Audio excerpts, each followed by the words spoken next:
And we will begin this morning on the south side here at 5 Points Bank Arena with our Fed Steer Challenge. This is an interesting contest that is unique to our 4-H program and really offers members a wide range of experiences within the beef department. I think it's an exciting show, and we're excited to get it started.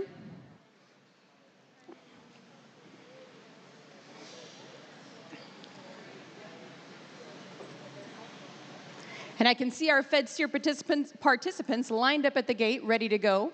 Through this contest, they've explored many different areas of the Market Beef Project, and showing is just one of those areas. We'll talk a little bit more about it later, but let's introduce our showmen and bring them into the ring. First up, Spencer Snyder from Howard County. Spencer is 16 years old, and he's from McCook, Nebraska. Spencer is exhibiting for the 7th time at the Nebraska State Fair. His steer's name is 160. Spencer has enjoyed listening and learning from university and industry speakers as part of the monthly educational webinars throughout the year. Upon graduation, he plans to attend college and return to the family farm. Next in, Casey Wernsman from Arthur County. Casey is from Arthur, and this is his 2nd year showing at the State Fair. His steer's name is Dusty Bottoms. Through the Fed Steer Challenge, he has enjoyed learning about beef cattle management from the various guests associated with the educational webinars. After high school, Casey plans to attend a trade school while he builds his own ranching operation.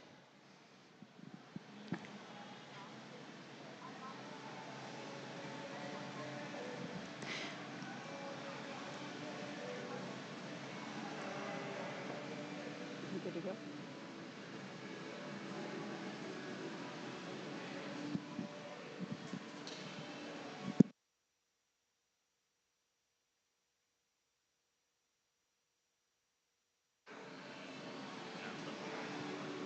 Ellie? Okay. Ellie Janning from Fillmore County. Ellie is 17 years old and is from Geneva. She's exhibiting at the State Fair for the 7th time. Her steer's name is Little Smoky. Through the Fed Steer Challenge, she has been able to learn more about the beef industry and is able to show off her homeborn and raised market steer. Ellie plans to attend NCTA in the fall to earn an associate's degree in veterinary technology with a minor's in equine training and management. She will also be a member of the NCTA College Rodeo team. Keisha Alber from Webster County. Keisha, 15 years old, is from Guide Rock and is exhibiting at the State Fair for the 7th time. Her steer's name is Moneyball. Keisha's favorite thing about the program is that each year she learns more and has different obstacles to overcome, and she loves how the program shows her a glimpse of the real cattle industry. Keisha's future plans are to attend college, be on a livestock judging team, and major in animal nutrition. Eldon Hake, Franklin County. Eldon is 18 years old and is from Upland and is exhibiting for the 3rd time at the State Fair. His steer's name is Big Guy.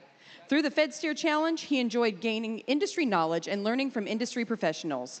Eldon plans to continue his education through college, but then plans to return to the family farm and be an active member of the beef industry. Laurel Moore of Clay County. Laurel is 17 years old and from Sutton, Nebraska. This is Laurel's 3rd year exhibiting at the State Fair. Laurel's steer's name is Diamond. Laurel has enjoyed being able to expand her knowledge associated with daily care and management of beef cattle. She plans to attend NCTA in the fall and will major in livestock management. Welcome to the ring, all of our Fed Steer Challenge participants.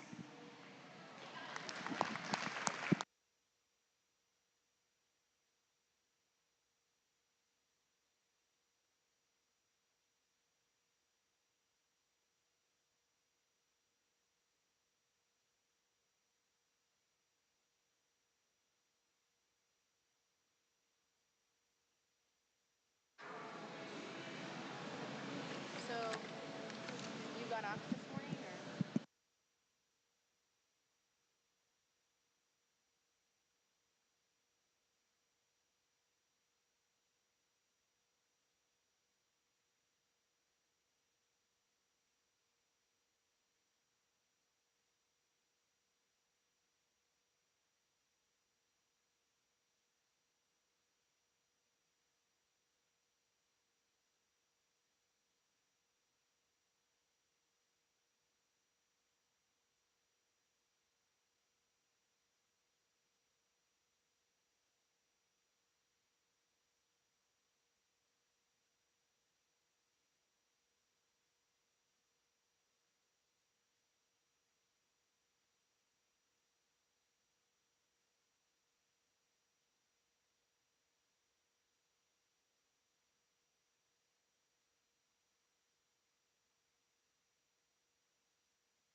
And a little bit more about the Fed Steer Challenge as our judge is evaluating the class in the ring. Our coordinators today are Ashley Benish, UNL Extension at the State 4-H Office, Dr. Brian Reiling, UNL Animal Science, and Carrie Elson, UNL Extension, Buffalo County.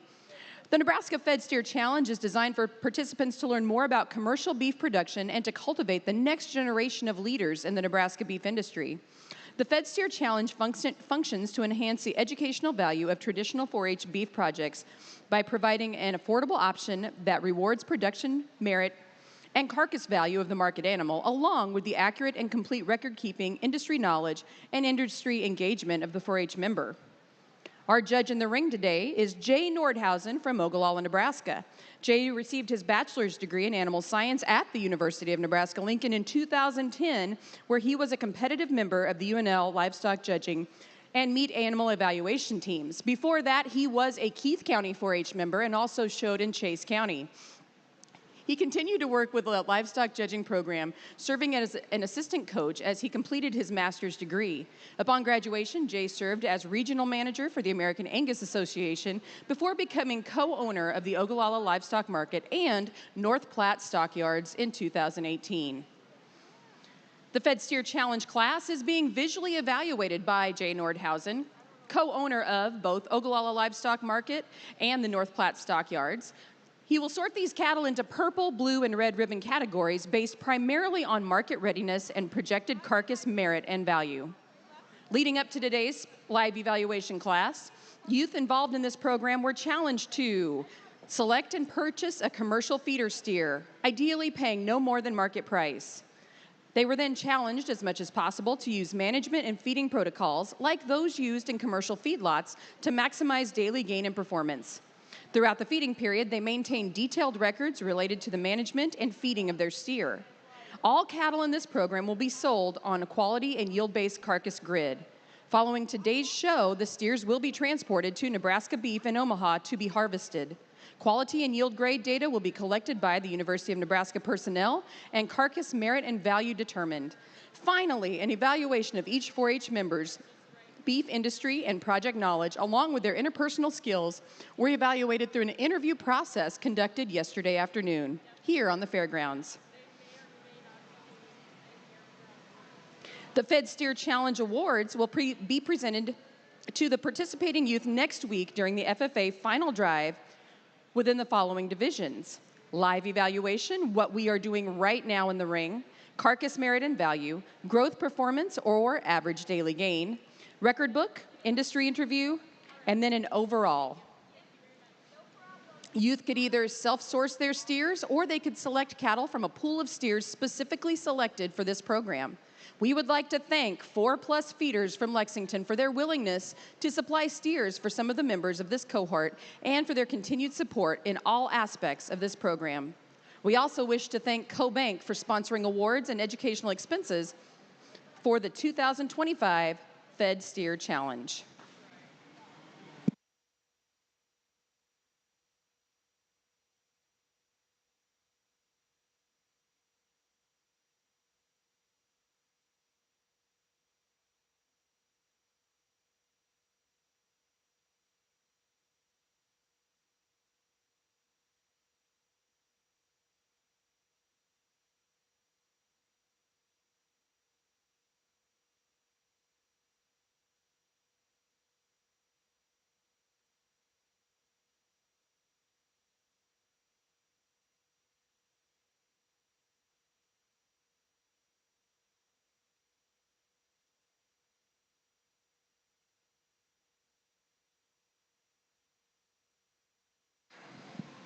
Evan Luchtemeier is also in the ring, and he is a participant of the Fed Steer Challenge. Unfortunately, having some problems with his steer this morning, but we want to recognize Evan for all the work he's put in.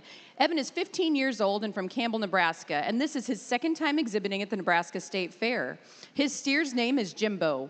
The Fed Steer Challenge has allowed Evan to network with many other 4-H'ers and professors interested in the cattle industry. He also enjoyed learning more about the market side of the cattle industry.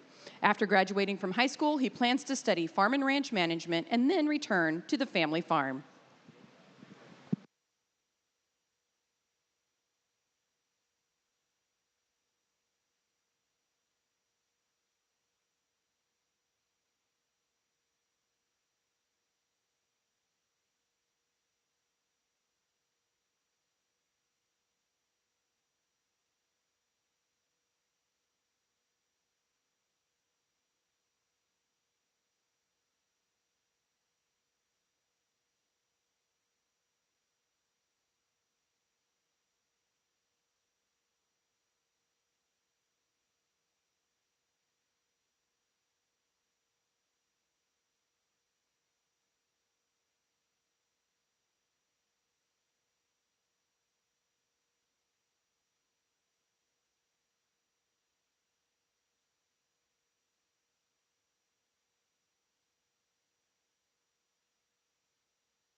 Let's give our Fed Challenge steer exhibitors a nice round of applause.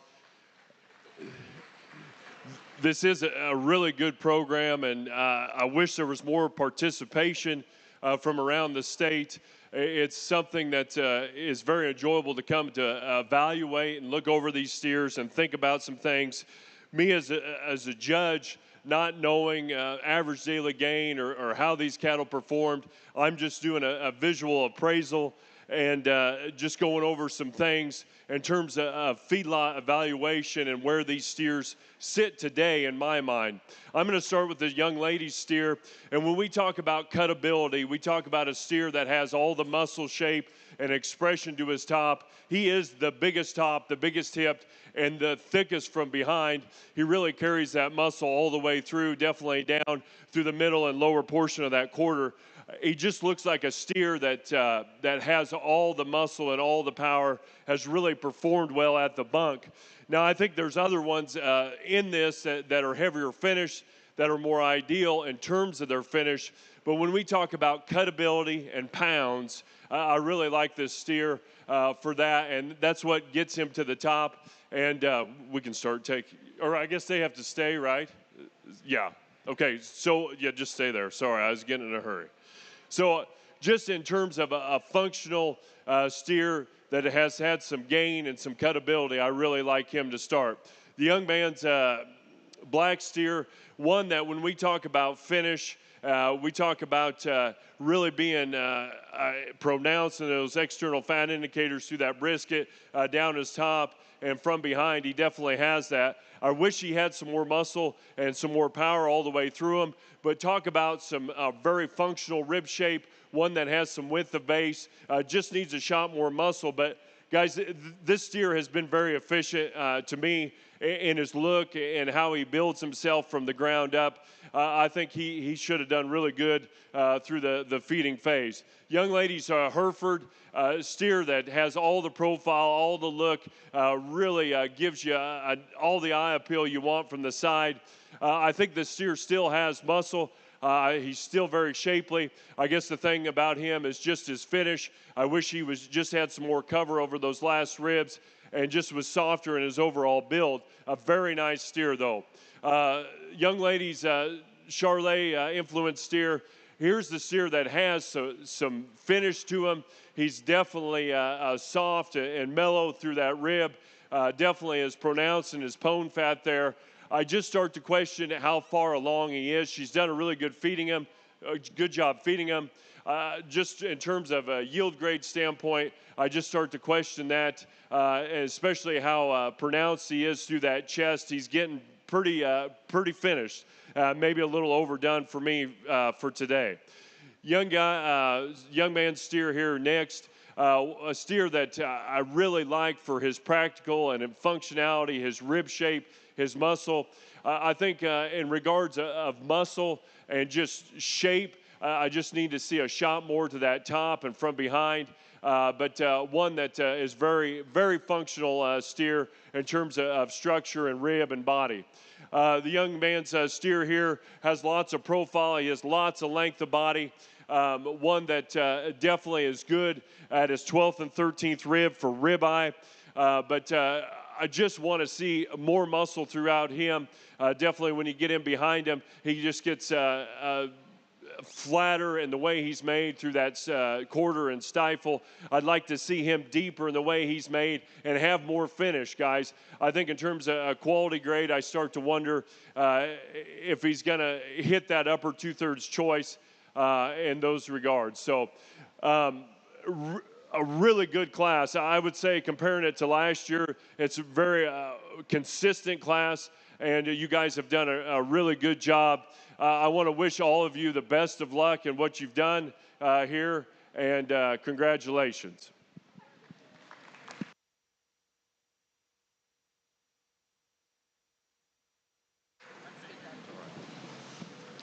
So then ribbon placings in the live class evaluation. Receiving in the blue ribbon group today, Keisha Alber, Ellie Janning, Spencer Snyder, and Casey Wernsman. In the purple ribbon group, Eldon Hake and Laurel Moore.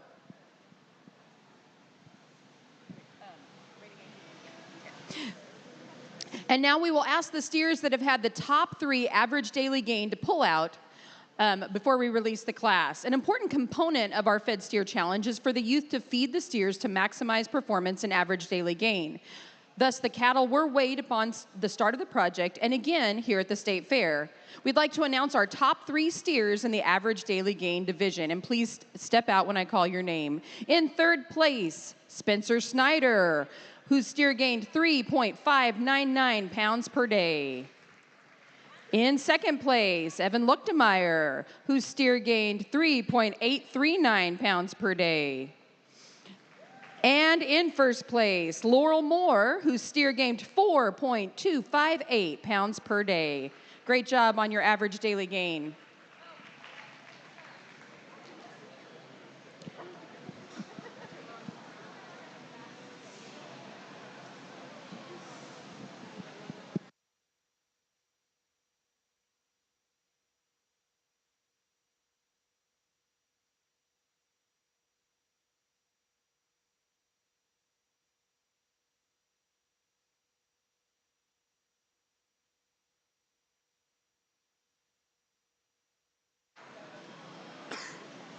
As our banners are being presented, we'd like to say a big congratulations to all of our participants who exhibited and will ship their steers right now to finish out the Nebraska Fed Steer Challenge.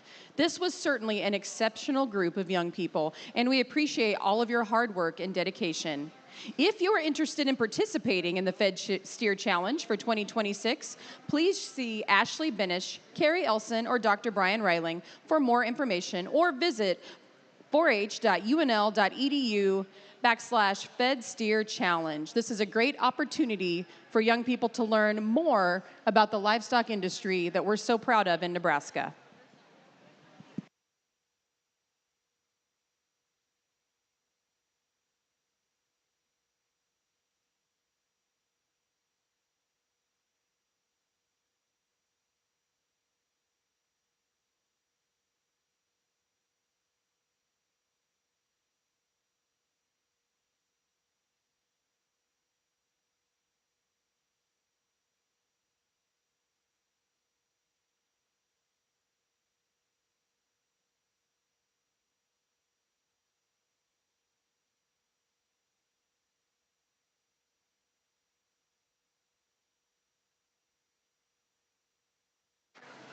And we will switch gears now into our feeder calf classes.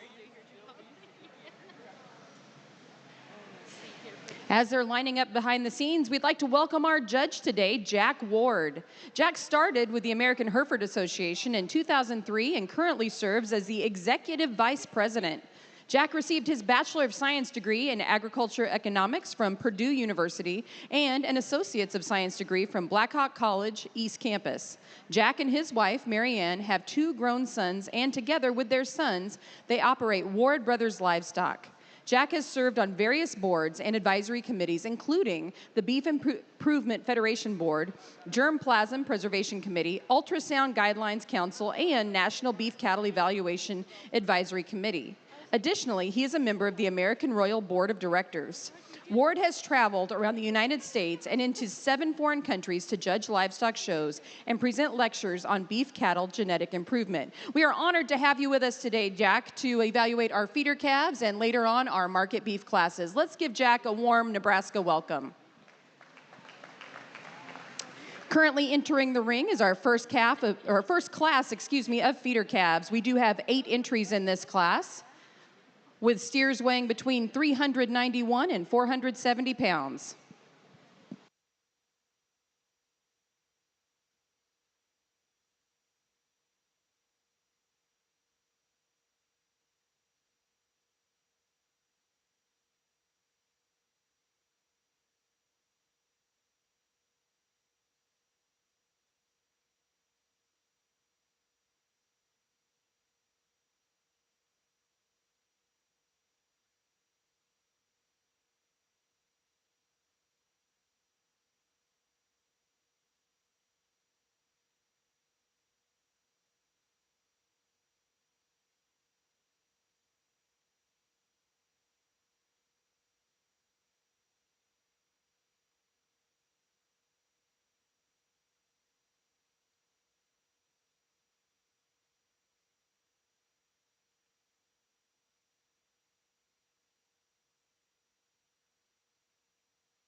All right. Well, good morning, ladies and gentlemen. It's really indeed a pleasure to be here this morning and this afternoon to work through your feeder calf and market animal show here at the Nebraska State Fair. And what a very pleasing way to get started. A nice set of young steer calves, and it'll be interesting to kind of watch them mature into fat steers next summer. And I'm going to start the class with the two, in my opinion, that are the most comfortable in terms of their structure.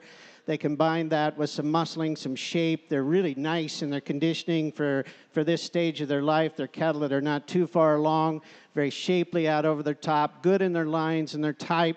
I think we've got just a little more total volume and mass in the young man's calf that's going to win the class versus the white steer in second. These two excel the class, in my opinion, just in terms of putting together some muscle shape, some bone, some substance with some structural soundness. The steer coming in third, the red calf, is without doubt the one that'll grab your attention when they came in, and I thought he was our class winner.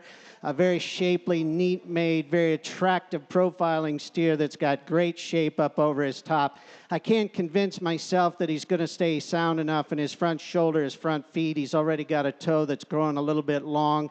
He wants to get over in his knee just a bit. If that dude, as he matures and puts on weight, if his skeleton can take that weight, that's going to be a really nice calf because he's certainly very, very attractive to look at. The calf in fourth, a little more moderate. He's deep-sided, deep-ribbed. He's just a little deeper and shorter in his front end, his front leg stature. I think he's just a little bit quicker in his overall makeup. Steers in 5 and 6 you can bring together. They're both very, very attractive, long-bodied steers that have some length to their front end. They're smooth-made cattle. Both those steers need just a notch more bone to them, in my opinion, to work their way any higher. The black steer next has got more bone. We need to change him to his hip and the way he's structured through his hind leg. The red steer that completes the class, deep-bodied, big volume calf, just a little too short, a little bit too quick.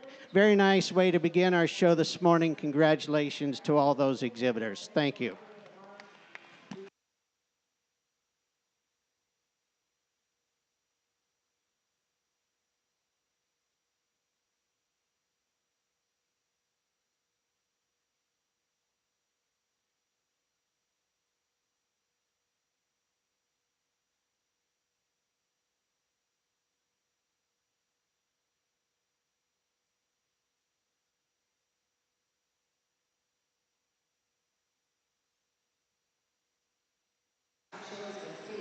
And in our first class today of feeder calves in the blue ribbon group, Jaden Schrad from Antelope County and Andy Yost from Douglas Sarpy County.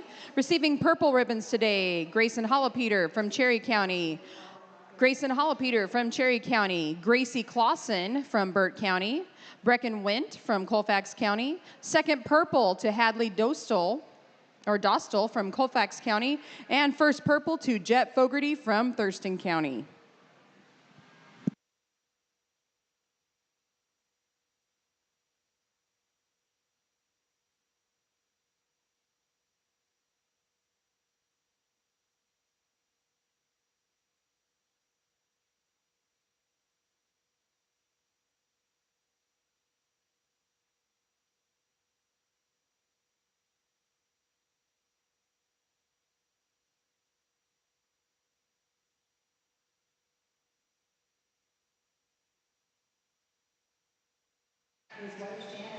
And now lined up in the ring, Class 2 feeder calves.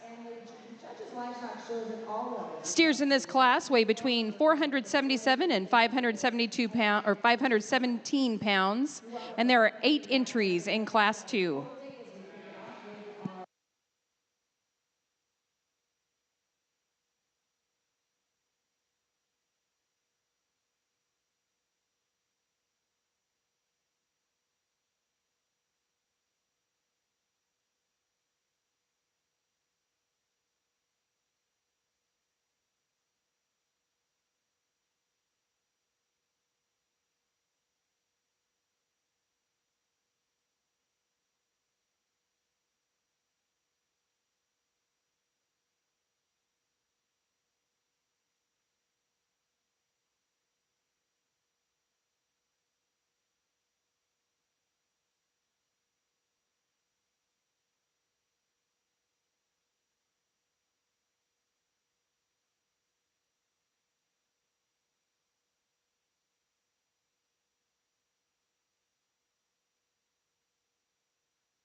Well, another very nice class of prospects, and again, it'll be interesting to kind of watch them mature and grow.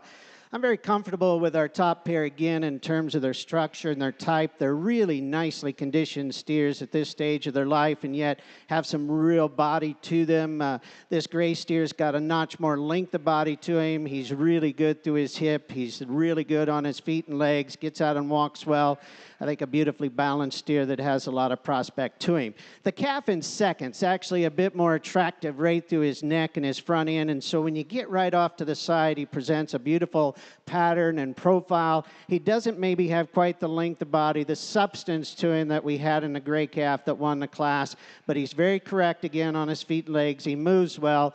Fundamentally, he's a little better than the real thick-ended steer here in third. The steer in third, you wouldn't look at him from the side and say he is, but you get behind this guy, and he's really impressive. Big top, big-ended, lots of muscle in it. If that's where you're headed, you might want to take a look at this guy. To me, he's got a couple of issues. He doesn't move quite well enough. He's a little short in his snout. When you get right up in his face and his features, I'd like to change that about him, but that is one thick-ended, stout-ended calf with a lot of muscling to him. A little more moderate calf that comes in fourth. He's deep-bodied, big-bodied. He's a little higher in his tail head, a little more compact as you compare him to those three ahead of him, but a tremendous amount of volume and mass to him. Calf coming in five, love his stretch, his elevation, his length. He's going to feed and grow, in my opinion. I don't think in relation to his frame and size, he's got quite enough bone and substance to him. Again, maybe carve him out just a bit over the top of his crest. The red steer is really deep, going to be, again, a nice feeding calf, a little quicker made than the two calves that complete the class, have a little more stretch and elevation to them, just need to kind of piece them together a little nicer in their pattern to go any higher. Nice set of calves, again. My compliments and best of luck to those exhibitors in Class 2. Thank you.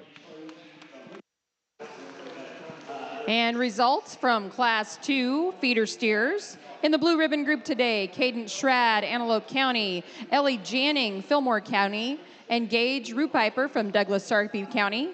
In our purple ribbon group, Chase Schwartz, Stanton County, Jace Fogarty, Thurston County, Trevin Setlick, Sherman County. Second purple goes to Hudson Reimers from Lancaster County, and first purple to Morgan Johnson from Greeley County. We now have our third class of feeder calves in the ring. 8 exhibitors in Class 3 with steers weighing between 528 and 574 pounds.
Webcast test. Can you hear me?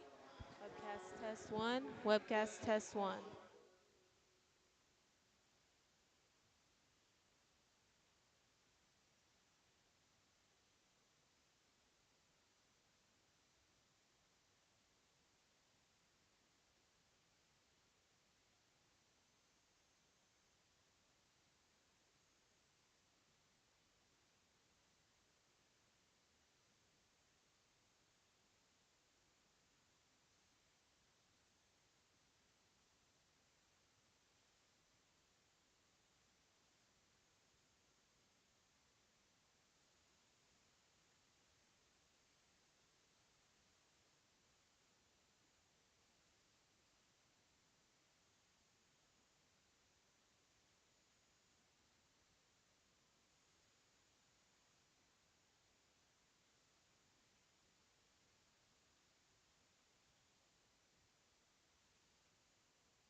Class 3 brought us another very nice set of steers, and this chromed up calf that wins the class kind of grabs your attention. He is probably just a little further along than some of the calves we've had out here in terms of his conditioning, and yet as you get right behind him, he's really got a nice shape to him out over his top and through his hip. Beautiful set from hooks to pins, the way he's designed in his hind leg. He gets out and moves really well. At times when he's standing, he's a nickel straight up in his front end. I don't see a real major issue. I think as he continues to grow, it'll hold him just fine. I like that calf quite a bit in terms of length, muscling, and a beautiful set to his hip and his hind leg. The calf in 2 is greener. I like that about him. He's got some depth of rib and volume, really nice on his feet and legs. A little shorter bodied, and he's a calf as you get right behind him at this stage of his life.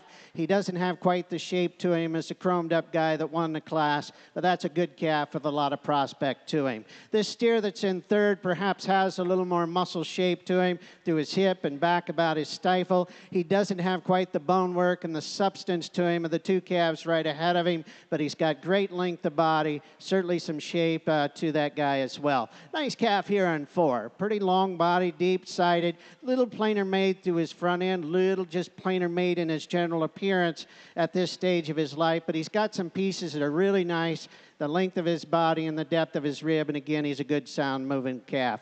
The calf that comes here in 5, the red steer, probably need to make a little note next to him.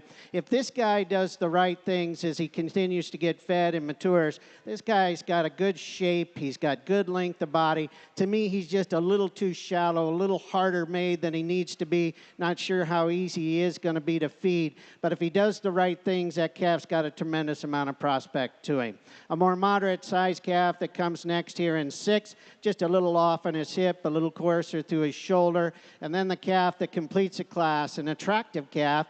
He's just simply not sound enough on either end of his structure for me to make his way any higher within the class. Nice set of steers, certainly a very good top end. Thank you. And results of Class 3 feeder steers. Receiving a red ribbon today, Matthew Luby from Madison County. A blue ribbon for Riker J. Truska from Butler County. And in the purple ribbon group, Maddie Brown, Scottsbluff County. Clara Rasmussen, Howard County. Ethan Benish, Hall County. Second purple to Jovi Setlick from Valley County. And first purple to Shania Buskow from Webster County. Entering the ring now, this is our final class of feeder steers. Again, the final class in the steer division of our feeder calf class. 5 exhibitors in class number 4 with steers weighing between 583 and 670 pounds.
Another very nice set of prospect steers here in our final class, and a pair of steers here at the top that are really thick and got great shape when you get in behind them and study them over their top and through their hip and their quarter, and yet I think from a condition standpoint, they're not too far along. They've got some grow and potential left in them. Of the two, I'm most comfortable structurally with our class winner. The way he sets his front feet, the way he keeps his shoulder into him, for that kind of muscle and to be able to stay that sound, that smooth at this stage of his life, I think is really good.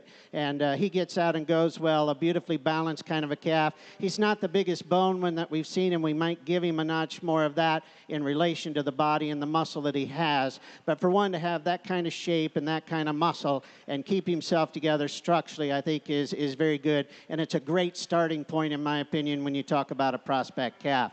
The steer in second has a little more length of body to him. He's really long in his front end. Again, a very thick-ended steer. You get right in front of this guy, he wants to kind of get a little pigeon-toed. That shoulder's kind of coming out in him just a little bit. So that muscle, it concerns me as we grow him and mature him, where that's going to stay. If he stays tucked in, keeps his legs up under him nicely, he's a good calf because excellent length, excellent muscle, a lot of quality in the steer in second as well. The steer in third, when they're standing still, I like a lot. He's a calf with some length of body, some stretch. He might have as much bone as any steer within the group. You can see he's just a little uncomfortable off his hind leg. I can't convince myself at this stage he's quite sound enough to make me really feel good about him as a fat steer. But if he kind of keeps those legs up under him, he's got some good pieces with bone, depth, and a very, very attractive steer when he's standing still. The gray calf also has some length of body, depth of rib to him. Again, just not quite as smooth in the way he blends himself together.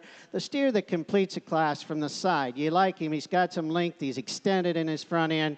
In relation to that guy's frame at this stage of his life, we probably need to give him just a notch more natural thickness and muscling. Nice set of steers again from top to bottom in our final class. Thank you.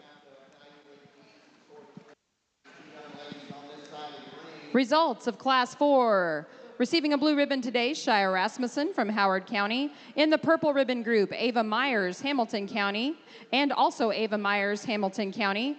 Second purple goes to Jonathan Rupiper from Douglas Sarpy County, and first purple to Briggs White from Douglas Sarpy County. Returning now, we will select your champion feeder steer along with the reserve champion and third place overall in the feeder steer division. Returning from Class 1, Jet Fogarty from Thurston County. From Class 2, Morgan Johnson from Greeley County. From Class 3, Shania Buskow from Webster County. And from Class 4, Briggs White from Douglas Sarpy County.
Good morning.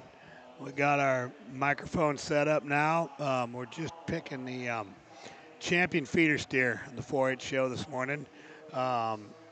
Class 1, and the first are in front of us, closest to your camera. Class 1 is Jet Fogarty from Thurston County.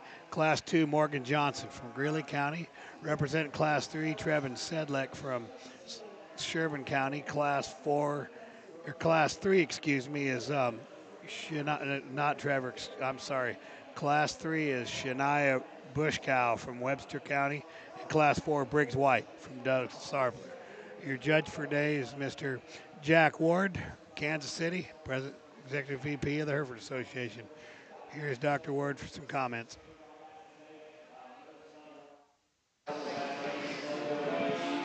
Well, as we get ready here to finish up in our feeder calf show and the steer side, really nice set of calves. And I've tried to share with you a little bit about what I look for at a young calf in terms of wanting to make them sound enough that as we grow them and we put weight and develop more muscle, that their skeleton has the opportunity to hold it up and keep it strong and make it an easy kind of a feeding, if you will. I think structure needs to be paramount, in my opinion, within this particular division and this weight of calves. Obviously, we need to create as much muscle on that skeleton as we possibly can, and then we want them to be attractive. We want them to look good. We want them to catch the eye of the judge as they walk in, and boy, these steers do that very, very nicely. I felt like we had a really nice calf to start off the show with that black steer. He really is good on his feet and legs. He's got a beautiful hip and hind leg in him. He's not as full right in behind his heart maybe as a couple of these heavier calves right behind him, but I think he needs to be considered to be your champion because fundamentally he puts a lot of nice things together. The smoke calf is really good, and we had a pair of those calves in that class that I felt like needed to come to the top because of their structure, their feet and legs. This one had just a little more length of body to him. Again, got a beautiful hip and hind leg about him. The chromed up steer is pretty interesting. I think he's a good calf that's a little bit further along maybe than some, and I don't mean that in a bad way. He's got rib and mass and yet nothing wasteful about him. He again is awesome. When you get him behind him, you love his hind leg. He's got as much bone as anything that we have out here. He's maybe just a nickel over up front, and I shouldn't even say over because he's not over, but there's one that gets up on his toes just a little bit. I went ahead and used him in class, and I got to be quite honest with you, he's still a real contender in my opinion to win this division because I love that rib shape, I love the muscling and what he has to offer from that standpoint. And then our class winner out of class 4 is really a good bodied steer with some thickness to him. He's a calf that's got nice length of body, and he beat another very good steer because when you get right up on him and study him, he tucked his shoulder in, kept his feet up underneath him just a little nicer. He's not as long bodied, he's not as long through his hip. Maybe for the amount of body he's got, he's not quite as heavy boned as a steer too that we have out here. So whether you're looking to sell these calves to someone that wants to take them on, or whether these are your projects for next year, I want to wish you the very best of luck. This is a nice set of calves. Congratulations to all of them. Let's give them a great big round of applause, and we'll name you a champion of reserve. Third place.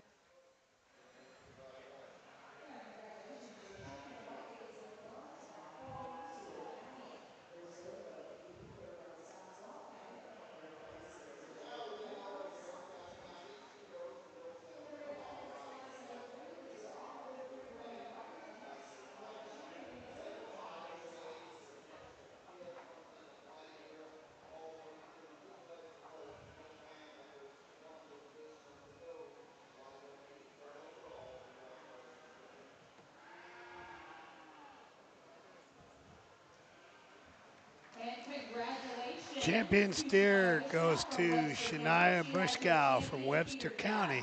This calf comes out of class 3. We will now bring Jody Sutlick back into contention with her second purple from class 3.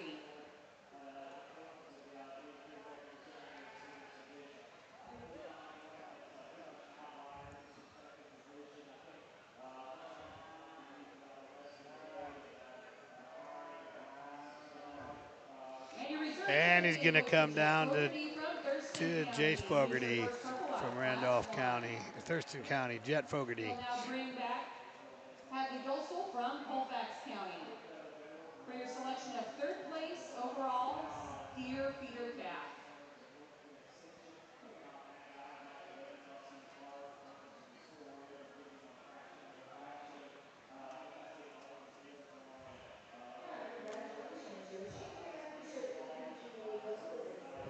And congratulations, third place overall goes to Morgan Johnson from Greeley County. Your first purple out of class 2.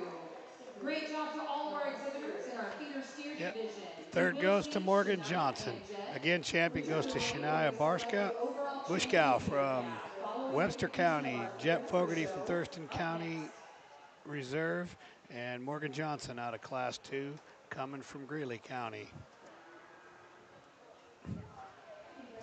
Well, welcome to the State Fair.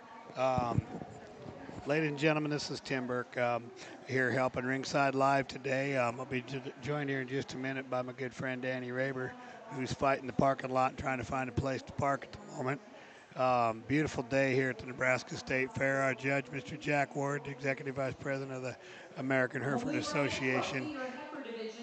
I'll get his bio to you in a little bit, but I'm going to guess he's judged just about everything everywhere in the world, and probably one of the more well-renowned judges, steers, and heifers in the United States. We're lucky to have him here today.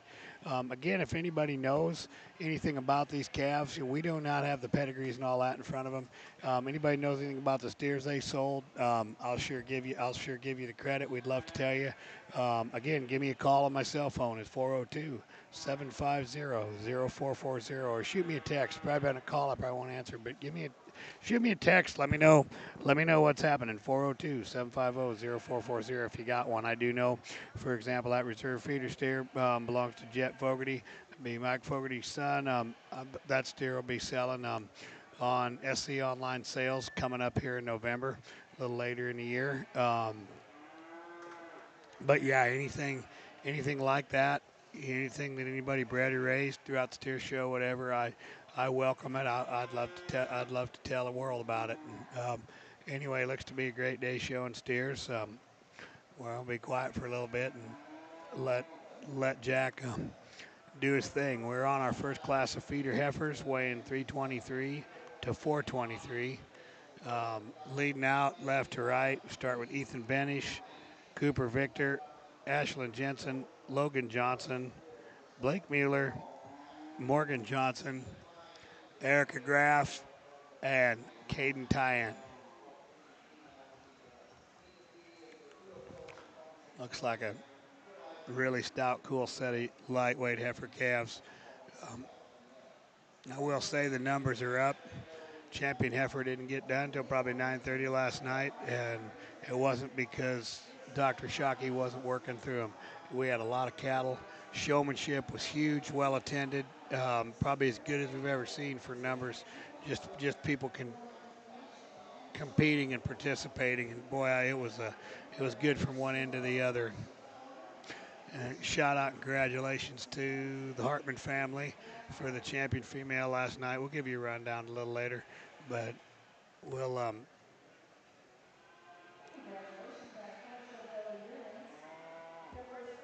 for now we'll let you enjoy the show. And again, like I said, give me a text. Let me know, hit me up if I can do something to help you promote them, let you know what's happening, or even if it's just your grandson's kid and you're proud of him, let me know that. 402-750-0440.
All right, as we start into the heifer portion of our show, this is really a nice set of heifer calves. As a matter of fact, I'm going to award every one of these heifers a purple ribbon. I think they're very deserving of it. They're very correctly structured. There's a little difference in where they are in their maturity, but I think all of them merit a purple ribbon, and my congratulations to them. There's no doubt our class winner just kind of grabs your attention, the way she's presented, her look and her balance, the length of her body. She's dead level down her top line and through her hip. And I think at times when I first took a look at her, I thought, well, she's going to be just a nickel two straight. But you get in behind her and watch her walk. She keeps her legs placed straight at the edge of her body, gets out and goes. And I love that extra length, that immature look that she has. Granted, she doesn't have the depth of body. Maybe she's not as naturally full today as some right below her, but I like that kind of composition. I think a lot of future in that heifer. The roan heifer in second is deeper body. Really a broody looking heifer for this stage of her life, and again, very good on her feet and legs. You get her off to the side and standing still, she gets just a little plainer made through her shoulder, doesn't keep her chest tucked in her quite as well, and that's really kind of an issue at this stage. That'll be difficult to manage. If they do a good job with her, that heifer's got a tremendous amount of merit to her. I want you to kind of take a look at this young fella's heifer in third. She's really green, beautiful from the side. I mean, I love her balance, her look, her quality. I think her rib cage is set in her just extremely good. You get right in behind her at this stage of her life. She's a little flat, a little lighter muscled, and maybe that's just something to do with maturity. If she kind of does some of the right things moving forward, that heifer's got an incredible amount of future to her. This heifer that's in fourth, I love her thickness, her muscle, the expression of her muscle, the depth of her rib, and again, her rib cage is set nice. I need to take her tail head and put it out at the end of her spine and between her pin bones just a bit to be more comfortable with her, to move her forward, but there's a lot of good things in that heifer in four. Heifer in five, another good one, sharp, good looking one, a little bit unbalanced, a little more awkward to look at from the side. She wants to proportion a little more of her weight in through her chest and through her shoulder and front end, but that's an up-headed, real classy kind of a heifer there in five. Our blonde heifer that comes next, big bones, stout-featured, and she gets out and goes well, just a little plainer made through her shoulder and her neck. Real young appearing heifer, and the gray heifer that comes next. I love, again, her pattern. Her composition is excellent. I think a good deal of future to her. In this setting today, she's a little too refined in her bone work. We need to stouten her features up just a bit, but that's a really good looking, very young looking heifer there in that gray one. Then we complete the class with one that's to the other extreme. Really thick, big bone, stout featured, maybe got just a little bit more of a market heifer look to her, in my opinion. I love the thickness that she's got. I just think she's maybe a little quicker made to make a breeding heifer out of her. Nice set. All purple ribbon heifers. Let's give them a nice round of applause, if you would, please. All right. Thank you, Jack. Winning that class is Caden Tyen from Merritt County. Second is Allison Jensen from Hamilton County. Third, Logan Johnson. Fourth, Morgan Johnson, both from Greeley County. Fifth is Blake Mueller from Lancaster County. Sixth goes to Erica Graff of Stanton County. Seventh is Ethan Benish from Hall County. And eighth is Cooper Victor from Dixon County. Coming in now, Class 2 of feeder heifers. Weight 445 to 449. We've got Chase Swartz, Braxton Line, Jovi Setlick, Ashlyn Jensen again, Jax Fogarty, Ashlyn Walken, and Jackson Logan. And welcome to the microphone. I got my good friend Danny Raber here, going to help today on the microphone. I can't hear you. I can't hear you through this. Is it plugged in? Can you hear me? You got the right one turned up. I can't. Is mine working? Testing. I don't have nothing here. Hold on a second. Technical difficulties. Is mine working? Turn it all the way up. Yeah, I got. Testing. Can you hear me? Can you hear me? Is that working or no? Okay. Well, when Danny gets a microphone, just leave it all the way up. When Danny gets a microphone, we'll introduce Danny a little better. Again, left to right, light to heavy. First calf and first. Oh, you're fine. No, I got this turned up for him. Class 2 weighing 445. This class goes from 445 to 479, so a pretty tight weight in here. Oh, it does. Okay. Yeah, I couldn't hear nothing. Unless I went deaf. Grace Fraser, that's from Cass County.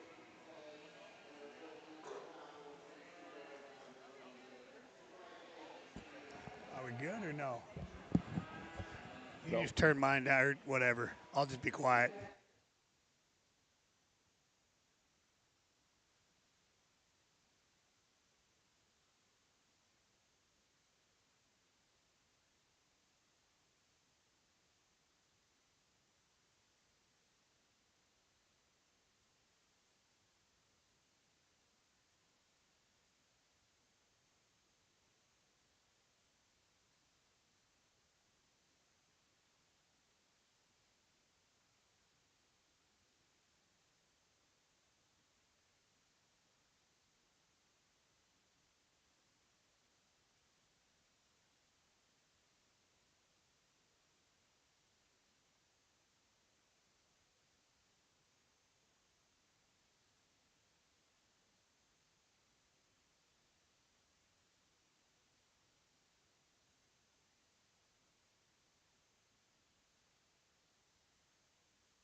Well, the second class of heifers kind of brought us a little more of a challenge throughout in the class in terms of structure.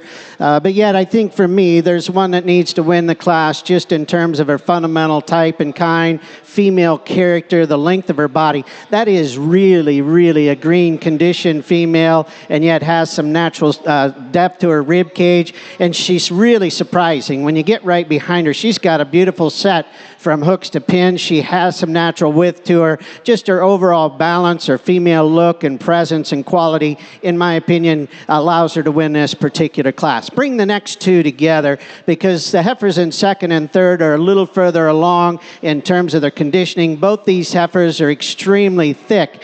Both these heifers are just a little short in their hip. They don't move quite as nicely off their hind leg. They're a little bit more upright and straight.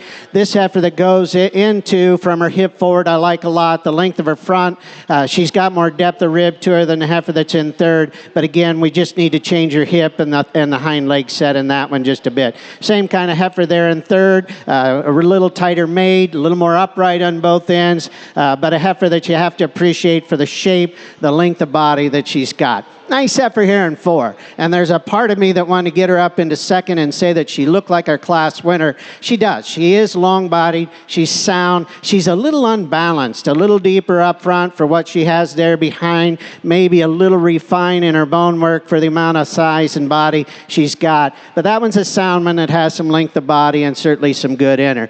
The next two heifers are both extremely thick-ended, very muscular muscular females. Again, maybe a little more towards the market side. I like that about them. They just don't move quite well enough for me to move them any higher. And then the smoke heifer that completes the class. Big bone, stout featured. We do need to change her quite a bit structurally on both ends of her skeleton. Nice set of heifers, and I thought a very nicely balanced heifer that won. Thank you. Okay, winning Class 2 feeder heifers would be Jackson Logan from Burke County. Second in that class, Joby Setlick from Valley County. Third class, Ashlyn Johnson from Hamilton County. Fourth, Jax Fogarty from Thurston County. Fifth was Chase Schwartz from Stanton County. Sixth goes to Braxton Line, Buffalo County. And seventh to Ashton Walkton from Madison. Again, really a rock star looking heifer he found to start that class from Jackson Logan in Burke County. Really a great set of heifers. I mean, boy, this is power from one end of it to the other. Coming in now, be class 3 or class 7 in your book, but the third class of feeder heifers weighing 490 to 534. We have Lokeland Setlick from Sherman County. We have Braxton Line, Hadley Dostal, Claire Rasmussen, Colin Struska, Lila Carlin, and Shia Rasmussen in 490 to 534. So these are tied up. You know, there's very close weights and really even class. It gets kind of interesting. There's a lot of difference sometimes in how you want to judge these as feeder heifers. Are they breeding heifers? Are they market heifers? And are they just good heifers? Looks to me the first couple classes, Jack's been pretty well just taking the cattle like he sees them, regardless.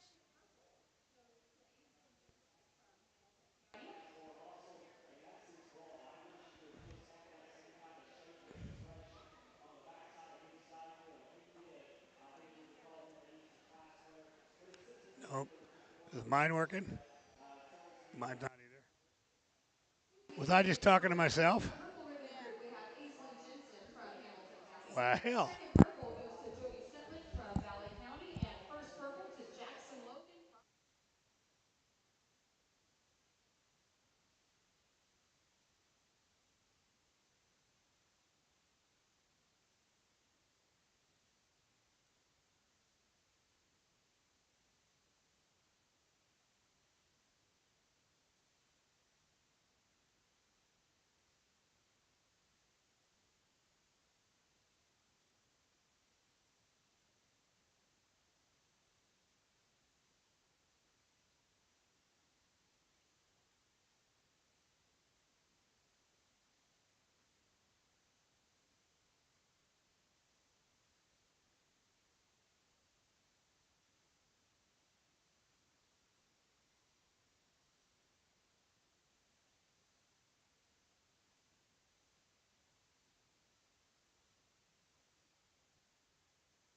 This here, we're having a little technical difficulties. Can you hear me now? Can you hear me now? Yeah, I can hear you now. All right. Danny, I don't know if I can hear you. Are you there? You can't hear me? I can hear him talking because he's right there, but But you can't hear him through the headset? I can't. I cannot. No, I can hear Maybe get your microphone thing closer. We'll get this worked out by the time they pick champions too this afternoon, I'm sure.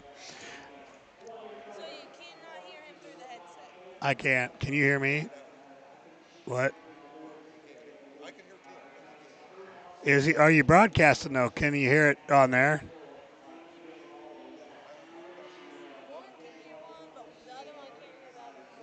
Well,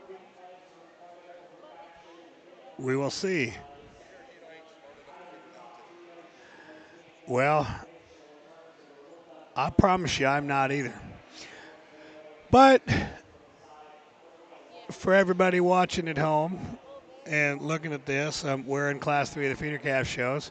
What we've been trying to do for 2 classes is welcome my good friend Danny Raber here helping me today, and going to do the commentating with the shows. He probably knows more 4-Hers than I do, or I hope he does. We'll try to get everybody straight as the day goes along.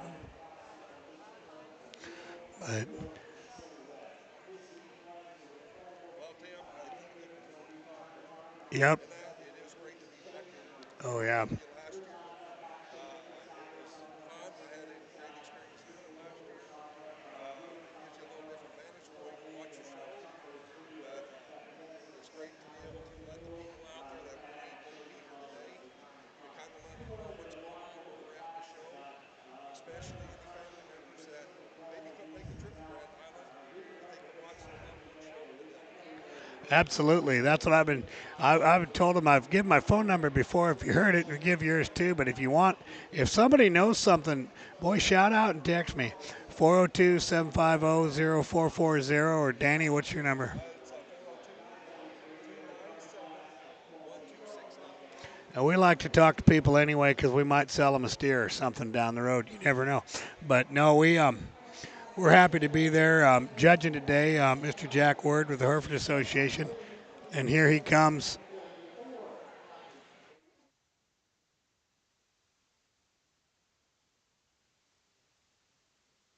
Another very nice set of feeder heifers here, and I like this heifer quite a bit that wins this class. She just, again, one of those that's just in the right kind of condition, and yet one that exemplifies some broodiness and rib cage with nothing excessive or wasteful about her. You get in behind her, and she's got some shape to her. I like the stifle that she shows and presents. So she's got some real muscle with some real body, and she's very, very sound. Now, at times you'd say, well, we need to pick her up in her pin bones just a little bit and square up that hind leg to make her aesthetically better. That one's going to last forever because of the way she's set and designed on her feet and legs. And right there, young lady, when you get her set there with a presence in her front end, she's spot on nice. I love her length. I like her kind and type real well. Aesthetically, we could change her just ever so slightly right through her hip and her hind leg. The bald-faced heifer has that. She's dead level through her hip and her rump, her top line. She does not have the length of body. She doesn't have the substance of bone, the actual rib shape to her that we had in our class winner, but dead level down her top line, beautiful through her hip, certainly one that's quite attractive standing still. If you call the red heifer sound enough, you're going to get her up at least one spot, and she could rival our class winner because of her thickness, the spring of her rib, her conditioning. She bothers me a little bit. She's up on her toes somewhat. She wants to roll up in her loin already at this stage of her life. If she'll just relax, if she can keep her feet and legs up underneath her and you're comfortable with that structure, that one's got a lot of good in her because of the thickness and the substance she's got. Heifer that's in fourth, very sound moving female, not as long-bodied, not put together quite as well in terms of body balance. Fundamentally, her legs are good, the depth of rib is nice. She's going to be kind of an easy one to continue to feed on and grow. The heifer that comes next, the red and white heifer, tremendous length of body, lots of stretch, lots of elevation in this one, just a little too flat. In my opinion, you get right in behind her. We need to pull her apart, give her a little more width right in behind her shoulder, give her a little more substance, but a good long-bodied heifer that has a beautiful look from the side.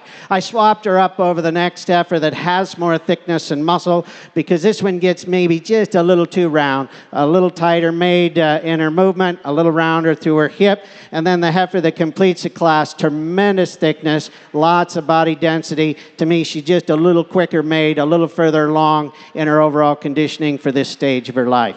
Good set of heifers, and I thought a very nice heifer that won the class. Thank you. Results of Class 7. Thank you. Whoa. Whoa. Okay. Can you hear me now? I can really hear me now. Now it's really working. It's back feeding a little bit. It's back feeding a little bit. That's back feeding.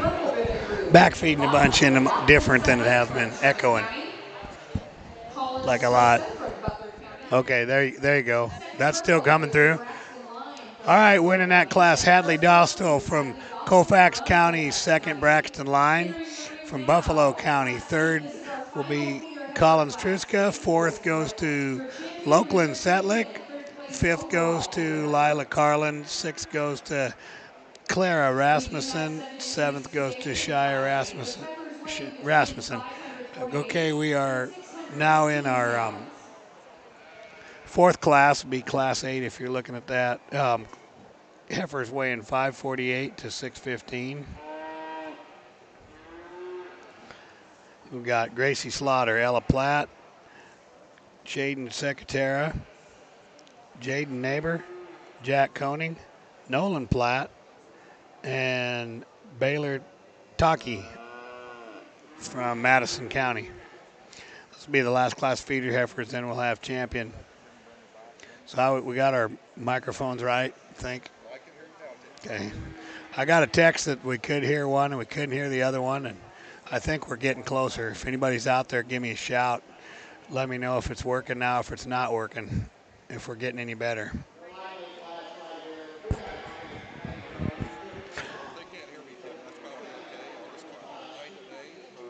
Yeah, that's all right. You can give me the list, and now you got to have plenty to say. But if you just tuned in, our judge is Jack Ward.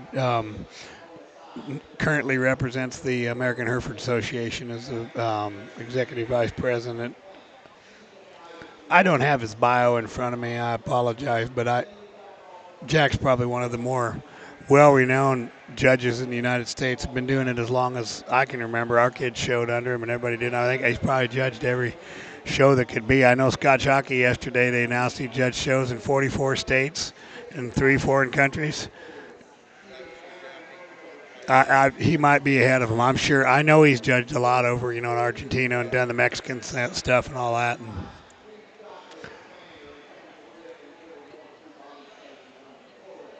which would be considerably different than this, but boy, that.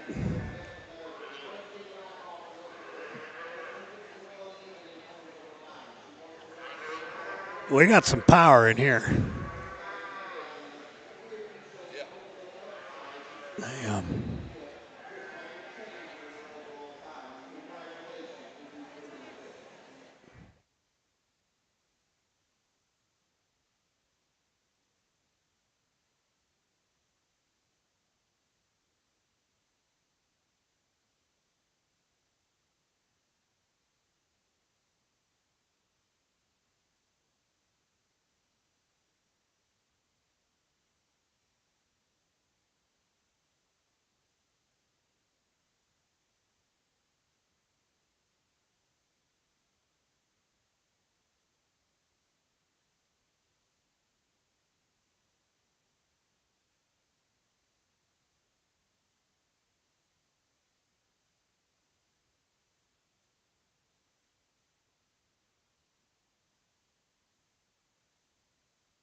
All right, as we conclude our classes here, they keep bringing nice ones, and again, just a little bit of a priority of where you're going to fit these things, whether they're breeding heifers, maybe you're looking at an animal that needs to be a little bit more like a market shape and type. This set of heifers in general are a little further along in terms of the conditioning. As we'd expect, we get into a heavier weight. They're beginning to put a little more on them and to them, and it's interesting, in my opinion, of where you're going to land structurally. The red and white roan heifer is really long-bodied and really catches your attention because of that, long up through her front end, and yet you stand behind her and she's got some muscle and shape. I'm more comfortable with her from a structure standpoint, the slope of her shoulder front end versus the gray heifer that's here in second. I do like the extra length of body that she's got as well. The gray heifer is really, like right there, standing still, is an incredible beast to look at. She's got tremendous depth of rib, very sharp up to her front end, presented very, very nicely. She's just a little too straight, in my opinion. Comes together in pieces just a bit more in this stage of her life. Her hock's a little straight. If she kind of develops and kind of keeps her structure up underneath her as she matures, that one's got a great deal of future to her as well because of the rib and the natural thickness she's got. The heifer that comes in third then is really good down her top line and hip, and frankly has a bit nicer set to her hind leg than the gray one we've got there in two. She doesn't have maybe the overall balance and symmetry of the two heifers right ahead of her, but a nice one there in three as well. Good long body. Bring 4 and 5 together. These heifers are quite a bit alike.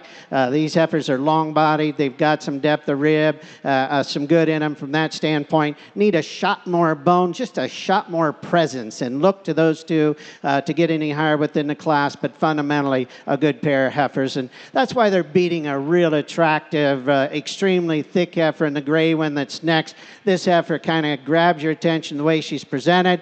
Big, stout-ended, big bone. She just needs to be sounder on both ends of her skeleton for me to get any higher. And then the one that completes the class perhaps moves a little better than the one we've got ahead of her. She's just a little too quick made through her shoulder, a little lower set in her front end. Nice set of heifers, quite a bit of give and take in that particular class. Thank you. That was a great job explaining a tough class to sort. There's a lot of give and take in them things. Winning that class, whoops, excuse me, Danny. Okay, winning that class, Gracie Slaughter, Thurston County. Second in that class goes to Ella Platt from Cass County. Third, Chaden Secretera from Sherman County. Fourth, Jaden Neighbor. Fifth, Jack Koning. Sixth, Nolan Platt. And seventh goes to Baylor Taki. Well, just saying that was a tough class to talk. You did a good job sorting them. A lot of give and take in them. Yep.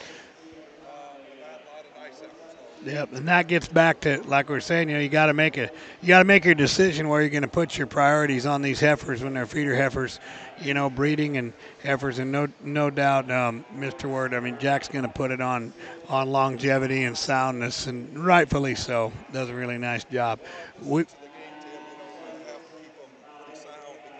Absolutely. They got a long ways to. You're exactly right.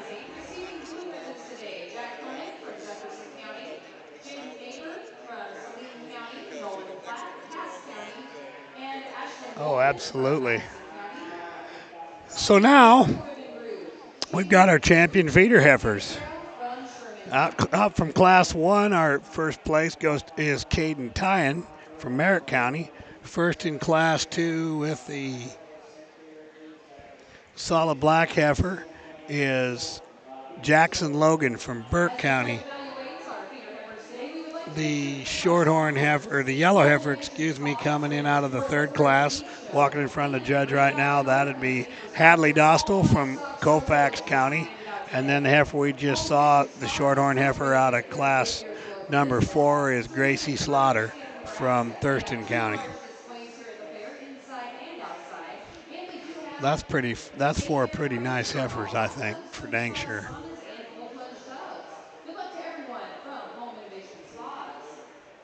We'd also like to thank some of the following people for contributing to the Nebraska 4-H Foundation so they can better serve all of our 4-H members. Well, I wish I knew all of the sires and dams. I could sure enough guess that first one looks a lot like a Here I Am with that paint and the way she's made, but I've been wrong 100 times before. Yesterday, Scott had switched to class all day, and I figured that's the way she's going to go, and he must have heard me because he went and switched the top pair.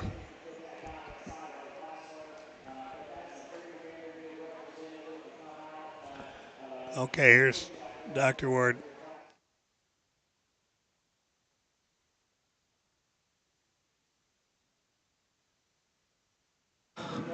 Well, as we finish up the heifer portion of our feeder show, again, just a really nice set of cattle throughout in this particular show. And again, there was some variation, and it depends a little bit of what your endpoint is, what you're kind of selecting the heifers for, whether they're a little more towards the breeding side, a little more towards the market side. I got to be honest with you, I probably preferred those, as you can see, that had a little more breeding look to them, a little more longevity built into their skeleton. Feet and legs, again, needs to be a priority no matter what you're doing. We got this division started off with a really nice class of heifers. Really, there was 3 in that class because we had our winner that just absolutely grabs your attention in her presence and her look. She's beautiful in her design. She's really youthful up about her head. And she beat a heifer that was second in that class. It was a little deeper than her. And then if you remember right, the young guy had that really good looking one that wasn't quite thick enough in third. Those were nice heifers. This one needs to be considered to be your champion because of just the quality and the look and the design. She keeps her feet and legs up underneath her very, very nicely. She's not the deepest sided one out here, but I think, again, the composition of that one is good. Second class gave us some differences, and I elected to go with the one that I was most comfortable with in terms of her female look and type. She's really, really green in her conditioning and yet has a natural swoop to her belly line. She's got some thickness to her hip. When you get in behind her, the posture set of her hind leg is good. She's not as full in her forerib and down into her heart as some, but I think that one's got a lot of prospect. You remember the 2 that were right behind her that were thicker. They were just a little off on their hip and their rump, a little shorter through their hip, a little more market looking. I just like this one's design and type real well. Young lady's got a nice one here in class 3. And when she can get that one kind of set up and posed off, that one's really good in terms of length and depth. I love the shape of her muscles. She has some expression to her stifle, and yet that one's really, really green in her conditioning. The bone work is nice. Aesthetically, we said we could change her hip just a little bit and back into her hind leg, but I'm very comfortable that that one's going to last a good long time from a structure standpoint, a lot of quality to her. And then our final class brought us a set of heifers that were a little further along. This one I elected to use because I liked her length of body. I liked the way she was set in her hind leg and back to her hip. She is a little bit tighter in her hock maybe than the 3 that we've got right ahead of her, but to me she had a little more slope in her front shoulder, a little nicer set to her rear hock than the heifer that we had right behind her.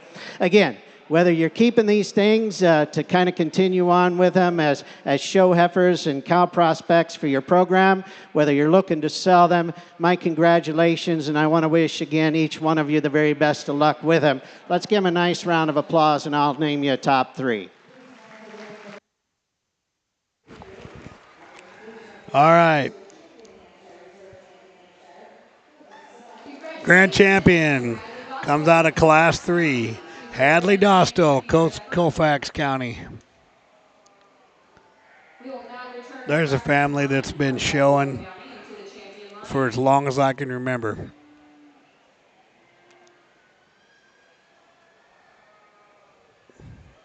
And reserve champion goes to Yep. Caden Tyan from Yep, Merritt. reserve. Yeah, reserve coming right next to me, Merritt County. Caden Tyan from Merritt County. Real pretty little heifer out of the first class.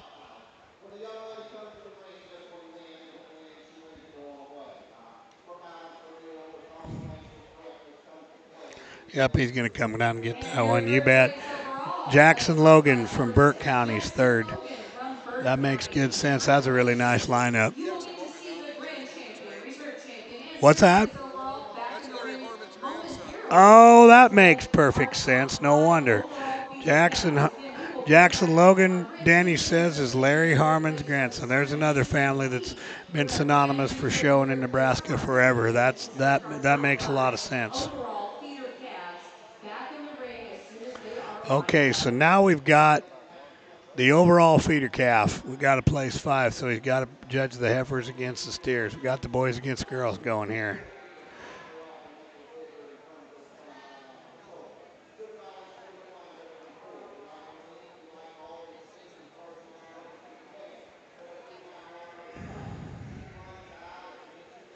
So we should see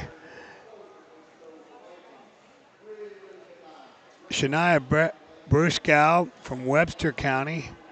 And that calf is a 3 of a kind, according to Danny, right? Our pulse says what the pulse knows. I always believe Sullivan. I believe in Sullivan, and I believe Sullivan. Johnny's got it right, I'm sure. Be right. I think Ruby's here. Rudy Pooch is here doing the stuff, so she knows, down here in the ring taking pictures. Ruby knows. You keep on. What now? Go ahead. Here I am for reserve. Does it say on there what the heifers are? I don't know. Sullivan's, the pulse is on the pulse. You never know.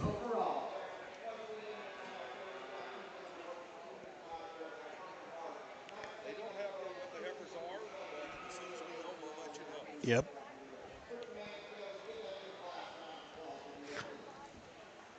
Okay. I think we're in the wrong order here, aren't we? These two, no, we're not. That's the steer and heifer. That's right. Have you figured out what 3 of a kind is yet? Yes, he is a Maydor out of Luking, Emerson. Out of what for cow? You're. Luking, Emerson. Oh, that's right. Yep. Be a sib to. Yeah, Maydor. He's Maydor. Yeah, wouldn't that? What would that be like? 1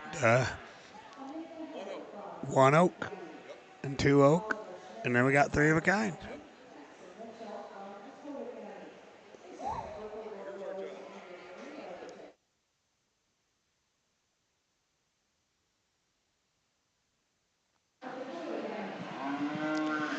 Well, we're ready to finish up here in our feeder calf division, and really a beautiful way to get our show started this morning.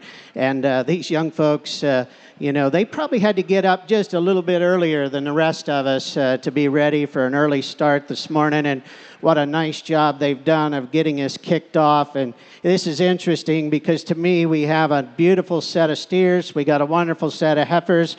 And so it's just depending on where you want to be, where you want to land. There is some differences in them, but they're all really, really nice cattle. A lot of prospect to them, and that's what we're after at this stage of their life.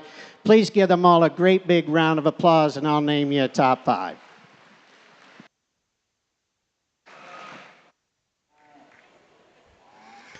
Going to use a heifer. Hadley Dowstall, Colfax County.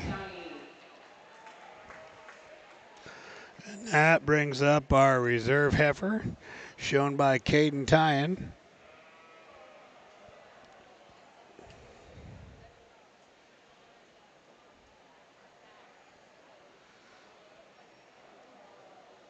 And he's going to keep the heifers together. Reserve will be Caden Tyen.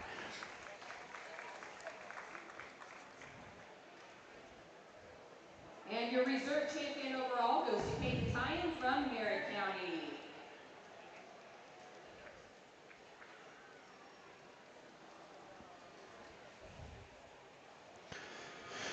And the steer's going to be third. Shania Bruskow going to use champion steer for third overall.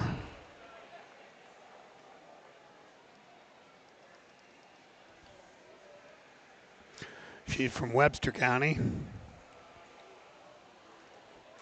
Well, they haven't dropped the quality any, and we're on 4th. Here comes my little favorite heifer here. He's going to get her in there next. And 4th place overall goes to Jackson Logan from Jackson Logan from, what'd you say, Thurston County, huh? And 5th place overall goes to Jet Fogarty from Thurston County. Congratulations. Yep, and Jet. And all of our champions. Excuse me, so 4th goes to Jackson Logan from Thurston County, and 5th goes to Jet, oh my God, I can't say his name. Jet Fogarty, I'm sorry, how could I forget that? We have their sale, and we sell them in November every year. That steer's got some, that was with the steer, he'd have been what, reserve steer, come out of the first class. He's got a lot of future in him, I think, too. All right. Well, I think we're getting ready. We got the keys right off the start. We've got 5 classes, so we're getting right into the market steers here, bringing some heat and thunder. Coming in now is our classic key steers. Just be one of them, so these 3 will be the 3 that they pick. They must be going to pick a top 5 steers this year, which is great. Leading in now is Brittany Samuelson with a steer weighing 1324. Kenzo Carlson from Kearney County, 1333. Coming in third is Hadley Johansson from Burke County.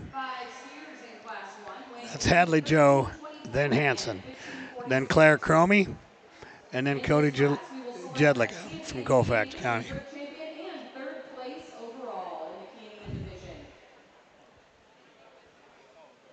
So yeah, Danny, there's some power coming at us right away in the start. I want to tell you, there's just 5 key steers here today. Boy, there's going to be 4 or 5. Boy, all 5 of them are awful nice steers today. Well, I know for sure. I know the Samuelson steers had a good year, and he's won some shows, and I know the Hanson steer has too as well. So those are, and I don't necessarily know. I don't know the other ones as good, but that's not saying they could have done some good too. Yeah, no, they're all very good. There's really not any throwaways for dang sure. The kids did a very good job taking care of them too. Well, they're well presented, all 5 of them.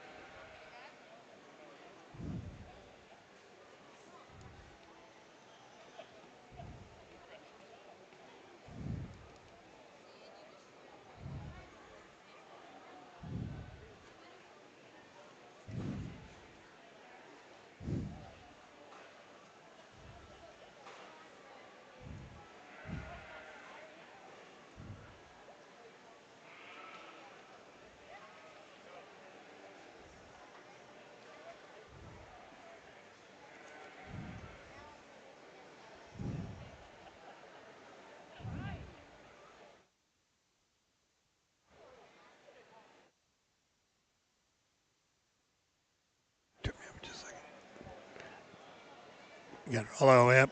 Okay, well I know that I just got a text too that Kenzo Carlson steer standing second one there. They won their county fair. That's a Dakey and Dorn steer. That one won the Kearney County Fair. So that's 3 of the 5 we know of won fast, and I would not be a bit surprised if this calf in 5th is Jedlicka calf from Colfax County. He sure would have given Colfax County all they wanted. Oh, yeah, that's an awful good steer. Yeah, he is. Yeah, this is deep water. This is very deep class. Yeah, this is deep water early in the day for sure. Going to see today, it's going to be a good show. Yep. And for those of you watching that don't know, and you wonder kind of how they look, they're going to look a little shotgun bellied out here, and they maybe look a little harder on the ground. I mean, that showing on that dirt is probably about as unforgiving as any show ring that you're ever going to show on is our state fair.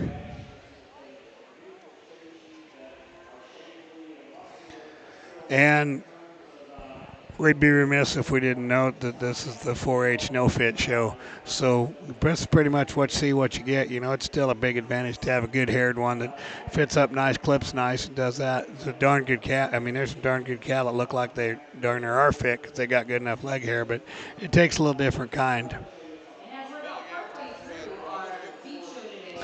Yep.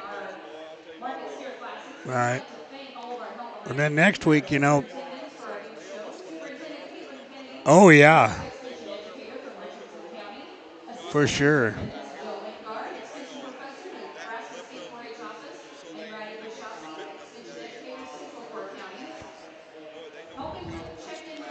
Right. Well, then next week, you know, at the FFA, I figured out what FFA really stands for now. Full fitting allowed. How about that? So, yeah, next week. So this is, if you're not familiar with how it's done here, we have 2 shows, 4-H and FFA. on the 2 separate weekends. The FFA comes in next week and has all of their shows. Just because of barn room and the way it works with school and everybody started already, there's really no way to accommodate everybody all at once. Our way back official in Ankrum, extension assistant in Richardson County, You bet. and our data entry. I have to ask her every time. Greta Procknell, Office Associate from the Nebraska State 4-H Office.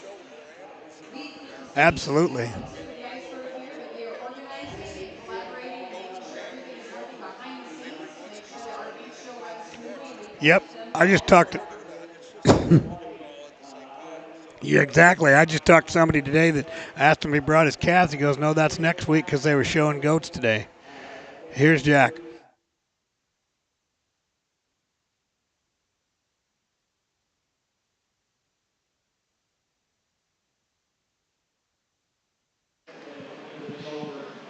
Well, as we get started here into our market division, nice set of Kenya steers. And again, I gave them all purple ribbons. I think they're all very well fed. They're market ready. There is some variation in structure within this class, but I think in general, just some really nice steers that represent the industry well. I think our class winner is fairly handily the one that needs to win the group. He's a steer that I like his length. I like the depth of his body he's got, and yet nothing wasteful about him. You get in behind him, and he's tremendously thick up over his top. He's got a great deal of bone and substance to him. He's really, when he relaxes, he gets out and goes pretty well. There's times that he'll get just a little bit uncomfortable back there in his rear pastern, but I think he's more than sound enough, and his advantage in length and presence, tremendous thickness, and one that certainly has some finish to him to win the class. Second and third's a little bit closer, and I've elected to use a calf to me that I'm more comfortable with in terms of muscle and finish. He's a little further along. He's got a little more market shape and design to him as you get in behind him. Good length of body. His feet and legs are really, really nice. He doesn't maybe have quite the overall presence from the side as a steer that we've got here in third, but there's nothing wrong with that guy. Fundamentally, his feet and legs, again, are good. His rib is nice, and he has quite an advantage just in terms of muscling and strength up there in his forerib. This one's good looking, no doubt about it, here in third. That is a long-bodied, attractive steer, knee through his shoulder and front end, really nice down his top line. Just presents a beautiful look from the side. He gets in trouble when you get in behind him. He gets in trouble a little bit when you put your hands up over his top. There's just not as much muscle in this guy as the two we've got right ahead of him. But that is a good-looking, nicely structured steer that we got there in third. Then we go to the other extreme, to the young lady's calf in fourth. This one is immensely thick. If it's all about muscle for you, this might be the one you like, because that dude is extremely thick up over his top, through his quarter and his hip. He's not sound enough out of his front end. He's a little bunchier made up there. Doesn't have quite the balance to him, but that is an incredibly wide top, big-ended steer. You fed him well. He's finished good. We just need to give him a little more style and balance and change his structure just a bit. More length and elevation in our calf that completes the class. I like that about him. We need to change his hind leg stature just a little bit, fix him up from hooks to pins, but again, a thick steer that has length of body to him. He's fed. He's ready to go. Again, another nice purple ribbon kind of a steer. Good class. Great way to get started. Let's give him a nice round of applause. That'll be your champion reserve. All righty. That was a Dorn and Dakey sweep right there. The champion came from Mitch and Andy, but the champion goes to Haley Joe Hansen from Burke County. Reserve Kenzo Carlson from Kearney County, and that was I just saw on here. That was also one sold by Dorn and Dakey. Third was Brittany Samuelson from Adams County. That one came from Todd Lay.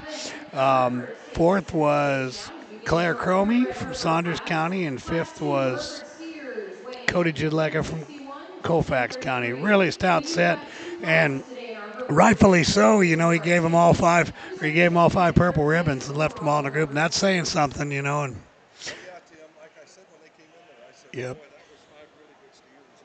And, absolutely. you know, I understand the kids that were through fourth or fifth, but you know, as happy as the ones that finished the second, boy, they should be very proud of the steers. Oh, yeah. They'll be tough at the end of the day for sure. Well, we got a set of Hereford steers now. We got a big weight range here from 1061 on the right and all the way down with Maya Brummels. We got Becca Sheets, Cooper Victor, Ashley Melcher, Camille Carr, Alexander Huwalt, and at the end weighing 1333 is Weston Stemick. So he's got a really good variety.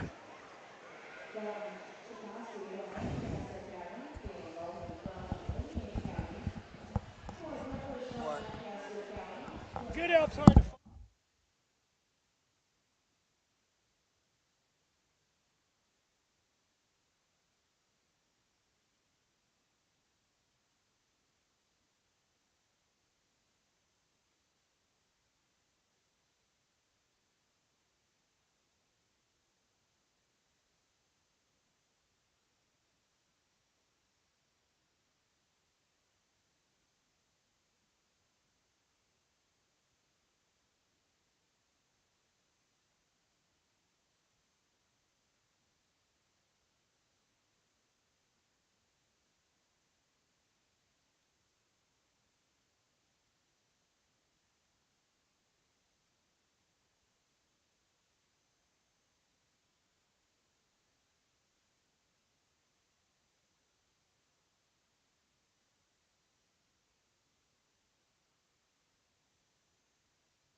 Well, as we start our Hereford division here, a really nice set of steers. And this one kind of comes to the top pretty handily for me. There's no doubt the way he's presented, he'll grab your attention.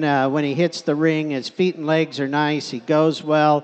He's a beautifully balanced steer. But just as importantly, when you get up on this guy, he's got some muscle down his top, through his hip and his rump. He is one that's kind of interesting to me. When I first looked at him, I thought, well, we're going to have a little concern in terms of one being a little too wasty when you get right up over his rib. He's not. He handles really nice over his rib. He's got some flair and expression there and touch to his loin eye when you grab a hold of him. That's just a very high quality steer that combines a lot of quality with some meat animal shape and look to him. Nice calf to win the class. I think this one fits well in second. His length of body is good. He's good down his top line and through his hip. He's a nickel straighter on both ends of his skeleton as you compare him to the class winner, but he does have some muscling in him. He's got some finish up over his rib. He just can't really run with our class winner in terms of overall balance and structural soundness. Another good steer here in third. From his hip forward, I again like this guy real well. He's thick up over his top. He's got the right kind of rib cage set in him. He's got some bone. Need to change him through his hip and the posture of his hind leg, kind of square him up and give him a little more look and presence. But I thought he was better down on his feet, and I believe he's better in his composition than the calf that comes here in four. The steer in four is longer bodied. He is leveler to his hip than the one that we had in third. You get to studying this guy up close. He's maybe just a little wasteful, and he's a calf that's got a little longer toe about him. I'd like to change that, but a good calf. His length of body is excellent. He's dead level down his top line. Young man's got a nice one again here in five, kind of the same type, a smooth blending steer with some length of body, very up-headed type of calf. Doesn't have quite the shape of muscle to him. The next calf that comes here is, again, one that's got some look and presence. We need to kind of advance him just a little bit in his market traits. The calf that completes the class is really nice. He's a calf, though, I would term a bit more of a progress type steer. He's not quite there yet. He's got a good pattern, a good look, and balance to him. We just don't have quite the thickness or the overall condition that we had in those at the top end. Nice set of steers, and really a very high quality calf that won the class. Thank you.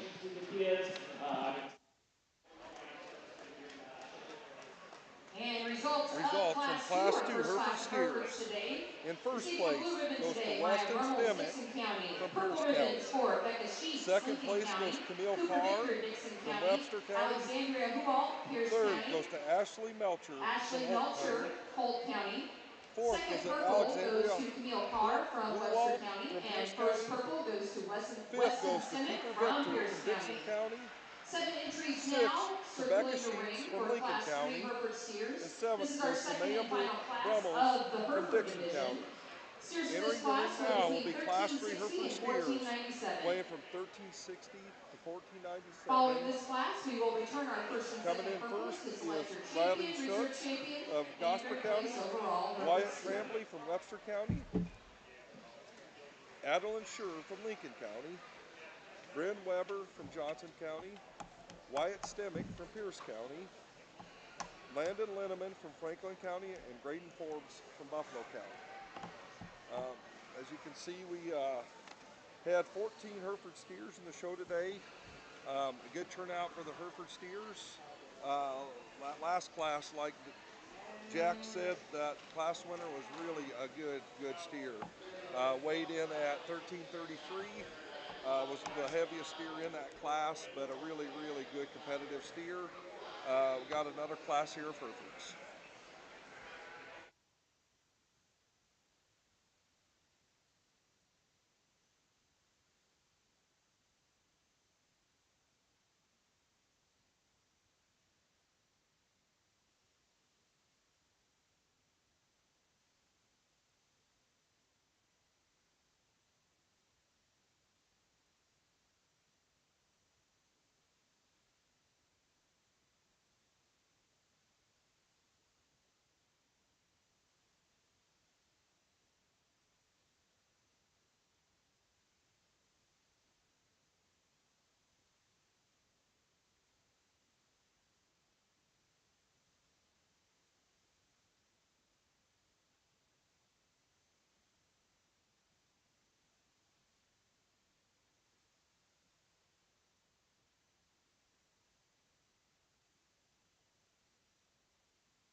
Well, this is really a nice set of Hereford steers, and my compliments to them. It's really nice to see this kind of quality in a state fair setting, and the way these exhibitors have presented them, the way they fed them. They're finished up nicely. I gave every steer in here, again, a purple ribbon because I think they're ready for market, and I appreciate that about them. There's no real issues with them. We are going to talk about some structural things as we go down through here, but as I sit and look, it's nice to see some width in them. It's nice to see some rib, and yet they're, from a composition standpoint, they're right.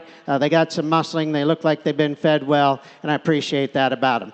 Our class winner kind of takes it to the next level, in my opinion, just in terms of presence and eye appeal. Long-bodied, very attractive steer, really shapely. When you get behind him, up over his top, lots of expression in his quarter and down into his twist. He's good enough within his structure. He's got enough quality over his rib when you handle him. I think a nice kind of a place to start, just kind of sets himself apart. Good calf here in second. He's deep-ribbed, he's big volume. He kind of resembles our class winner off to the side. He does tip over just a little in his front shoulder. I'd change that. But more importantly, when you get right behind him, he can't quite run with our steer that wins the class just in terms of his overall muscling. This is a big statured, long-bodied steer that comes in 3. He's a calf that's got some shape up over his top. If you want to swap 2 and 3, I wouldn't argue with you about it. He's just a little off-balanced when you get off to the side, in my opinion, but he is long, and he's certainly got some shape up over his top, and again, some expression over his top, some finish over his rib. A good pattern calf again here in 4th. He's very sound on his feet and legs. He's got some depth of rib. He gets his tail head set into his spine a little too far. He's a little flatter right there about his stifle and quarter as you compare him to steers maybe on either side of him, because this guy here in 5 standing still could go as high as 2nd, in my opinion, in this class. He's big top, he's big-ended, got a lot of expression of muscle. I just got to change his hind leg structure quite a bit. Gets outside himself when you watch him walk from behind. His posture and set there is not quite right. If you're okay with that, you're going to like him better than I did in terms of placing, because he is an extremely thick steer that from the standstill looks good. Then we complete the class again with 2 purple ribbon steers that have some length of body. They've been fed well. They got enough condition on them. Neither of these steers are quite as expressive in terms of muscling as those at the top end. But another very, very nice class of steers with a lot of quality throughout. Congratulations to them. Thank you. And class 3 is an all purple ribbon class. Results Purple from ribbons Class 3 including Riley Hereford Schutz steers. from Gosford In County, first Wyatt place goes to Tremblay, Landon Webster Linneman County, of Franklin Braden County. Forbes from Buffalo County, Second Ray goes to Weber from Wyatt Johnson Stemick from County, Pierce County. and Adeline Schur from Third Lincoln goes to County. Adeline Schur Your from Lincoln second County. purple goes to Wyatt Stemick Fourth from goes Pierce to Bryn County, and Weber first from purple to Johnson Landon County. Linneman from Franklin County. Fifth goes to You'll Braden now be Forbes from returning Buffalo County. Landon and Wyatt to the ring, Sixth along goes with to our Wyatt first and Tremblay second from Webster purples. County. First The purple, seventh Weston goes to Stemick, Riley and second Schutz purple, Camille of Carr Gosford from County. class number 2 to As we select heard your earlier, champion, the judge reserve plate give them champion, all and purple third place ribbons. overall, A Hereford really good steer. set of Hereford steers, market ready. Like he had explained, he was really pleased with all of them. But at this time, we are going to pick our champion Hereford steer. In class 1, we have Weston Stemick from Pierce County. In the second class of Hereford steers, we have Landon Linneman of Franklin County. In that. Class 1 winner weighed 1333. The second class winner weighed 1462. Looks like 2 really good, high-quality Hereford steers. For Jack to sort through here to represent this breed in the show today.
Well, as we finish up here in our Hereford division, this is really a nice pair of steers, and kind of got to, as you might know, I have a little more in my heart for these Hereford exhibitors than some, and boy, did they not disappoint here. These are really a nice pair of cattle, presented well, shown well, fed well, and I think there's just a little bit of differences in them. Structurally, I think compositionally and muscle-wise, there's a little bit of variation in them. But I want you to know that these two are really nice cattle. The steer that won that first class, I thought to myself when he hit the ring, we're going to make a champion here, right? Because that one just has a tremendous amount of look and presence and quality to him. As I said, when you get right up on him, he's a steer that handles pretty good, pretty fresh to the touch with some muscling up over his top. In my opinion, this calf does move a little freer than the one that we have out of Class 2, but he's a calf that doesn't have the power. He's not as wide anywhere through his chest, and when you get in behind him, the calf out of Class 2 is long. He's an attractive steer that's just massive up over his top. It starts right there in his chest and brings it up through his rib cage, has some muscling out through his hip and his rump, but he's a nickel tight. He's a nickel tighter in his movement than what we had in the class winner. That's an incredibly good pair of Hereford steers. My compliments to them, and for my sake, I want you to give these two exhibitors a great big round of applause because that's a nice pair of Hereford steers.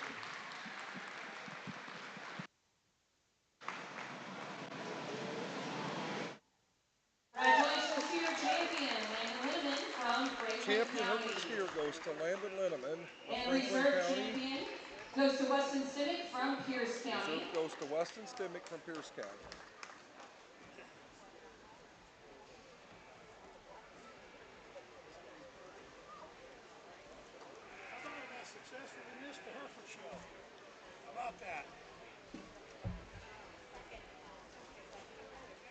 We will pause for a moment to select our third place overall. Linemans.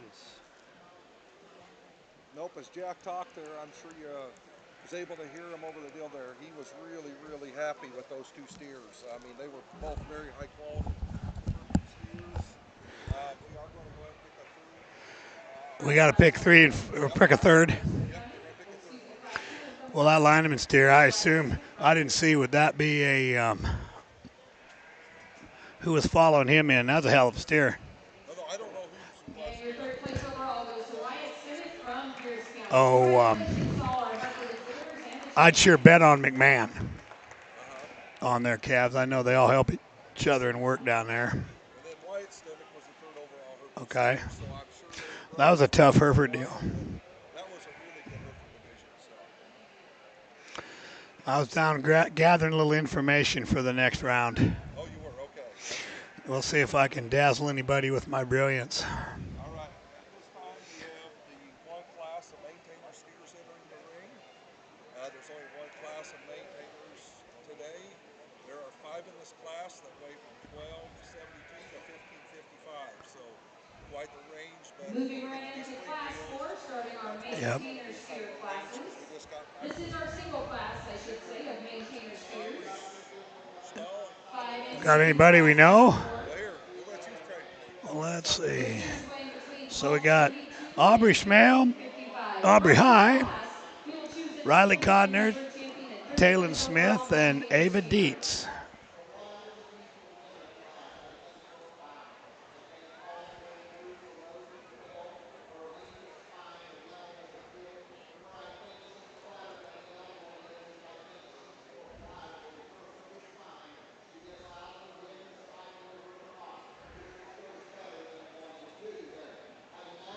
I wished I got to a few more jackpot shows. You know, some of these to see them, and some of us stay. You know, I'd lose track of a lot of them in the winter. You see them, and The only thing I do know of these ones here, last year in the ring, the black and white steer, he was the champion at the Buffalo County Fair. where'd he come from?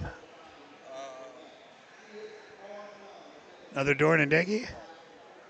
Oh, Mark Langford. oh, okay. He was the guy, they said it was raised by the guy that used to work for Mark that went on down to Kansas. Can't think of his name right now. That's Nope, I know who you mean too. but it was off of Mark's set. I remember that. Now that you say that, I remember that calf. And that is raised by the gentleman that used to work for Mark. That he's now working for Deal in Kansas now. And Feed company or something, I think. Yeah. it's a company that he's working for now. And that I didn't know if it was feed or what it was, but that's who raced that one. And I'll be honest, I just can't think of his name off the top of my head. I can't either. I know exactly who you mean. Somebody else knows, or if you're listening, you right. I mean, I'd sure claim that one if you're listening. I mean, that looks like a great calf. Yeah, no, it's He got a lot of power. He's weighing, 1555. It'll be interesting to see what Jack does. I mean, I'm all for it. I think most people are. I mean, we like to see that weight getting up a little bit. It's a lot more realistic. That's what we're seeing in town. That's what we're putting on the truck every day. And as we get across the Midwest, we're seeing a lot more good big steers getting one, and not any too big. just still moves well and kind of holds himself together. Ain't wasting. Really a good steer.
Well, here in our maintainer division, got really a nice steer to win. This chromed up guy, he's a beast anywhere you look at him in terms of substance and density, and yet nothing wasteful about him. I like that. He's got a nice trim look. He looks like he's been fed well. He's hydrated through the middle of his body and got a good top, good hip. That's a monster top and rump in that guy.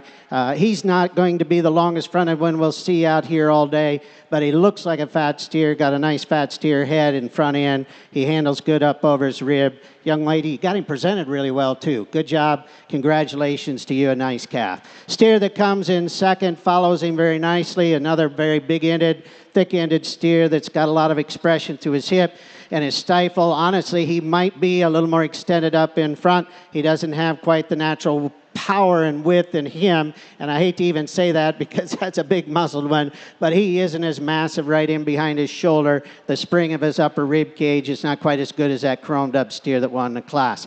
The red steer from his hip forward I like a lot. The length of his body's good. He's really neat to his front end. He's got some finish up over his rib. We could change the posture and set of his hind leg, but he's finished up well. He handles very, very nicely up over his rib. The calf in force, an attractive steer that's presented well. Frankly, I don't like the way he handles over his rib. I'd like to change that just a little bit. But he's a good-looking steer with a lot of quality to him. And then the calf that completes this class is really shapely up over his top, got some muscle through his quarter, just a little rounder made on both ends of his skeleton. That's our only class of maintainers. That'll be your top three. Very deserving. Give him a great big round of applause, if you would, please. All right, there we go. Champion goes to Ava Dietz, the steer we were talking about from Buffalo County. Sold on Mark Langren's sale last year. Second goes to Taylor Smith from Thurston County, and she'll be automatically reserve maintainer. And third will be Riley Codner. fourth Aubrey High, and fifth Aubrey Schmaley. Now we have a class of 3 Shorthorn steers coming in, pretty broad base. And I like to see that steer, 15:55 first and 14:55 seconds. That's good to see. It's not going to bother him today. We got Jada Jenkins, Landry Weezy, and Lizzie Davies with these are purebred Shorthorn steers. Yeah, back to those maintained scale. We talked about that steer weighing 1555, and Jack agreed with us. There ain't Yep. a lot of waste to him. He sure wasn't overdone. He still looked That's really right. fresh. For one weight 1555 moved out well for one that size, and so if they could keep that freshness, keep their soundness to it at that weight, it's not going to bother him at all, and that's good to see. Dang right it is. Well, and it makes it easier on everybody. For a long time when we thought we had to weigh 13, you couldn't weigh 14, and you had to be 13, and you'd fight that all the time, and everybody'd shrink them one way or the other, and that's not easier on anything or anybody. Yeah, no. Now this takes me back to my age, Tim, because back when I showed, 1300 was kind of the magic. Same. Yeah, we won Louisville at 1296 one year. Yeah. And that would have been sooner than that. That'd have been like 2010. Yeah. That's not 15 years ago, and we've changed a lot and come up. Yeah, no. But we bred the cattle a little bigger and stouter, and quite honestly, you look at the feedlots, and our numbers. We're at an all-time record low number and all-time record high prices, and that last couple pounds makes the last couple hundred pounds makes a lot of difference.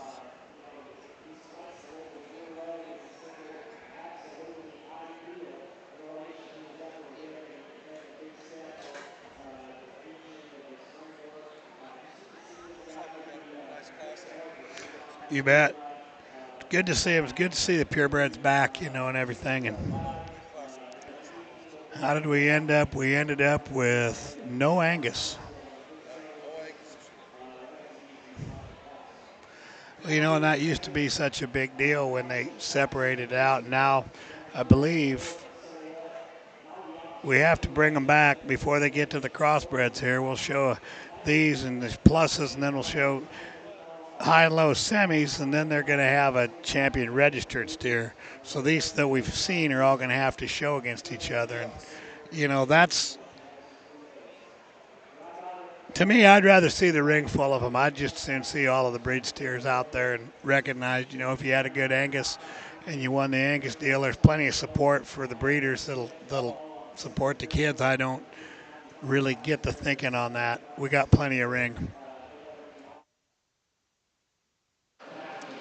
Well, here in our Shorthorn division, just a trio of steers and a nice trio. I think we've easily got the 2 up on top that are just market ready. They're finished up well, and they've got muscling to them. They look like market steers and presented like market steers, and I like that about them. Those young ladies have done a nice job feeding them. And then of the 2, we just take it to another level in terms of balance and symmetry, presence and look, and our class winner and division champion, really a nice made steer that gets out and walks well, keeps his feet at the edge of his body really, really well. He's not just as massive in terms of pure density as the one that's in second, but he's got enough shape to him, enough muscling. He does handle with some condition over his rib, and he's just a good-looking rascal that you presented very, very nicely. The calf in second has been fed well, just pure density and volume and mass. Structurally, he's not quite as good. He's a little straighter, more upright through his front shoulder, a little off in the posture of his hind leg,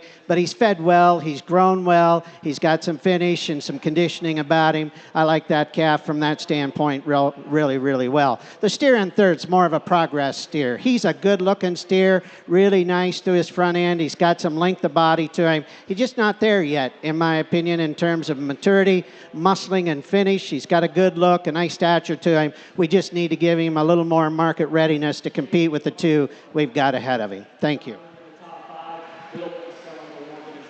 And results of our Shorthorn steer class, Class 5. Receiving a blue ribbon today, Jake.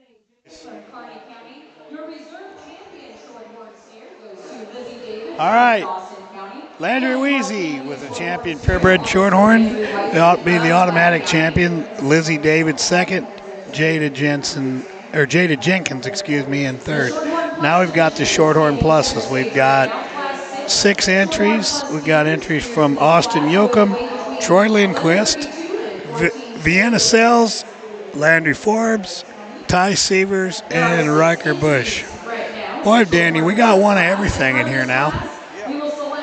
That's a pretty cool class. He's going to know they're all here. Yeah. Oh, Tim, we'll do a little checking here. I've got one guy that's texting me that they're having a hard time hearing me, but they hear me fine. Right. So I'm just going to talk to you a little bit here and let them text me back here and see if it's getting better now. So. All right. It might just be because I'm a loudmouth, Danny. I don't know. Well, maybe I'll just start having to scream a little louder. So.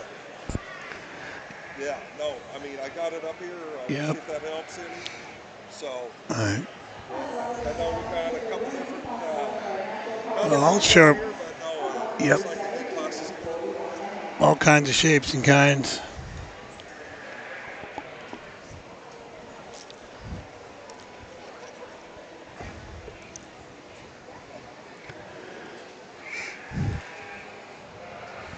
If I remember correctly, that Selsteer won Junior Nationals, Shorthorn Plus. Yes. I know he come from Todd Caldwell. Well, that's he's done.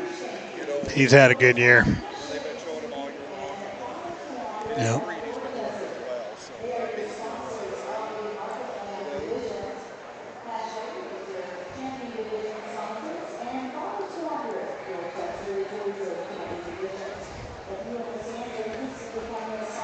That Lindquist steer doesn't look quite fat in second. Troy's calf from Douglas Sarpy, but boy, that's a cool looking calf. I wish he was a she. I'd go by and put him in my cow herd. That's kind of my kind. I love them motley face. That's just kind of right up my alley right there. now, steer that weighs 1330, so he's starting to get up there. Yep, he just looks like he needs a little cover. Cause he's on there. We got from that first steer weighs of Austin Yoakum weighs 1132, and the Riker Bush at this other end weighs 1410. He doesn't honestly look like he's that big. He carries 1410 pretty well. Very well. So there's still quite a bit of steer there, though, and Oh yeah.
Okay, the initial pull for, what is it?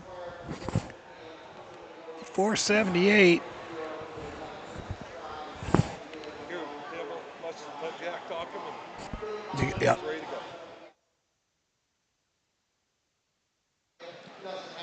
All right, nice set of Shorthorn pluses. There's some give and take here on the top end, and I think, frankly, it'll be kind of what you're comfortable with, structure to use, and there's some nice calves all the way through. I'm most comfortable with our gray steer just in terms of his fundamentals. He is an extremely thick steer. He's got a good shape to his top, a good meat animal look to him. Again, I love his rib cage. He's got some spring. He looks like he's hydrated and filled up nicely, and yet nothing wasteful about him.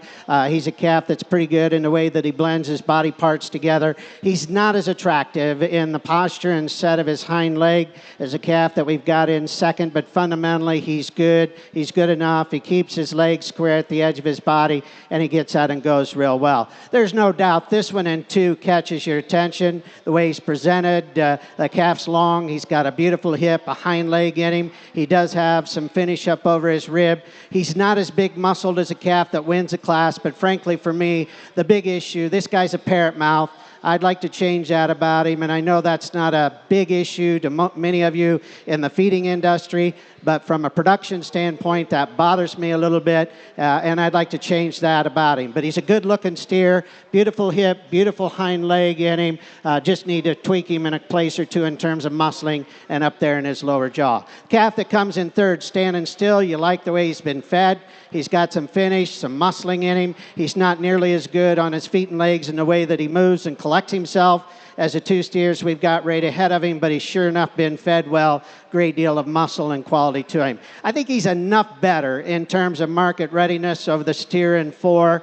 The steer in four is an attractive, good-looking, long-bodied steer. He's really trim, maybe to the point of being just a little too trim. I'd like to give him a bit more body capacity and density for the amount of frame that he's got, but a nice calf there in four. Calf in five, standing still. You like his bone. You like his length of body, the depth of his rib. It's nice. I need to change the set of his hind leg just a bit when you get in behind him and watch him walk. Then the calf that completes the class is perhaps a little more attractive. He's really good on his feet and legs. He's just not there yet. Another one of those, it's a bit more of a prospect calf or a progress steer, if you will. Need to give him a little more finish, a little more total body capacity to run any higher within the class. Nice set of steers. That's our only group of Shorthorn pluses, so that's your top three. Give them a nice round of applause, if you would, please. All righty, champion goes to Lander Forbes from Buffalo County. Reserve champion, or second and reserve champion, be Vienna Sales from Saunders County. Third, Riker Bush from Franklin County. Fourth goes to Troy Lindquist. Fifth goes to, where did fifth go to? Fifth goes to Ty Sievers, and sixth goes to Austin Yoakum. And Danny, you were saying why the numbers different on that class winner. Yeah, the Forbes kid. This was Lander's kid. His Yep. name came up between a baby and a root. I don't know if I can recall or what. Messed up my Uh-oh. numbers.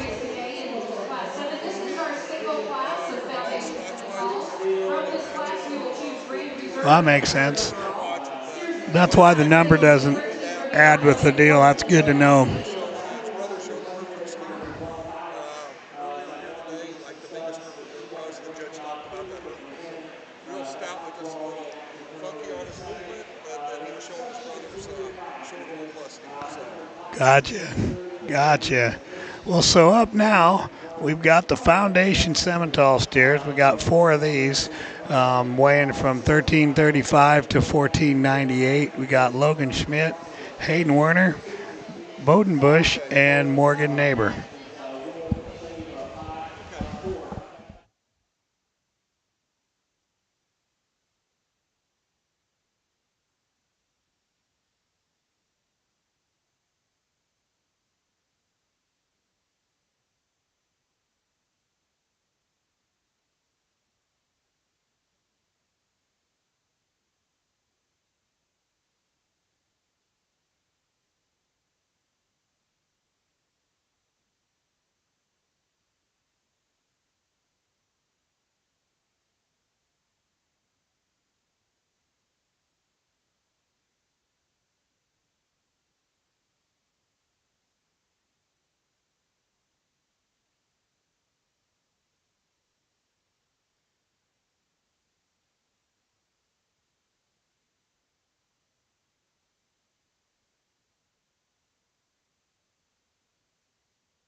Okay.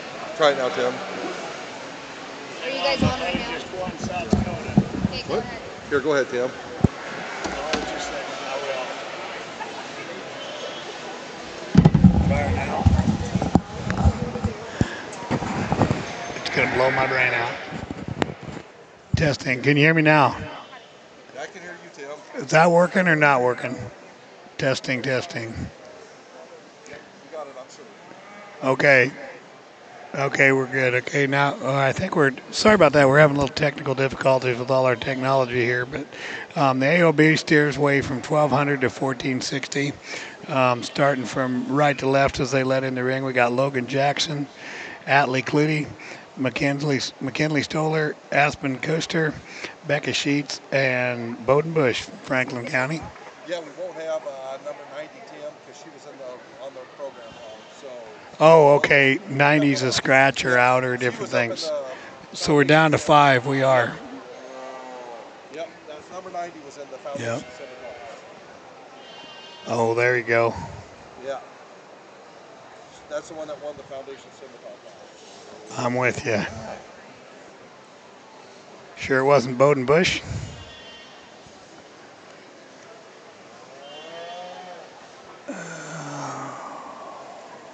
Yeah, no, here, I'll do a little checking, but I'm sure it was number 90 wasn't the foundation. Now, can you hear me, Tim, now or not? I can't hear you, but I don't know if it... Okay, well, the first calf leading out is Jackson Logan, 636, and then we got 320. That's the black steers, McKinley Stoller. Aspen Custer from Colfax County with 535 with the Charlet steer. Becca Sheets and weighing in at 1460, enter 34 from Bowden Bush.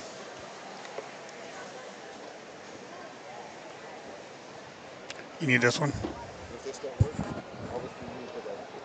Oh, I'll figure it out. You need this one too? I'm going to sit here and just look nice. Yeah, there you go. Okay. Okay, can you hear me now? Yeah, can you hear me? Yeah, absolutely. Cool. How about that? Sydney has it fixed. Fixed it. Yep, look at there. I don't know how I fixed it, but She fixed it. start replacing until you get it fixed. That's Thanks, right. everyone. Yep. That's our noble leader. She kicks butt, I'll tell you what. The Ringside Live crew's pretty awesome. They're fun to work with, too. Oh, boy, I mean, these AOBs.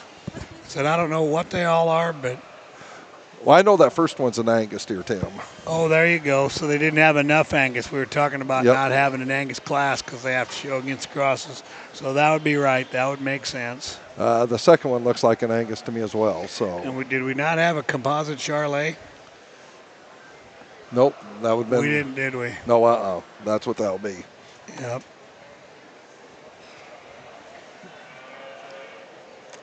Okay, and that calf, I do know that that calf come from Skylar Weber, that Cooster steer from Colfax County. Here's your foundation semifinals, Okay. Tim, because we had that one up there. So.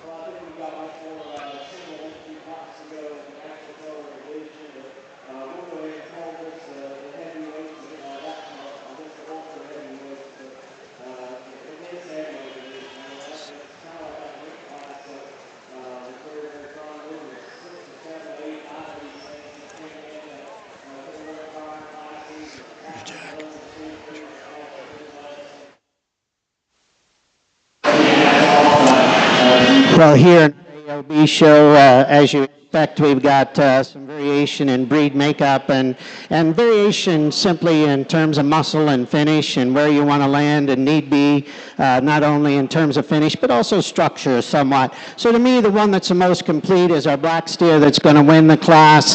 He's better on his feet and legs than the calf that's in second. He's really good in terms of his look and his balance, and to me, he's a little fresher to the touch. He's not as mushy up over his rib. He's not as soft soft made perhaps as a calf that we've got in second. There's obviously not as much just pure density and volume to him, but his composition is better. He's good long-bodied. He's an attractive steer that has enough muscling in him, and again, just quite a bit sounder, especially in the way that he places his front shoulder and the way he puts his front feet down. He's just a more complete calf, in my opinion. Now, there's no doubt this one grabs your attention in the way he's presented. He's a calf that has just an immense amount of volume and mass, but some of that's just too much. He's got too much softness over his rib. He's a little wasty there between his front legs and a little jiggly underneath. I need to change this guy a little bit and give him some real, just true muscle shape when you get in behind him, but an impressive looking steer, big bone, stout featured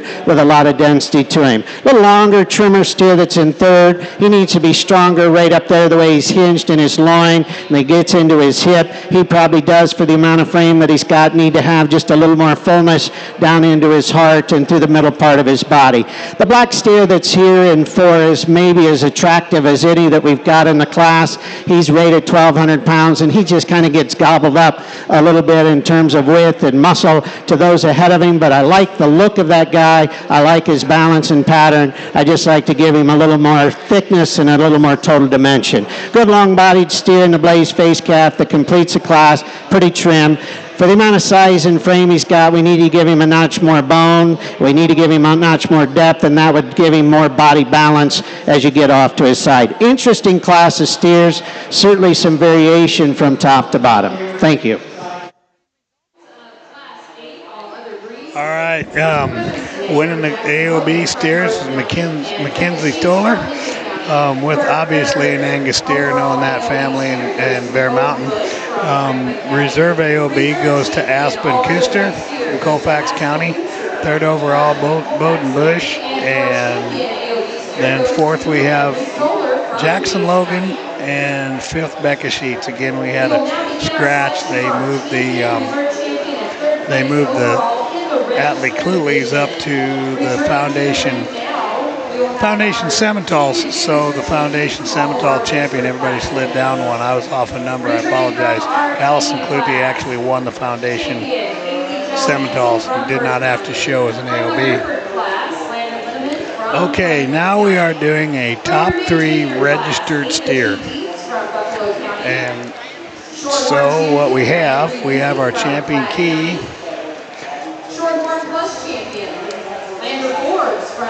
Coming to you from Burt County, we have Haley Jo Hansen, our champion our champion Hereford, Landry Lineman, champion maintainer, Ava Dietz, our Shorthorn steer, Landy Ruizy, Shorthorn Plus steer showed by Lander Forbes, and our AOB our Foundation Simmental showed by Allison Clute, and then we have our AOB that we just saw from McKinley Stoller. After the champion registered series selected, we will be returning the reserve champion from that class. Yep, so again, they're going to pick a top 3, so I suppose I haven't read ahead in this book. We must be going to pick a top 3 overall. We're going to pick a top 5. Well, I don't know, Tim. I mean, I think probably a top 3, I suppose, if they're doing a 3. Is what I'll say, but I'm not sure. When it gets to the end, it don't say for... Well, they pick the crossbreds, and then we show the market heifers at the end, and then that's as far as our book goes. But they pick 3 market heifers as well. Yes. So we must be going to pick 3.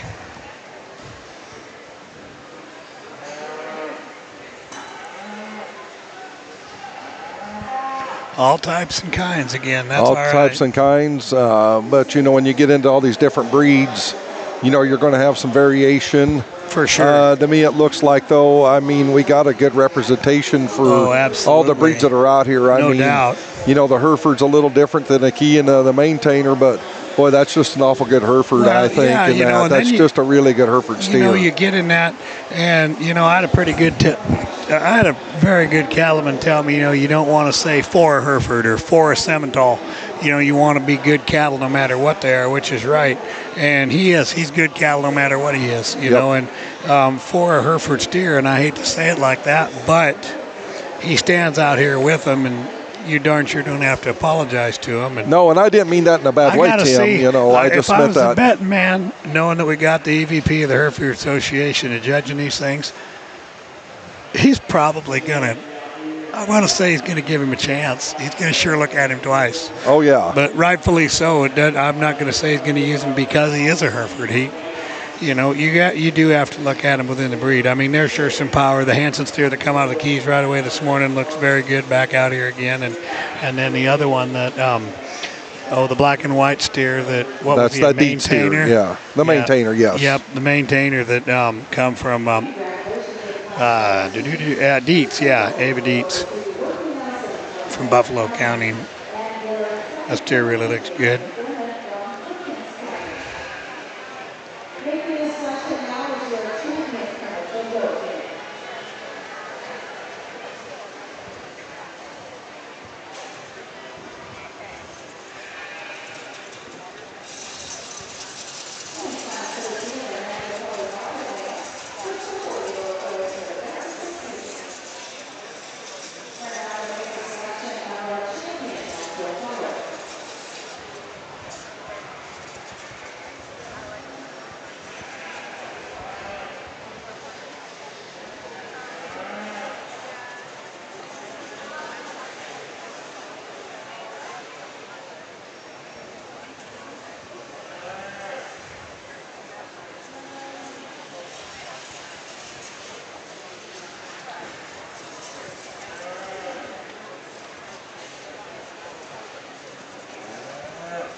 Well, Danny, you got a prediction? Oh. He talked that maintainer for being so stout and still holding everything together. And, he talked that one up really good. I mean, he talked that key up real nice for how he's so complete.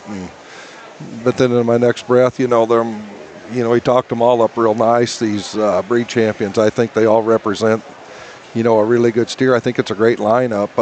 It is. But he sure did talk the maintainer and that key up really well when we had him in class. Well, here he comes.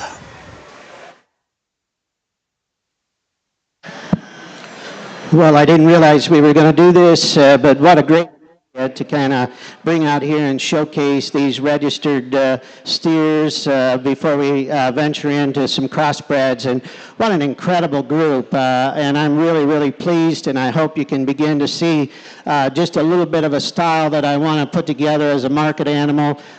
First and foremost, they are market animals, so we got to have some finish, some muscling in them.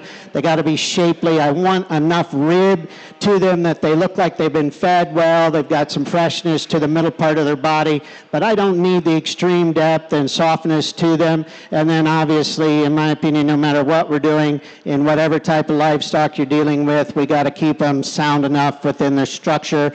At times, maybe we give up just a little bit of that in the market animal to find the one that is market ready. But it doesn't matter what you're doing, whether you're feeding cattle or whether you're raising them, they got to be comfortable, and to be comfortable, they got to be the right kind of structure. They get up and down and get to a feed bunk and do the things that they need to do within our industry. It's a nice set of steers from top to bottom.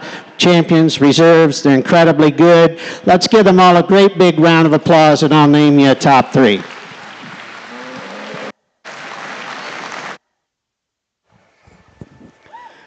And there you are, Ava Dietz, Buffalo County, out of the maintainer division.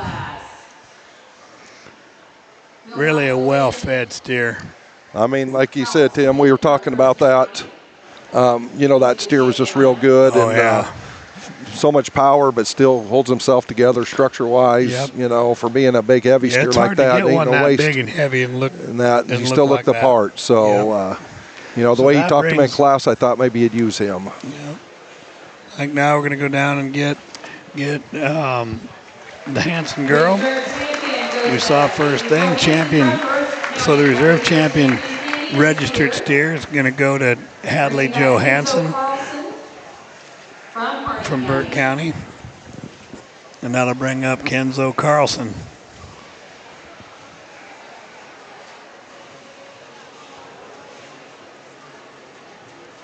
Did I call it or did I call it? Landon Lineman, rightly so.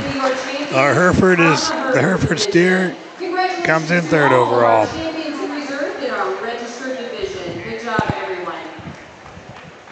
All righty, well that's a great lineup. We have our Class 9 crossbred steers lined up at the gate. So we have, as the big Joyce lady said, now we got our crossbreds here. It's kind of going to be a La Prospect class here. We got the 10-17 to 11-50 coming in now. There are 11 head in this first class. When we get this all out of the way, I think we'll.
And as we jump into our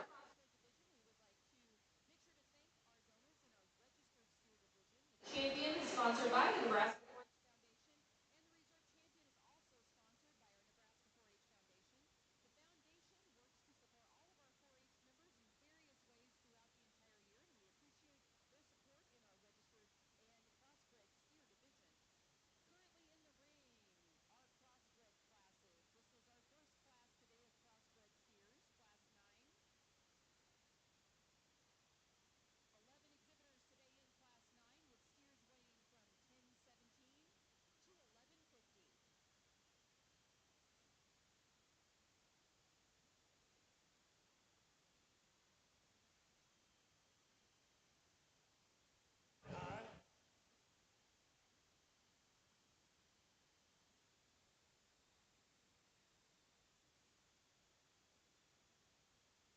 You're good. You're good. Okay, I was just going to give you an update on the breeders of those champions. Eva Dietz maintainer that come out of the champion registered steer come from Mark Lingren off his SC online sale last fall. I know his hired man that's moved on to Kansas raised him, and nobody seems to know.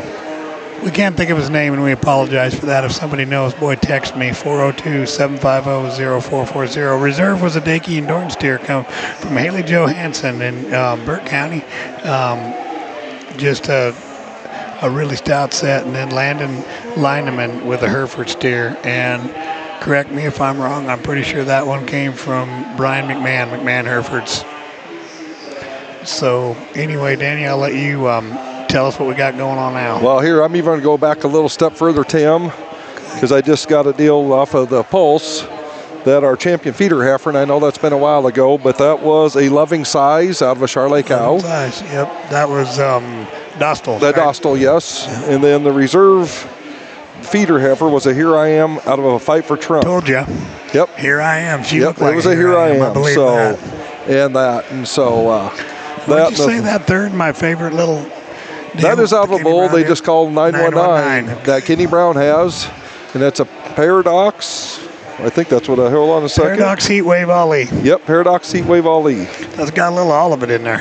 And that Kenny Brown, I don't know if anybody knows that. He lives over there at Creston, Iowa. Yep.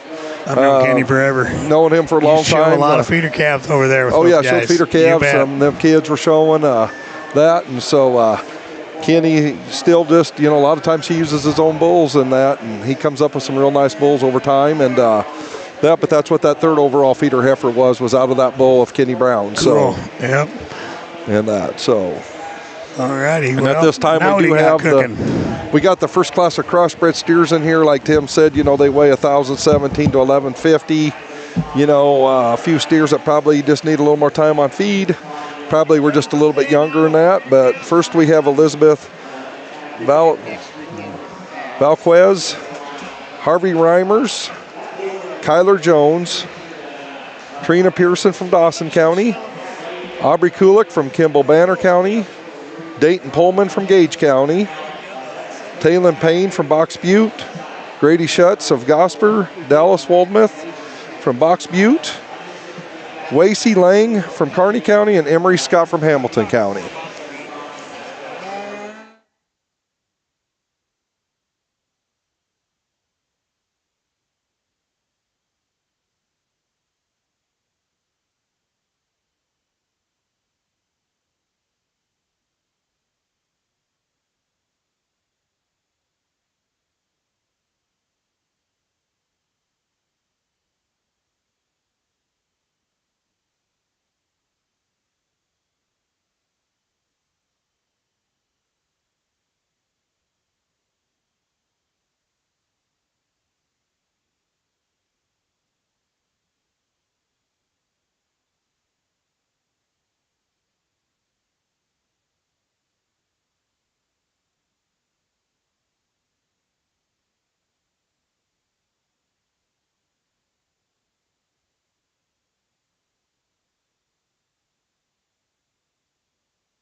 You on, Big Daddy?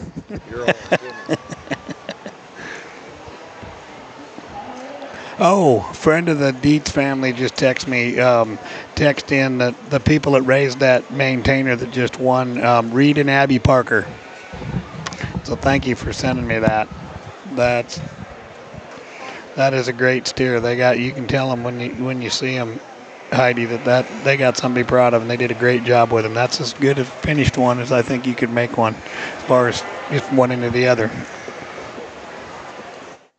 As we kick off here into our crossbred division, and here in the markets side, we've got in my opinion, kind of a clear winner, just in terms of one that's got some length and balance and quality to him, some shape about him. His bone work is nice. He's good enough in his structure. He gets a little bit tighter in his movement than what I'd prefer, but he's in the mid-11s. He's a calf that's got some finish on him for that stage of his life. Just a really nice, shapely kind of a steer to go ahead and win the class. This guy in second just kind of fits him. He's not as attractive, doesn't have quite the pieces to put him together in terms of presence and just symmetry, but he's a good calf with length of body, depth of rib. Again, he's got some muscling in him, and he does have some finish up over his rib. The red steer's maybe just a little more attractive to look at. He's good down his top, level through his hip, his hind leg set is nice. He's just a little too quick for me, a little boxier made through his shoulder and about his front end, but he's a good top steer that's really nice out through his hip. Same kind. Right here in 4 that follows him, maybe not quite as massive in terms of muscle when you get right behind him, but more importantly, maybe just a notch too boxy.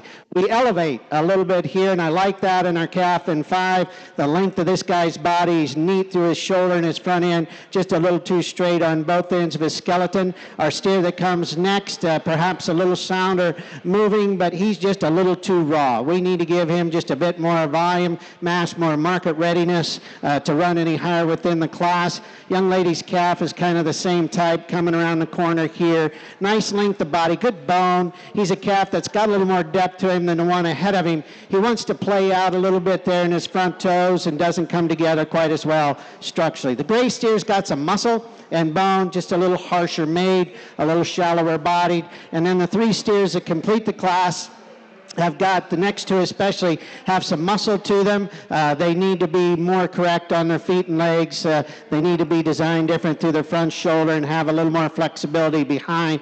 Honestly, the young man steer that completes the class is a little sounder moving. That guy's just a little too narrow everywhere. Through his chest, he needs to open up down his top line and through his hip and his quarter. Nice set of calves, and certainly a very strong steer that won the class. Thank you. All righty, winning our first class of steers was Wacy Lang from Kearney County with a steer weighing 1,150 pounds. Second, Talon Payne from Box Butte County with a steer weighing 1,130 pounds. Third was Aubrey Kulik. Fourth goes to Dayton Pullman. Fifth, Dallas Waltman. Sixth goes to Grady Schultz. Seventh, Emery Scott. Eighth, Elizabeth Velasquez. Ninth goes to Kyler Jones. 10th, Trina Pearson. And 11th, Harvey Reimers. Coming in now, we've got second class, or class 10 crossbred steers weighing 1167 to 1228. There are, looks like about another 12 steers in this class. 1167 we got laden in with Parker Calloway. Then we got Brindley Bachman, Briley Aarons, Jax Bergen, Annalyn Beach, Gage Rupiper, Gavin Schur, Claire Rasmussen, Kylie Carr, Kyle Shaw, Cutter Ram, and Riggs McConnell finishes that class weighing 1228. That'll be the last one coming in here, the red steer that's just walking through the gate. Alrighty, well this one might take him a minute to sort. Yeah, no, we got, getting a little closer to, like we said in that first class, some steers that probably just weren't quite market ready yet, or a number of them, but we're starting to get here a few more cattle that are getting a little closer to that weight, but it looks like a real nice class of steers here. So we're going to break them by division here, and they got, the next weight's going to be really close, 1234 to 1265, so they cut it pretty tight. Everybody got up there a little bit. Yeah, like you said, Tim, we got 3 divisions of crossbred steers. the lightweight, middleweight, and heavyweights, and there's 3 classes in each of the divisions we have here today. Yep. And so here we're in the second class of this lightweight division, and and we'll let him start to evaluate these. Like we said, there's a few more that look a little closer to market ready here in this class. Yep.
Okay, right now, Danny, we've got first we got Briley Adams, Briley Aarons with the red steers in first right now. The yellow steer in seconds, Anna Lynn Beach from Odo County, and third is Kyle Shaw from Box Butte County. I know the Shaw steer come from T-Mac. I got buddy Ryan Selman knew that story. T-Mac, he's been kind of a trader this year. He's selling his calves privately, so didn't want to go online. Okay, now we pulled him second, so Shaw moves up. T-Mac gets to second place.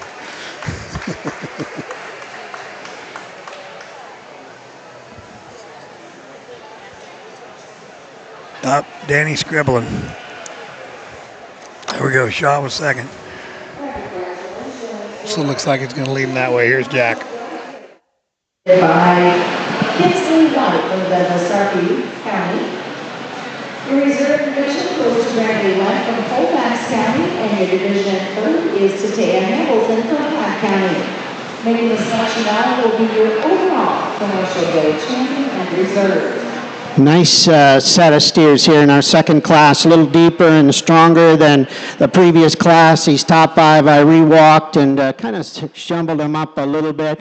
I really didn't ever waver from a red steer that's going to win the class. He combines the next 4 or 5. He's a real shapely kind of a steer, big top, big ended, really, really nicely set from hooks to pins, and the posture and stature of his hind leg is good, and then he has a lot of presence to him. He's clean underneath, and yet he's got some freshness to the middle of his body. I think just a really nice place to land in this particular class. The calf end second is kind of an interesting fella. I like his rib cage. He's really good from the side in terms of having a hip. He's got some muscling up over his top. He plays out a little bit when you get right back into the lower part of his quarter and his twist, and then he opens a little bit through his front shoulders. So he's a little awkward in terms of body balance, but he's a very sound moving kind of a calf. Lots of rib, lots of volume. And when I brought the 5 up here together, in my opinion, he was a little more juvenile, a little fresher about his head and his neck than what we had here in the steer in third. The steer in third's longer bodied. I like that about him, pretty sound in his movement. He's getting just a little stale, a little more mature up about his head, in my opinion. He's not quite as fresh over his rib as the 2 steers we've got ahead of him, but a long-bodied steer that's sound and certainly got some thickness in him. I move this guy up a spot when we bring him up here together. To me, he's just a notch wider bodied than the calf that we've got in fifth. He's good down his top line. He doesn't have quite the substance of bone, the overall strength of the 3 that we had ahead of him, but I do like that steer quite a bit. This one from the side is really, really nice. I like his balance. The length of his body is good. He'll just disappoint you when you stand in behind him. He's too flat as he comes right out of his shoulder through his rib cage, wants to play out just a little bit and become a little plainer in the shape of his muscle. But if that one's he's got some gas left in him, and if he matures and does some right things, that's a good looking steer that's certainly very correct in his structure. Red steer is moderate and deep and got some volume to him, just a little boxier made through his shoulder and through his overall makeup. The black steer, bring the next pair of black steers. These steers are stretchy, long-bodied steers that have got some muscling in them. We got to change them in their feet and leg structure. Both these guys, especially back in the rear pastern, you get down into their feet a little bit to go any higher. The blue steer is really thick and long, just a little plainer, a little rounder in his makeup. Pretty smooth blending black steer that'll be coming next, a little deeper up front for what he has behind. And then we complete the class with 2 steers with elevation. Length of body is good on them. Neither of those steers in relation to their frame have maybe quite as much muscle in them. Nice set of calves and really a very strong red steer that won the class. Thank you. All right, since our lady at the announcer's office is going back to front, I'm going to go front to back and tell you that Briley Adams from Burke County wins that class with that cool cherry red steer. Second moved up from third, Kyle Shaw from Box Butte County. Third was Anna Lynn Beach from Odo County. Fourth, Parker Calloway. Fifth was Kaylee Carr. Sixth was Riggs McConville. Seventh goes to Gavin Schur. Eighth was Jacksbergen. Ninth was Claire Rasmussen. 10th goes to Brinley Bachman, and then 11th goes to Gage Piper, 12th to Cutter Ram. Again, really, that was the top end of that class was pretty cool. I mean, we'll talk about a little more, but that young man, that Shaw, he just about got from third to first. That's a good example right there, not quitting what you're doing. That's dear. I know a little more about him because he come from Travis McIntosh, and Travis raised a lot of good show steers in his life, and it makes sense that one comes from there and looks good. But boy, he just about, Jack stopped for a minute there, and he just about moved him up one, and he just about super sticked him into first. So here's the last class in the first division, Class 3, and their weights are 1234 to 1265. A little heat and power in here, it looks like. We got Jace Ritter at 1234 to start, and then Clayton Craddock, Lane Kiner, Knox Schmidt, Darren Dozler, Jaden Secatera, Michael Werlin, Adley Hodge, Kenley Schmaley, Tanner Hansen, Julianne Borgelt, and Riker Truska. After this class, we'll pick the first division, top 3. I'm going to say this one, we'll have a little talk to do. I'm trying to figure what we know in here, what we don't know.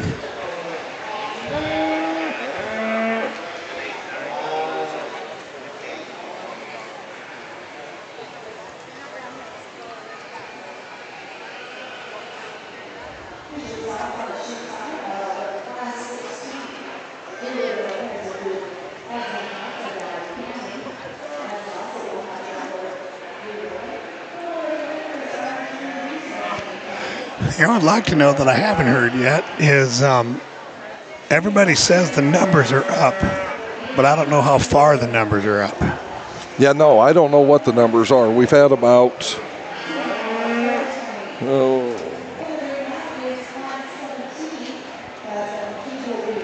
the heifers, I know they said they had like 250 heifers yesterday, and the heifers really had a big show, and of course they had showmanship ahead of it, so it got to be pretty late last night before they won. And just kind of recap that, Dr. Scott Shockey judged that one and used the Red Angus of Preston Hartman's to win, followed him with Hadley Hartman's Angus for reserve.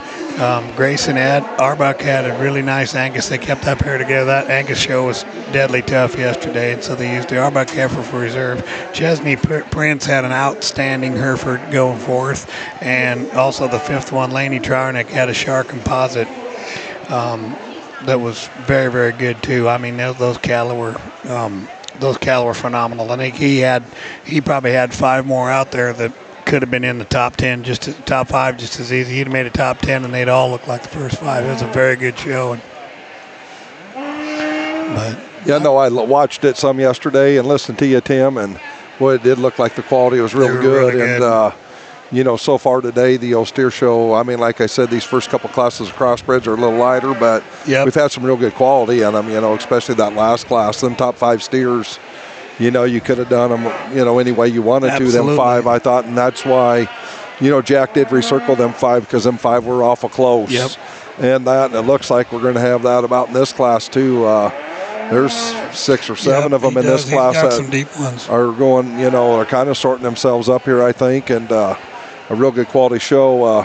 When you're talking about the numbers here, I don't got the program didn't add it up, but, we've had about 12 in a crossbred class. If that stays the case, we're going to have 105 to 110 crossbreds today. We had quite a few, and then we get to that market heifer deal. I think there's 5 classes, 4 or 5 of them classes that are, where it looks like we're going to have a good number, a good size show today. And that Absolutely. That so far everything's been going smoothly. It's a nice day for the show.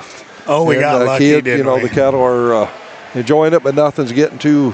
I thought maybe we'd have a few more, just a little bit antsy and itchy, just because the weather's changed actually. Don't jinx us now. Well, I shouldn't jinx us, Tim, but boy, we're just going to say it. The kids, they've been doing a great job with the show so far, and so hopefully it keeps up and that. But no, things are going well so far. So.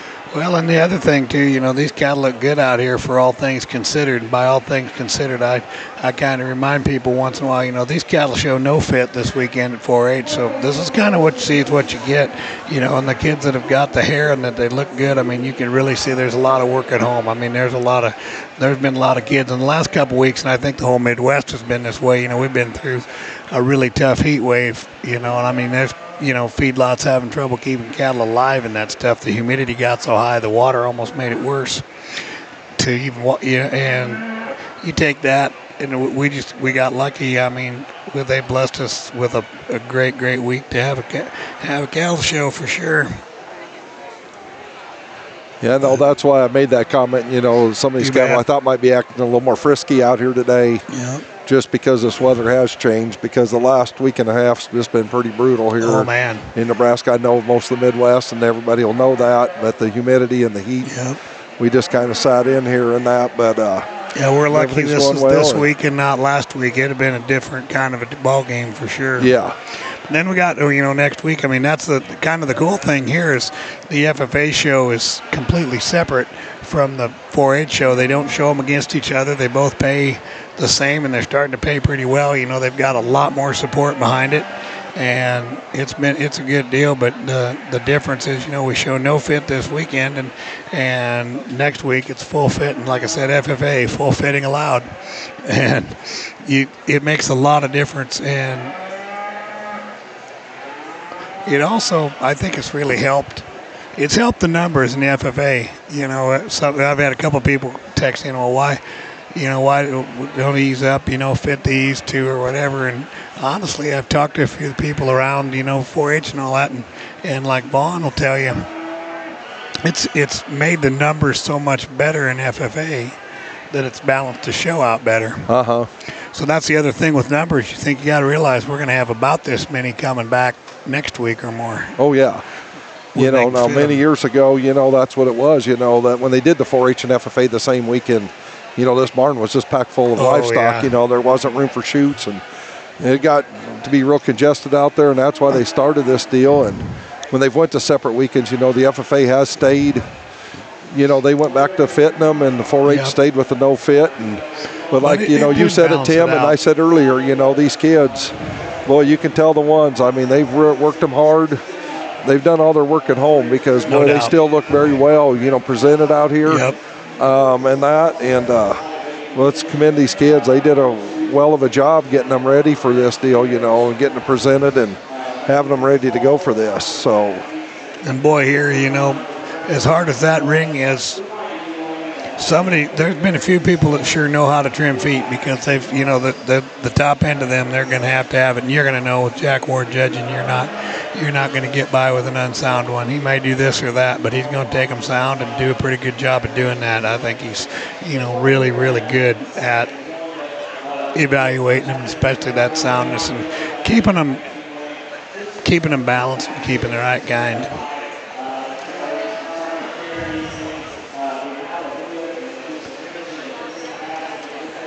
You know, and so far, Tim, you know, there has been some structural differences, you know, and there's been a few, but gosh, for the most part, the structure ain't been a big problem here today, you know. I mean, there's some differences in that, but boy, you know, just like this steer pulling in here, you know, that steer's still real sound, you know, that young man with the black steer with a little white dot in his head, you know, that steer's real sound yet, you know. Oh, yeah. You know, that he ain't down there because of soundness, you know, that, you know, the cattle they've kind of got it figured out now, you know, that we're trying to make them sounder, and that's what we're bringing to town. So, well, and, you know, we're getting up here, and these aren't so much, but, you know, because we're stopping at 1265, but, you know, we're going to get up here where, you know, you got some weight, and you got to be pretty sound if you're going to hold 1,450 pounds. Oh, yeah.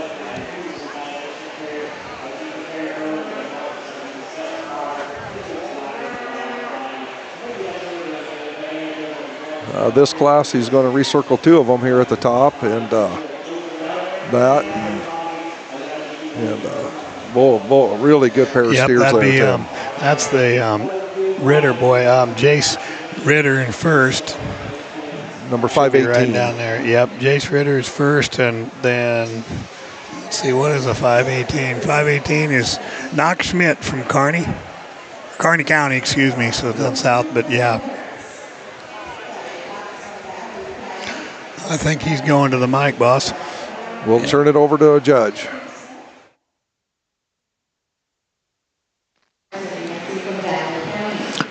Well, here in our markets beef side, got a good pair of steers, and honestly a nice class throughout, some give and take, and you can kind of make a judgment or two. These top two are not exactly alike. There's no doubt that our red-collared steer is one that'll absolutely grab your attention in terms of his presence, his look. He was the first one in, and he just really never gave us a great look out on the walk when we first came in, and then when we took him around, when we made the bend here and asked him to just kind of come this way, and he took off and put himself together. He's really, really nice on his feet and legs. His balance is good. I think he's got enough muscling, enough finish, enough spring of rib at this stage of his life to go ahead and use him. I just think a nicer balance, kind of a little more youthful looking steer versus this great big bone, really thick-ended one that's in two. This guy in second just is loaded full of muscle. He's got a huge old top, tremendously big bone steer. He's a calf, though, that with that becomes a little more masculine in his features, a little coarser to look at, perhaps, than the calf we've got winning the class. But that is a great big back, big-ended, very expressively muscled steer. And for the amount of muscle and bone he's got, he really actually handles it very, very nicely out on the walk. The steer that's in third is a good long-bodied steer that's pretty attractive from his shoulder back. His top line's nice. His hip is good. He's a little bigger headed, a little plainer made, a little flatter right in behind his shoulder through his rib cage. But that is a good-looking steer that's very, very sound. I just like to kind of freshen him up just a bit. Standing still, our calf in fourth could perhaps win the class. That calf's really got a nice look standing still. Looks like maybe he's injured himself a little bit or something here at the show, and he's kind of hobbling around a little more than he needs to for me to get him any higher. But that's a good calf with some muscling and some shape down his top. He just can't run with those three in terms of his structure today. The gray calf coming here in five is a good calf, deep body, big volume steer. Need to fix him up a little from hooks to pins, raise his pin bones, square his hip up, and make him a little nicer set in the posture of his hind leg. Probably a little better hipped white steer the young lady has next. Just a little deep, wants to get a little more up front for what he has back in through his rib and flank, so his body balance isn't quite as good, but a nice top line, good hip, and a good hind leg in that guy. The skunk-tailed steer is pretty good. Got some bone, some substance. Again, doesn't tie himself together as good right behind his shoulder. He's got just a little more right over the top of his crest in terms of masculinity. You can bring the next two together. They're good-looking steers with some presence and quality to them. They're both just a little too straight on both ends of their skeleton. The gray steer that'll follow them is an incredibly thick steer. He just is too straight and forward in his front shoulder, a little straighter in his hock.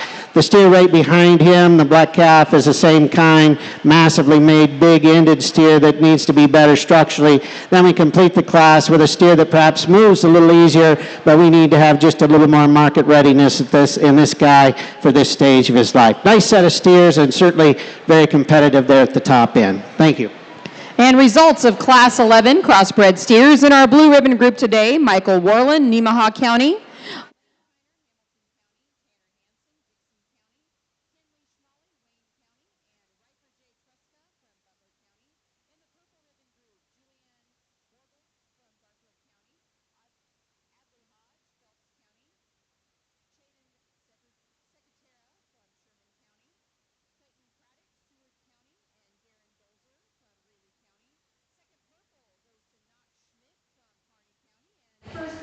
All righty.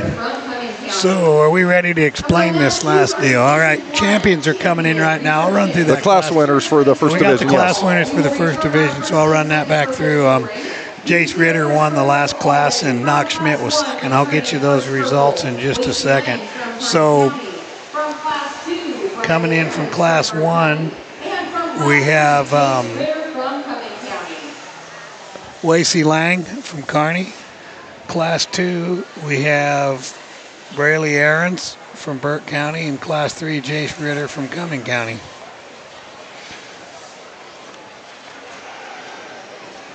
Boy, he's got some pretty ones to look at there. I mean, those are good-looking, attractive kind of cattle. Yeah, very right good, there. yes. He's looking, and I'd like to be able to tell you I do not know where those cattle come from or what they are or anything great like that. If somebody knows, why, let me know. But in that last class, again, we had Jace Ritter winning, and second to him was Knox Schmidt. Third was Darren Dozler. Fourth went to Clayton Craddock. Fifth went to Shaden Secatera. Sixth was Adley Hodge. Seventh went to Julianne Borgelt. Eighth to Riker Truska. Ninth went to Tanner Hansen. 10th went to Lane. This is a nice set of steers, and I like the look of each one of our class winners in terms of having some balance and quality. That young lady steer that won that first class, we said, kind of did so pretty handily. He was in a class of what I would have termed a lot of kind of progress steers, and this is the one that had a little more shape and still had presence and look about him. I think a very, very nice kind of a steer that leads off. Class 2 brought us a nice set. We had 5 of them that we re-walked, and this one I landed on pretty handily as he combined the next 4. His balance, his quality, his feet and legs are really, really nice. He's a shapely steer from behind. He wouldn't probably be quite as big bone as the calves on either side of him, but everything just kind of balances up really, really well on that calf. And then we had a pair of steers in this last class that were different, but I think again, once we got this guy to kind of settle in and give us a good look, he's still a very, very attractive steer. I didn't talk about this in class reasons, but he's a steer that when he first hit the ring, I thought, well, there's not going to be enough to that guy. But when you get your hands on that steer, he really does have some shape up over his top through his loin. He has a nice degree of finish for one at this stage of his life. And again, just an incredibly good-looking steer, and he beat one that had a tremendous amount of thickness in that class. Nice set of calves and a great way to start our crossbred division. Give him a good round of applause, and I'll name you a top 3. All right, looks like we're going to go down there. Yep, we're going to get the class winner from 3rd, Jace Ritter from Cumming County. Now bring up Knox Schmidt from Kearney. Knox Schmidt from Kearney County back into the champion lineup for the selection of your reserve champion. That's a big bone rugged one. And he's going to come down, yep. We're going to get the second place of the red steer. That's going to be Braley Aarons from Burke County. We'll now return Kyle Shaw from Box Butte back into the selection of your overall 3rd.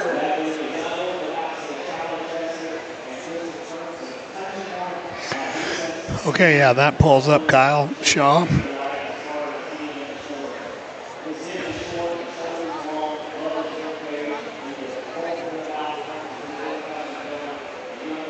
Yep, there we go, and Kyle Shaw. Congratulations to Kyle Shaw. He is your 3rd overall from Division 1. Kyle Shaw goes 3rd overall, deservingly so. That was a nice trio. He fit in there very well, I thought, too. That was 3 really nice calves. Kyle Shaw's from Box Butte County. Okay, so coming in now, Jace Ritter steer, for those following along, weighed 1234.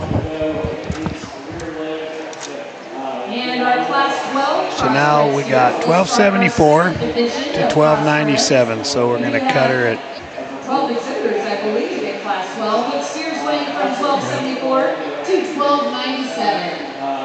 try to give you some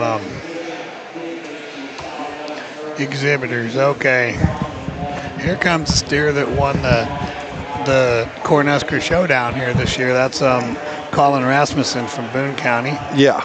Then we got Kelsey McVicker from out west, Morrow County. Looks like that one might have won something time or two.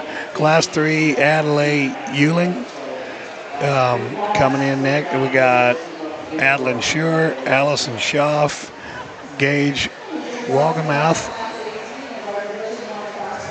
We're about Javen Erickson, Emery Stolman, Nicholas Grodicke, Jonathan Ruepiper, Trevin Setlick, and Addison Stump. So I think we've got 12 in the class. 1274 to 1297. So it's a pretty tight class. 20-pound difference, 25 pounds difference in them. Kind of try to guess it wrong, and 4-H is going to outguess you every time because we cut at 1297 and there's 1299s in the next class. Yeah, I suppose. Prince and Robinson, you know, two that both are good showing. I mean, that's a different Prince, excuse me, but that's you'd have sure guessed at 1299 you'd have made this first class. Well, yeah, no, you probably would have. 13, but that's all right. Went 1299 to 1328 coming up in the second. But. And, you know, I mean, I'd have to look back at last year's program. I think the light division went up to the upper 12s. So this first division was just a little bit lighter, I think, than last year. And that, and so, right. But no, that.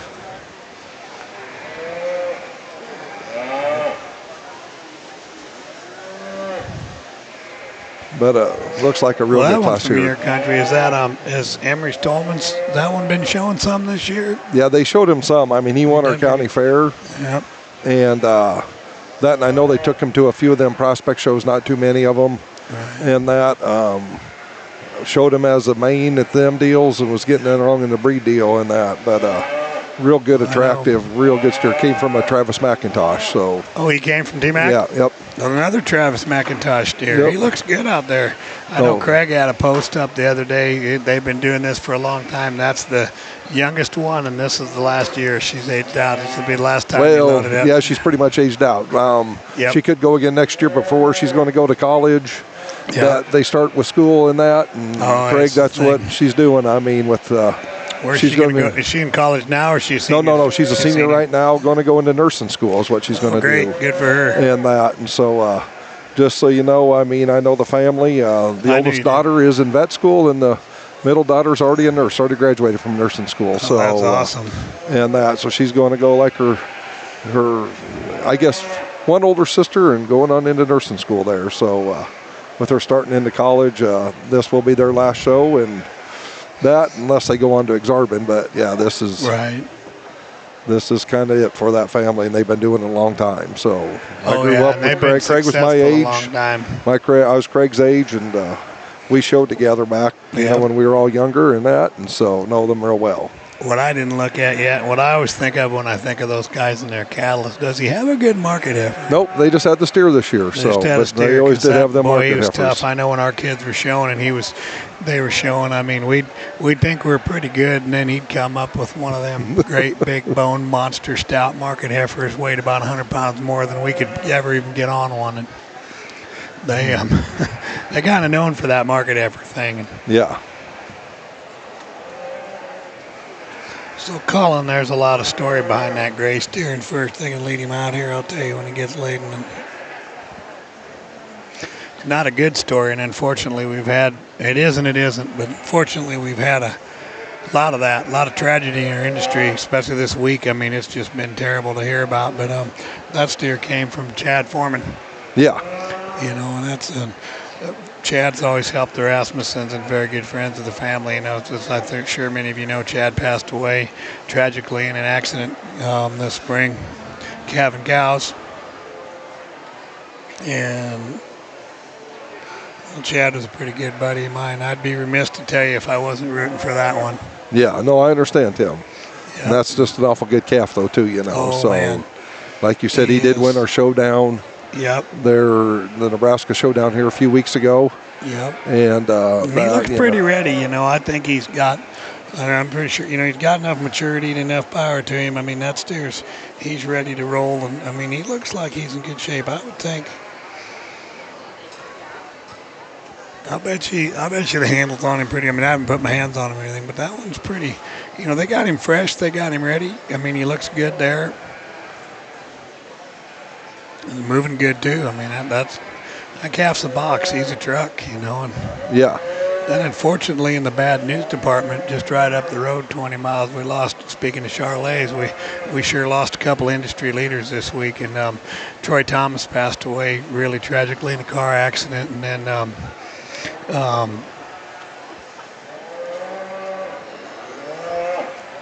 Travis Pembroke. I'm sorry, yeah, I know. No, I knew who you were thinking, Tim. Yeah, I knew who I was thinking too. Sorry, I was just having trouble saying. Oh no, I understand. 45 years old. We lost Travis Pembroke.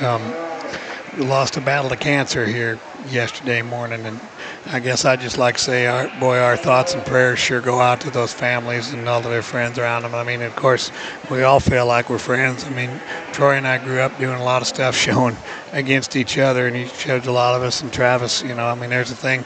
Showtimes has a video. They record him. If you listen to what he has to say, what Travis had to say this week at the last year when he judged the Illinois State Fair, it's pretty moving. Yes. I mean, it's very good. I want to say that too. Everybody's thoughts and prayers, Oh, man. go out to these guys and their families. It's just, we're having a show today, Tim, but, Yep. we're all, this is where our friends and family are at. Yep, well, that's right. I mean, I count our show family probably as closer than my family most of the time, and it is tough. We know a lot of people from around the country just because of the way it is, and there's a lot of us, I mean, there's quite a few of these guys I'd take a bullet for, I just got a text from my buddy in South Dakota.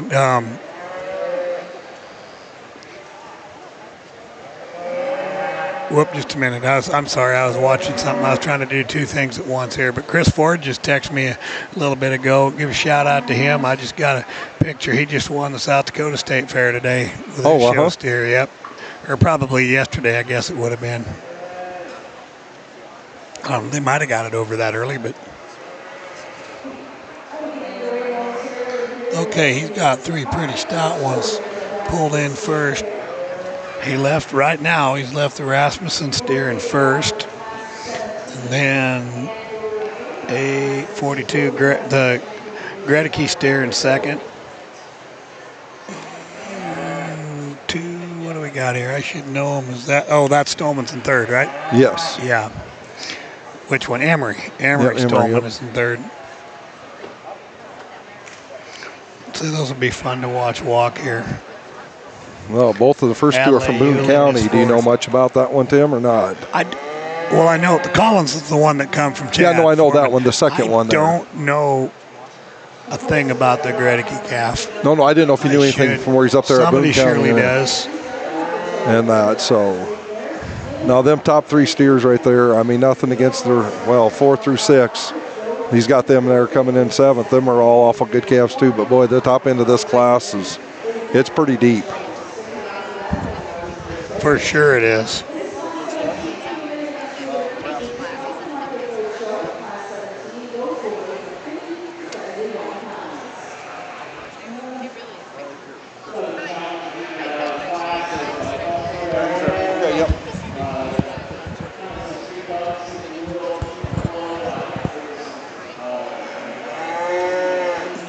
Gonna walk these first three again. Like we said to him, them first three, when he pulled them out, they were awful good. And that really good steers. He's going to recircle these three now that he's got them close together here. And four steer.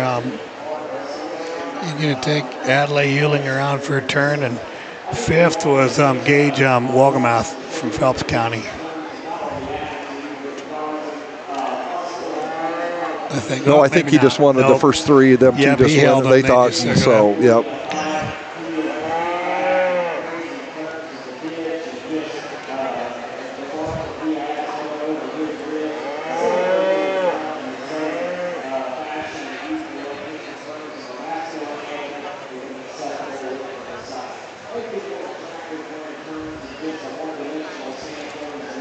That's three pretty stellar show steers right there. Yeah.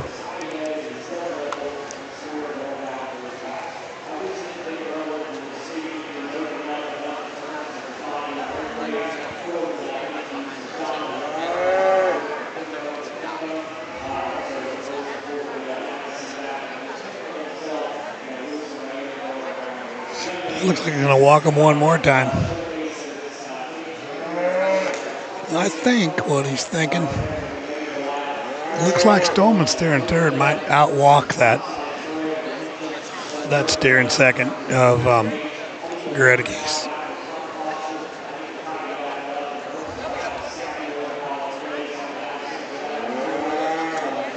He's rolling too with him.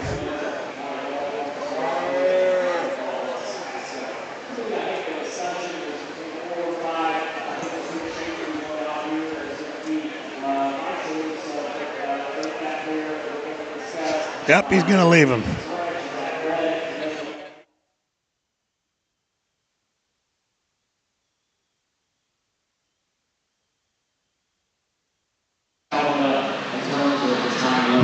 Well, here in our crossbred steer show, we've got a nice set of cattle, and I think these top three are kind of interesting. There's some give and take in them. I think the calf that wins, he was the first steer in, and he'll absolutely grab your attention. The way he's presented, the way he's fitted, there's not a hair out of place. He's really got a neat neck and front end for the amount of thickness and rib and volume, and all those things fit together real well. And for that kind of muscling, that kind of body density, he really is very, very good on his feet and legs. And frankly, that's honestly where he beats a calf in second. And the way he collects himself down his top line, the way he keeps his feet squarely at the edge of his body, in my opinion, just puts himself together in a nicer balanced look, nicer balanced package. Now, I'm not going to lie to you. For me personally, he's a little too short. I'd like to lengthen that guy out just a little bit for my taste. But everything balances up very nicely. He's just beautifully presented and just so good and flawless in terms of his structure for the amount of muscle he's got. The calf in second is longer sided, huge bone, very muscular kind of a steer. He's just a little rougher in the way he's put together, through his shoulder, down his top line, the way his hind leg posture is. He just doesn't have quite the presence to him, really, of the steers on either side of him, but he has so much more meat and muscle in him than the calf that we've got here in third. Calf in third's a very, very attractive steer, again, very highly presented, good looking, nice balanced calf from the side. You get right up in on that guy, and there's just not enough there, right in behind his shoulder, along his top line, and through his quarter. Steer that comes in fourth, I didn't get my hands on this guy. The young lady said he kicked, and for his safety and mine, I decided not to push that. That's a good steer, though. He's thick, he's got some muscle and some shape down his top. He is a calf that doesn't have maybe quite the balance to him as those three ahead of him. This guy in five is standing still, can move up. He's a good-looking steer with rib and volume, kind of matches our top three from that regard. He's too straight and stilty off his hind leg for me to get him any higher. Moderate, thick, big bone calf coming next, just a little coarser in his features, a little rounder in his makeup, but a good calf. The cream-colored steer next is one that's got a little more length to him. He's a good calf. For the amount of body he's got, he needs a notch more bone to give him more balance, and he is a calf that's just a little off right through his hip. The next pair of gray steers are good. They're deep-bodied, big-volume steers, just a little plainer made, a little deeper chested kind of cattle. Then we complete the class with some steers that structurally need to be changed just a bit. They do have some stretch, some elevation linked to them. We just need to change them structurally to go any higher within the group. Nice set of steers, and certainly very competitive there at the top end. Thank you. All right, thank you, Judge Ward. Winning that class was Colin Rasmussen from Boone County. Second goes to Nicholas Grodeke, also from Boone County. We had a Boone County shootout right there. Third goes to Emery Stolman from Cass County. Fourth, Adelaide Euling. Fifth, Gage Waldemeth. Sixth goes to Kelsey McVicker. Seventh to Trevin Sedlick. Eighth to Allison Schaff. Ninth goes to Javen Erickson. 10th to Adeline Schur. 11th place goes to Jonathan Rupiper, and 12th to Addison Stump. Again, winning that class, Colin Rasmussen from Boone County. Second goes to Nicholas Grodeke from Boone County. Coming in now, class 13, which will be our second class of middleweight steers. Steers weighing from 12.99 to 13.28, so we got a pretty tight bunch in there. And we got Bailey Prince, and I know that's a Pat Weezy calf right there. You can see Pat doing a little coaching down there, weighing 12.99. Now he's going to yell at me again. Why is that? Not Pat, the next one, Robinson. Is it Corey? He's told me 5 times they've won this show. They do a great job.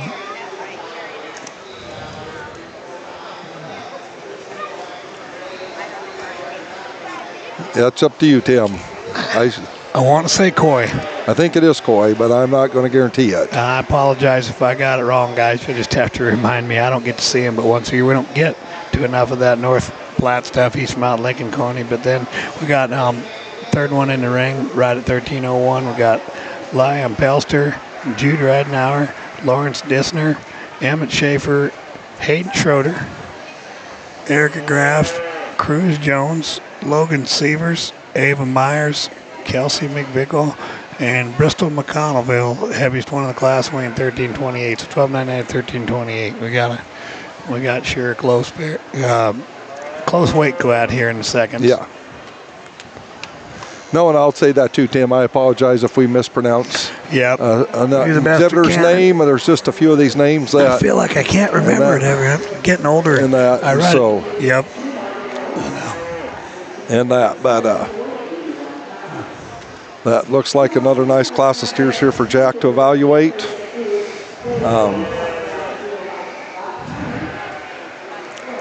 Starting to get up there just a little more weight on them and that, so. Oh yeah, they're coming up there now. I mean, we're right at 1,300. I mean, this would have been, like you're saying, we were showing that would have been about where he had to be. That's about where it was at, you know what I'm saying? We got a whole division, so. Yeah.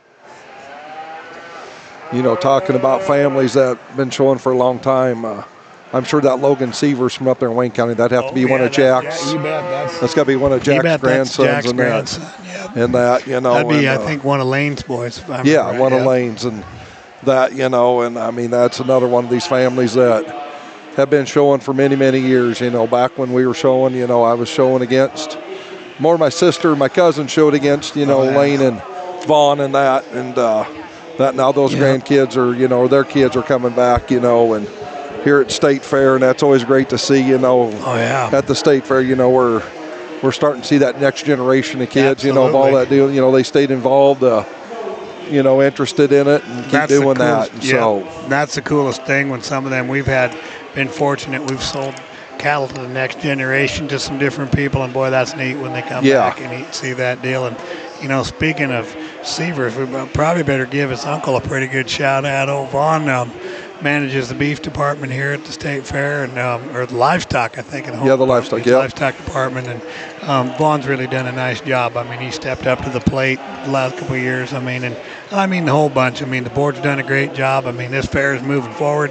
You know, you look in front of this place, look at the improvements they made, and it's beautiful in the front of there now. Yeah. Got rid of the rock, got lots of nice grass growing now, and I mean, they've done a great job. And you know, hats off. The boards, they've come a long ways. They've had to come through some adversity and fight some things they shouldn't have had to fight with some people that didn't belong. And I think they've got it pretty well on the right track now, and they really, you know, this field of dreams, if you build it, they will come. I mean, there's a lot of people thought it was nuts when we moved to Grand Island, and heck, it's the best thing. Well, yeah, and I mean, for the people that haven't been here, you know, boy, there's just a beautiful facility that we got here, and that great to have the show ring, you know, and if nobody's, you know, used to this, you know, the show ring, this building we're in right now showing today, you know, it's big enough that we got the goat show and the lamb show going on right across from us here, and, you know, there's plenty of room for everybody. There's a lot of people sitting in here along the stands here watching the show again today. You know, I was told you said that there was a good crowd last night, and that's just great to see this many people coming here to enjoy the fair, and, you know, supporting these young kids, you know, with their projects. You know, like we talked in that feeder calf class earlier, Tim, you know, that's when this project started. You know, it was about last year this time. You know, here within the next month, you know, these kids are going to start their next project for next year's deal. We've got you know, and so they put in a lot of time. You know, it's a year-long deal, and that's great that this many people come out to support these young individuals. You know, because they put a lot of time into it, and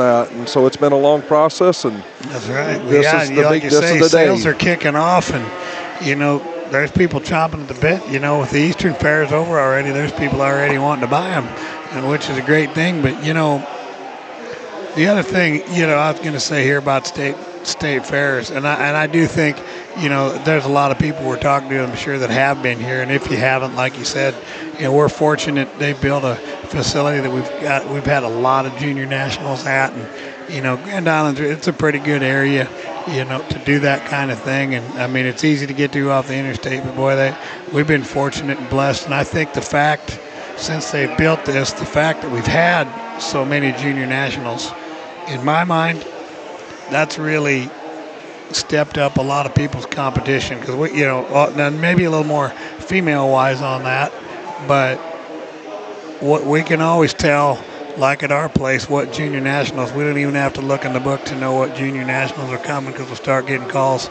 Do you know anybody that's got a good Hereford? If the Herefords are here, and do you have any mains or do you have any semis? Like next year we got the mains and keys and the Semitals are here, and so it's been a great deal. But I think it's stepped up the competition level too. Yeah, and I mean, like you said, it's great that those kids got these junior nationals close by. It's just a wonderful experience for them to go to that once. It's a 4, 5, 6 day deal. It's just not about the show, and they do all those competitions, and they do all them things. That helps these young kids out. Get ready for what's coming up in the world and that. So, Yeah, it is. I mean, you learn a lot, if they go down there, even some that just come in and watch, they run in and run. I mean, it's just, it's blown away, when you see those national caliber shows, we didn't have that, we just didn't have that in the state, until they got this built. You had to travel. Yeah.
Okay, well, he's got the Prince calf pulled in first. We're doing 9:39. Let's see what we're doing. Pretty good job. Hayden Schroeder from Cummings County, standing second right now. And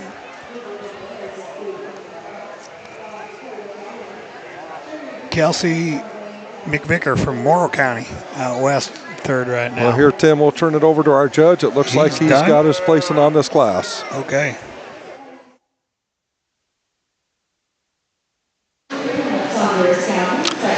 Well, we've again got a nice set of steers, and yet just really a nice one here, in my opinion, that wins. He's a long, thick, very sound-moving steer that's pieced together really, really well. He's not going to be the absolute biggest beast and most massive one we've seen out here today, but that is a good-looking fat steer that's got a great shape and turn to his top, some finish up over his rib, just oozes of quality, presented well, shown well. I think just a really nice place to start. This calf in second fits in very nicely, in my opinion, the shape of his top, The expression of his muscle really resembles our class winner. He's one that's really good in terms of the middle of his body being trim, maybe to the point of being just a little bit tucked up there in his rear flank. We could maybe fix that just a bit, but from a composition standpoint, I like him better than the next two steers. He's sound enough in his structure. He can't quite run with our class winner just in terms of presence and balance, but an awfully good one there in 2. 3 and 4 are just alike. They're moderate, deep, thick-ended steers, big bone. This one's better in his feet and his structure than the one we've got right behind him. Both these steers need to be toned down just a little in their shoulder, maybe smoothed up a little bit. This one needs to be fixed up here. A chrome steer needs to be fixed up right down in his rear feet. The red steer, if you want to get him up a couple spots because he's longer, I wouldn't disagree with you. I like that about him. There was a part of me that wanted to do that. He seems to be getting just a little dried out right there behind his shoulder and his flank. He's not as fresh in his makeup as those we've got ahead of him, but a long-bodied steer that's got some good in him. Very attractive one here in 6. That black steer is easy to look at. We just need more beef in him. He needs to be thicker up over his top through his quarter, but a very, very nice looking steer with a lot of quality to him. Probably got a little more muscle in the next 2 or 3 steers in this lineup. None of them are quite as good in terms of balance and symmetry and structural soundness. We've actually got a couple of steers that are going to complete this class that have got some muscle in them. Just need to change them in terms of balance and again, just their structure a bit to make their way any higher. This is a nice set of steers, and I sure like that young lady's calf that won the class. Thank you. And results of... All right, well, he didn't think about that one as long. Congratulations, winning that class, Bailey Prince from Colfax County. Second, Hayden Schroeder from Cumming County. Third in class was Kelsey McVicker from Morrow County. Fourth goes to Logan Sievers from Wayne. Fifth was Lawrence Diesner from Greeley County. Sixth was Coy Robinson from Lincoln County. Seventh goes to Erica Graff. Eighth to Liam Pelster. Ninth to Cruz Jones. 10th, Bristol McConnell. And then we have Jude Ridenour, Ava Myers, and Emmett Schaefer. Again, Bailey Prince winning that class, Hayden Schroeder second. So I know Bailey, that'd be Kenny Prince's daughter. Yeah, that's Kenny's, yep. And that's one that come from Pat Weezy. The Schroeder calf, I'm not sure would come. That's got to be what, Brett's, wouldn't it be? You think, or there's enough of them. I don't know which one that one. Yeah. Schroeders in Cummins County, but I know some of them are showing. I don't think Todd's kid's too old, maybe already. No, I don't think they are. They maybe might still Todd's. have one. That might be Todd's. Todd's, I bet, because Brett's are more into the pigs. I don't think he's got the steers that far. I bet that's Todd's calf. Okay, in the ring now, our third class. He is rolling through these things. Our third class in the middle division. We've got steers weighing 1330 to 1349, so another tight set. We've got Addison Ryan, Dylan Wendell, Zaya Anson, Dylan Russell, Brody Aarons, Mason Meads-Rezac, Carter Tremblay, Blake Hasselbrook, Quinlan Beathy, Catherine Neighbor, Rayleigh Bachman, and Cutter Prince.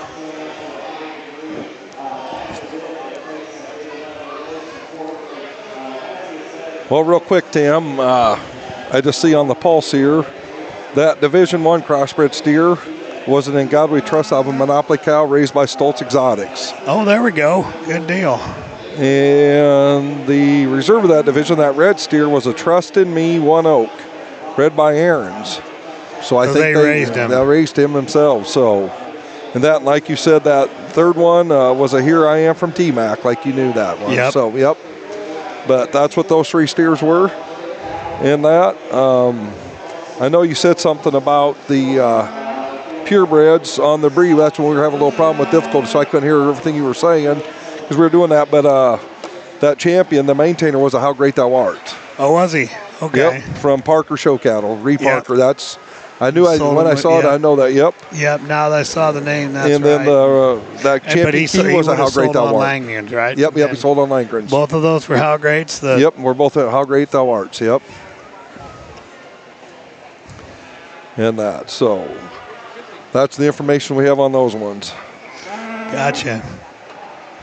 And your Hereford and I was do know from the MC. Hereford was raised by Brian McMahon. I double checked that, but I don't know. Yep. I mean, he was a Hereford. He was out of a Hereford bull and a Hereford cow. Yep. Out of a Hereford bull called Red River. So. Oh, he's a Red River. Yep. All right. That's what he is. I know that bull. That's all right. That's cool. And so.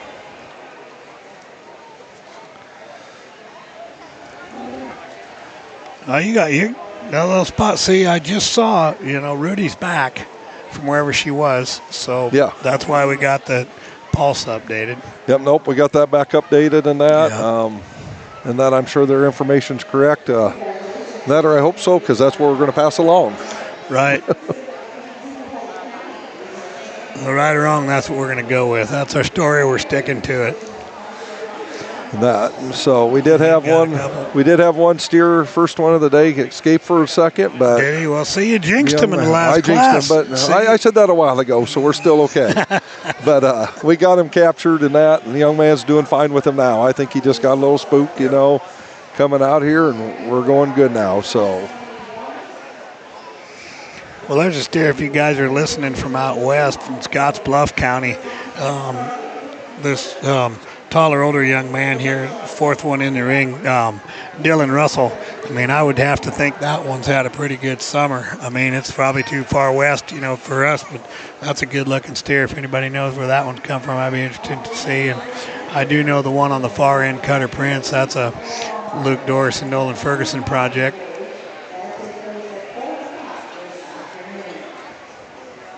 And what they are, I don't know.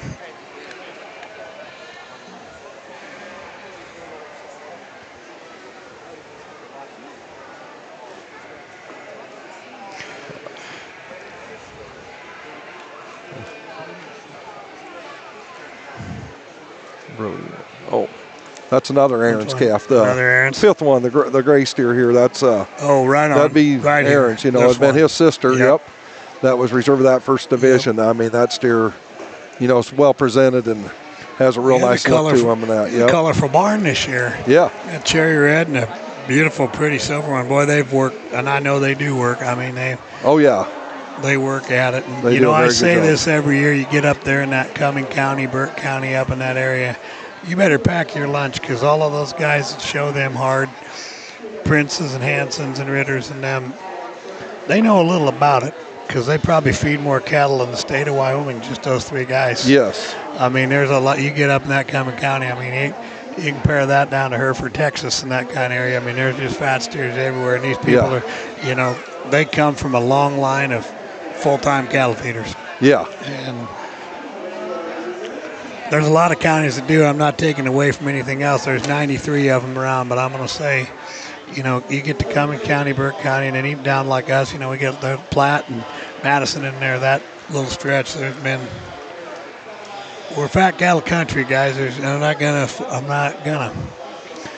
apologize for it. I'm kind of proud of that kind of cattle.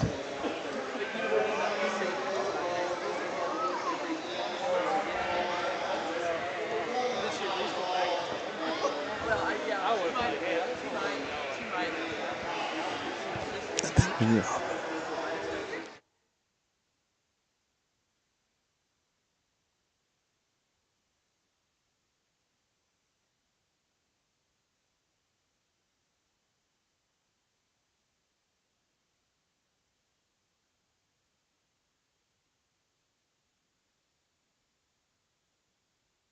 Right, same.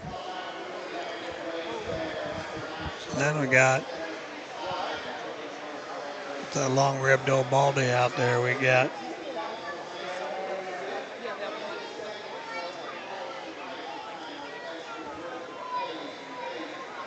I thought so. Okay, yeah, the baldy out here. That's a calf of my buddy, the Hasselbrook's. That's Bruce's son.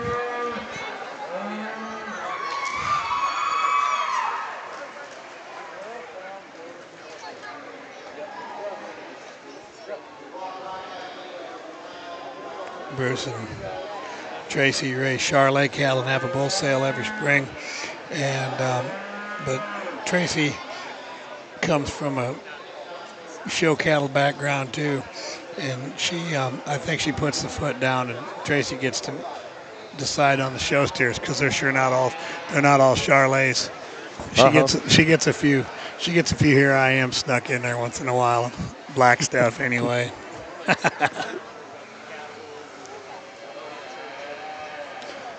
So, and he pulled him. So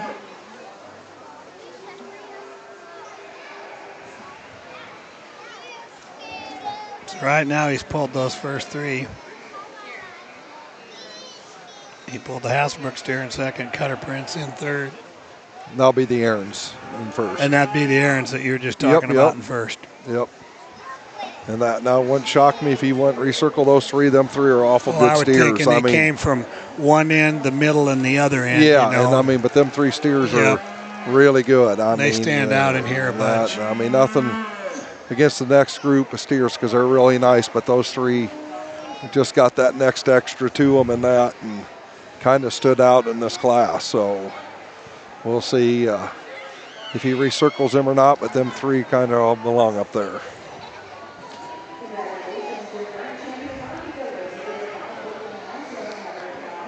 Where's that?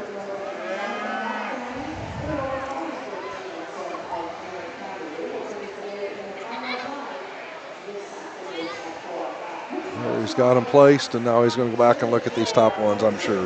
Yeah, he'll surely walk those three, I would hope, one way or the other. I mean, I'm not saying it matters. Whichever way they use it is great, but I would think he would about have to.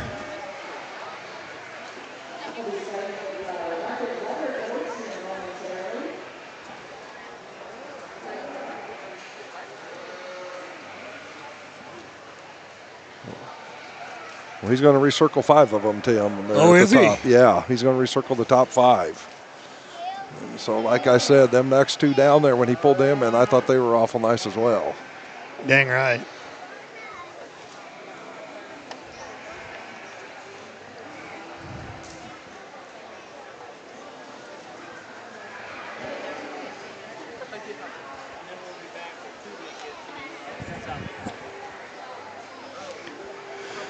This would be a great class for a judging team. Yeah.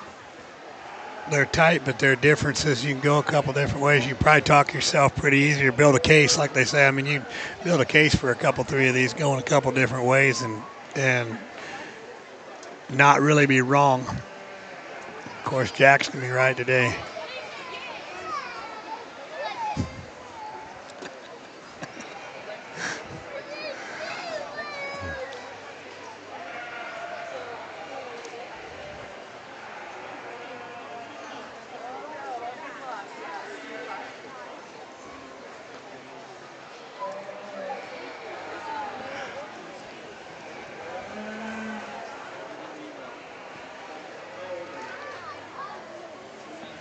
Boy, oh. The Aaron's boy, he wasn't born last night. He's getting away from him. Get up there and just kind of stay up there where he belongs. And he's doing a good job showing that one. That's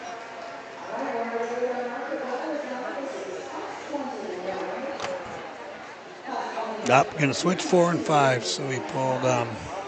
So he switched. He put Quinlan Beathy down to 5th and moved. Dylan Wendell up with the red steer. That's Dylan Wendell's show, and that one went to.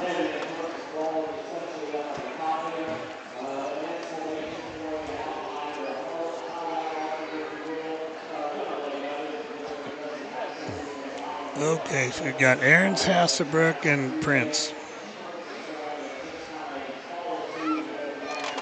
And this is the other Prince. There was Kenny Prince's. This would be Todd and Krista Prince's son.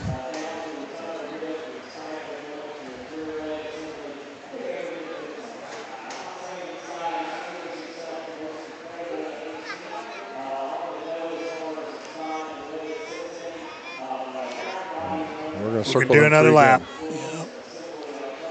We said that when he pulled these 3 in that they were awful close, and he's going to give them the time to We're going to sort through them.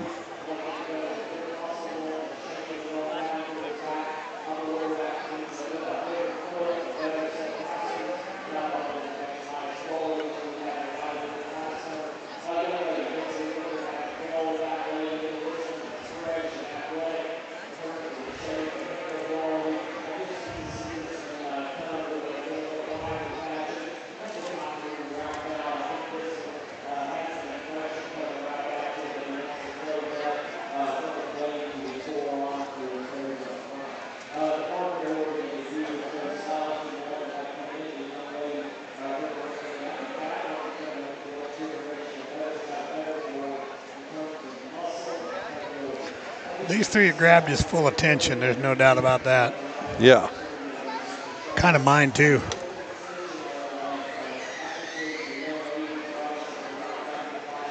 Yep, both Hasselberg second. Our third. Yep, left Aaron's first, and Prince goes second.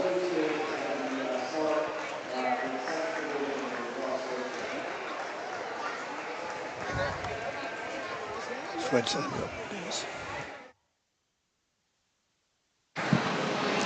All right, this is a good class, and it's not an easy one to put together. A couple of these steers maybe aren't acting quite as good as they need to get themselves shown to their utmost. But I think with that said, we've got a very nice calf to win. This steer is put together so well from a feet and leg standpoint. He's got a nice big top in him. He's got a beautiful set to his rib cage, and the way it kind of flows from the floor of his chest back to his flank, everything pieces together well. He's got enough bone about him. Now, he's not the widest one. You get right up in front of him, you could expand his chest a little bit, pull him apart underneath, and the next two steers are better from that regard, but he is far and above the soundest and the most correct on his feet and legs of this top end. He just gets away with the class, in my opinion, in terms of his overall movement. Then you can kind of pick and choose your poison, if you will, a little bit. The steer in second, when this young man gets him parked and gets his head up, he's hard not to just really appreciate.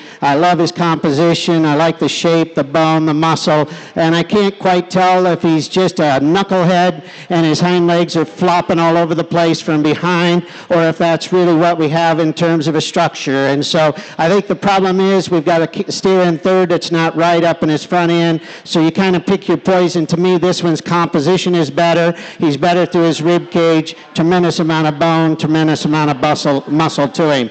Our chromed up steer here in third is really massive. He's kind of giving the young man a little bit of fits as well. He's really thick and massive. He's not as attractive as the two that we've got right ahead of him. He's maybe just a little bulkier than he needs to be up through his front end, and then he wants to bow out, and his feet right on his hind feet are maybe not quite as even. If you want to give him up a spot because he does handle his hind leg better than the steer in two, I'm not going to argue with you about it, but I seen just a little more balance in those two ahead of him.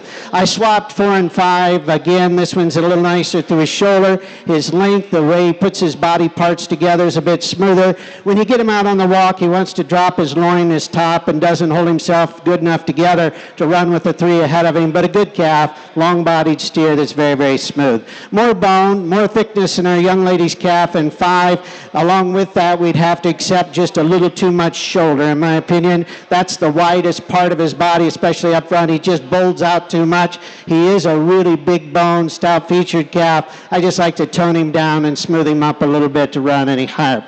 The next steer is really a nice calf. Been fed well, tremendous volume and mass. To me, he's a little bit past. He's a little bulkier through the middle of his body, a little wastier up in his front end. We need to kind of trim him up all the way through, but that is a well-presented, well-fed kind of a steer with a lot of quality to him. Much of the same kind coming next, probably just a little neater through his neck than the one we got right ahead of him. The set and posture of his hind legs not quite as good. Young man's got an attractive calf next, a little more refined in his bone work, a little plainer in his muscle back through his lower stifle. The next pair of black steers got elevation, length of body, nice pattern steers. Again, we just need to give them a touch more muscle. And then the pair that complete the class, again, some length. Again, we need to give them a little more shape in the quarter, kind of broaden them out through their chest and make them a little more market ready as you compare them to those at the top end. Nice set of steers and certainly very competitive up there at the top end. Thank you. All right. Thank you, Jack. That was a great set. We're going to get ready to bring the champion Division II in, crossbred. Winning that class, Brody Aarons. Second went to Cutter Prince, and third went to Blake Hasselbrook. We'll get back with the rundown in a minute. Coming back is our champion drive for the middleweight steers, Division II. Out of Class 1, the gray steer is Colin Rasmussen. Coming out of steer weighing 1274. The middle class is Bailey Prince. Well, we got a Charlet show here, don't we, Danny? I was going to say, Tim, I guarantee you a silver one's going to win this division. I'm going to say we're going to go with a Charlet Cross that's going to win this thing one way or the other. The third, again, class we just saw, Brody Aarons. Boy, when you got him parked right there right now, I mean, that Aaron steers, he's impressive standing right there. I mean, he's very impressive. No, I think that's a real good set of steers. I mean, in that. So, quick rundown of that last class in that division. Again, Brody Aaron's first, Cutter Prince second, Blake Hasbrook third. Fourth goes to Dylan Wendell. Fifth to Quindlin Breathy. Sixth goes to Dylan Russell. Seventh, Carter Tremley. Eighth, Mason Mead-Rizak. Ninth goes to Zai Anson. 10th to Catherine Neighbor. 11th, Riley Bachman. And 12th to Addison Ryan. Again, we got Colin Rasmussen from Boone County representing the first class in this division. Middle is Bailey Prince from Colfax County. We'll turn it over to our judge, Tim. Here we are, yep. Well, here in our Market Steer Show, Crossbred Division, Division II, again, got a nice set of steers, and from a body type standpoint, maybe just a little bit different in terms of length of body. But at the same time, these were the three that were the soundest. We talked about that calf up front. I'd like to make him a little longer, but he won that class because he was just flawless in his structure. His feet set well. He's got a big hip and a good hind leg on him. Obviously, plenty of rib and volume to him. Young ladies, calf out of Class 2. I thought he won that class pretty handily. I like his leg. I like his composition. He's got a big stifle, big hip in him, and everything kind of balances up. He's maybe not quite as deep and soft through the middle of his body as the one right ahead of him, but I think it's right on target in terms of where we need to have him in terms of trimness. That guy's got an awful lot of quality to him. The calf out of Class 3, we just finished. This one won because of his structure. Again, he wasn't the biggest muscle one, he wasn't the widest one, but he was really good in terms of the way he put his feet and legs together, his balance, his quality. He does have a nice top in him. I think plenty of muscle to him for the amount of frame and his maturity. I think a good calf that wins Class 3. This is a nice group again. My compliments to all these exhibitors out of Division 2. Give them a nice round of applause and we'll name you a top 3.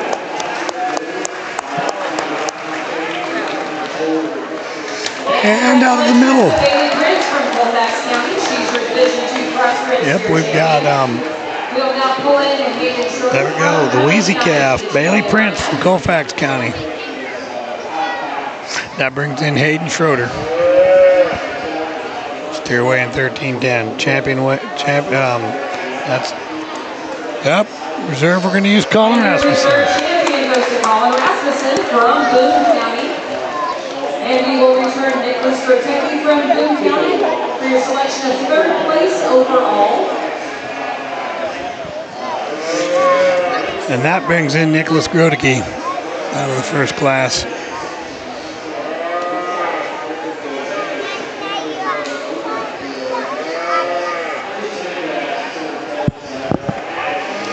Them judges know how to play poker, don't they? Yeah. I'll tell you what. He probably talked the Prince steers as hard on him as any of them, and then he used him easy. Yeah. Well, that's good. That's good family. Good for Kenny and his family. And third's going to be the other class winner, Brody Aarons. Brody Aarons from Burke County. Congratulations to all of our Division 2 exhibitors and our champions.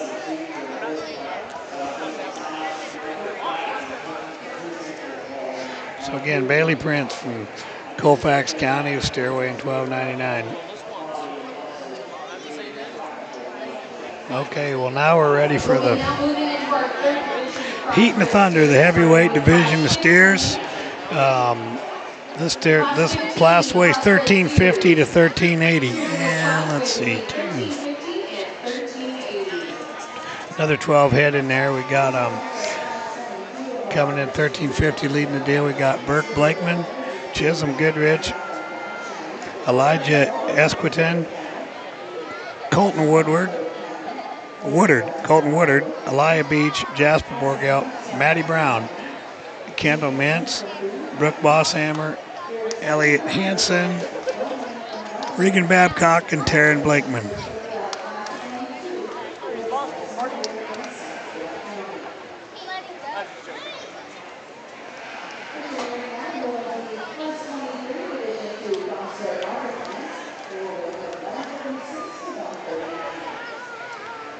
And I'm going to think those three in that last class, Danny, I think they battled each other kind of all year, going back and forth. They all live, they only live about a county apart from each other, every one of them, and they've seen each other plenty. They know who's who. But. Well, yeah, and I mean, when they came in there, we were kind of joking that it was going to be a Charlotte deal, but boy, those three steers were, boy, they're all a little different, and, Jack talked it that way, the differences in them and what was there, but boy, they were all three awful good steers. And that be interesting when they bring them back here later today, how they stack up with what we've had already, because them are awful good calves. Absolutely. Well, and that's it. The only really downfall to steer just one of his classes weighing 12.99. I mean, he might not look so big, Well, and then no, the I know Rasmussen's that. steer isn't that big either. But boy, they're good. I mean, they're good. Rasmussen's weighed 12.74. And the Aaron steer weighed 13.35. So, I mean, obviously they're smaller because they're in a little class, but those cattle are not, especially for being Charlotte crosses, those were not big frame cattle, any of them by any means.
Well, we got Jack's placing on this class. We'll turn it over to him for his rear.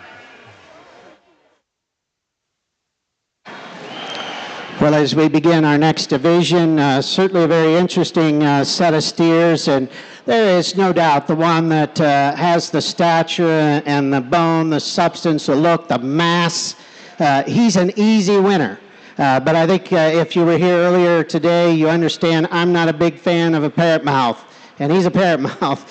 But I'm going to use him because he has such an advantage in this class, just in terms of his composition, his muscling, his stature, his structure. He's big top, big ended. He's very, very good on his feet and legs. But boy, I sure need to change that about him to really make him suitable for me. But I think within this class, he needs to win. The gray steer follows him nicely with some rib and mass. He's not as good and level out through his hip. He's not as thick and massive as a calf we've got winning the class, but fundamentally just a pretty nice kind of a steer there in 2.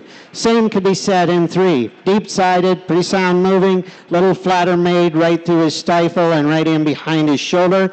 Perhaps a little more muscle shape here in our next steer here in 4, but he's just a little coarser made, a little rounder made. I'm going to tell you, we're going to group these steers up next. I think I gave 7 purples here. These are well-fed steers. They got some rib and volume to them. We need a little more substance. We need to change them structurally a little bit. The blue roan steer's really thick, good ribbed. He needs to be better in his hind leg stature. Got a steer that's kind of wanting to jump around there a little bit next, that needs a touch more bone. And then we need to just put a little more balance in those 3 that complete the class. But nice set of steers, a bit more challenging to put together, but my compliments to them. Thank you.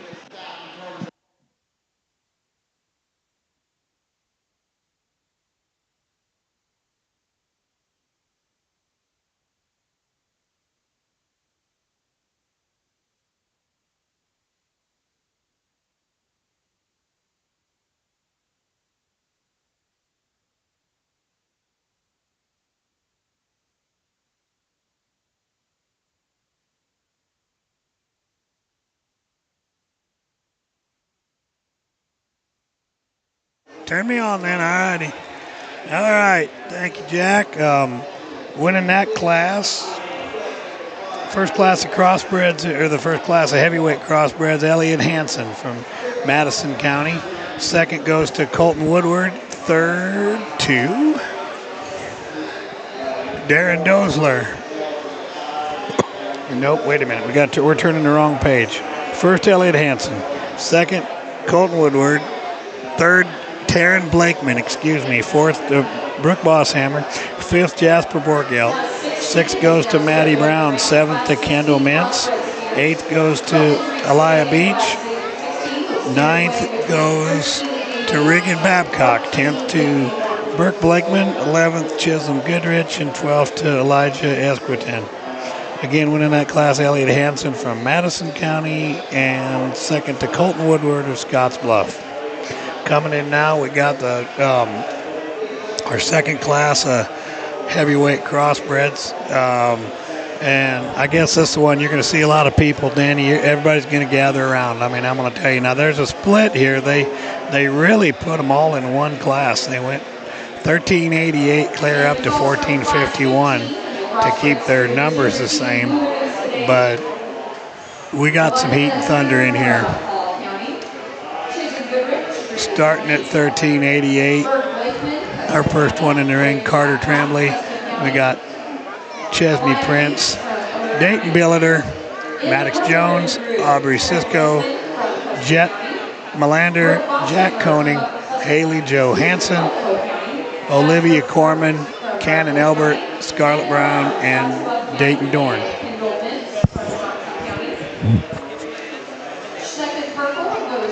So we're going to have a little shootout here. Yeah, we got 3 steers in here that have done quite a bit of winning. Oh, yeah. They've been real competitive all year long. And shoot, there's still even a few of them, Tim, that I'm not for sure who they are, but some real good steers there. But there's 3 in here that I know have been very competitive all summer. I mean, Hansons have been out for a while, and this calf, I mean, I do know That's a Dakey and Dorn deal. It's 444 right in front of the camera. Come from Wade Rogers, Opie Campbell, and Ohio raised him. I know the gold one leading. That's the Billiter girl, Dayton Billiter. That one came. No, that'll be Prince there. Oh, that's the Prince. And yep, that's Chesney Prince. That one. I'm sorry. Yeah, that's right. That's Chesney. That's the little girl. And then the big boy, the Billiter boy, is 140. Yeah. So Prince Deer. The Prince Deer is a In God 400 that come from Nolan Ferguson and Luke Doris. And then Nelson England raised the 140 calf, or Nelson England sold the 140 calf, the big. I mean, that's been a popular steer all year. Yeah.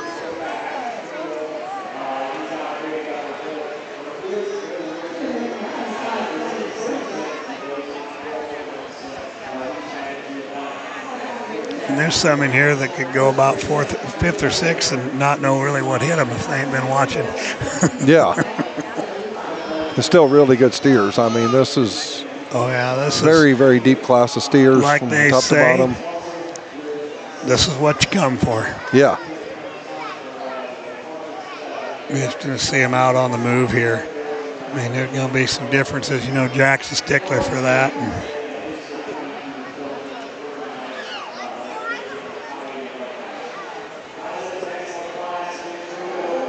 Ooh, about got him.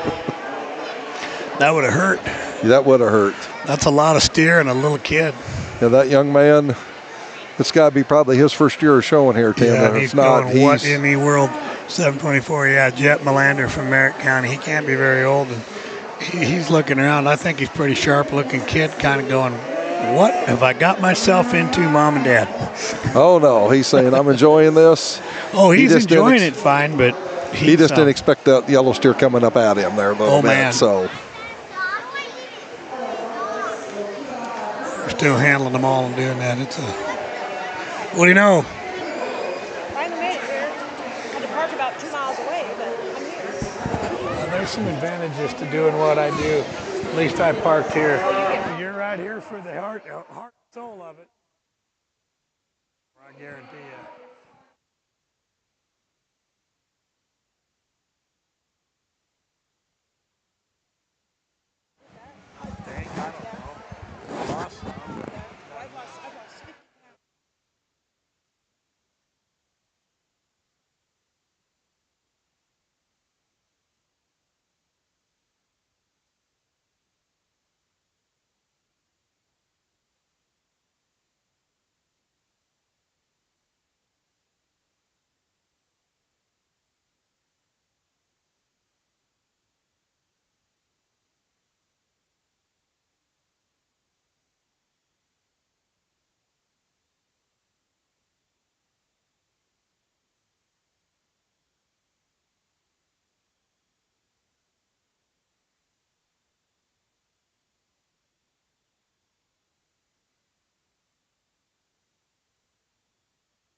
All right, now we can get out and get to the meat of the matter here.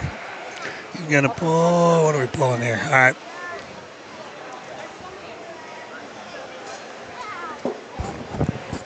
At the risk. Okay, them are just the end of that class. So he pulled the Prince steer out first. You got Billiter coming out second.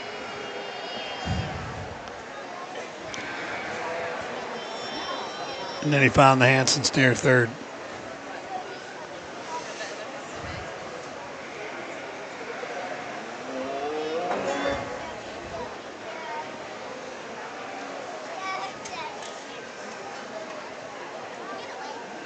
Well, that's a pair of bookends right there. Yeah. I'm sure he's going to walk them and study them a little bit more. Oh, I would think now that so. he gets them right beside each other. Yep, I'm not writing down Hanson, 1, 2, 3 yet. You know, this Brockle-headed steer in the fourth hole, that's an awful good steer. Yeah, I mean, that is a really nice steer. Well, they've been doing good. They've been showing him and doing some good, Yeah, they've been doing well. Stuff. And that family had one here at State Fair last year that was up in there, I think, in the smaller division there last year. So they did.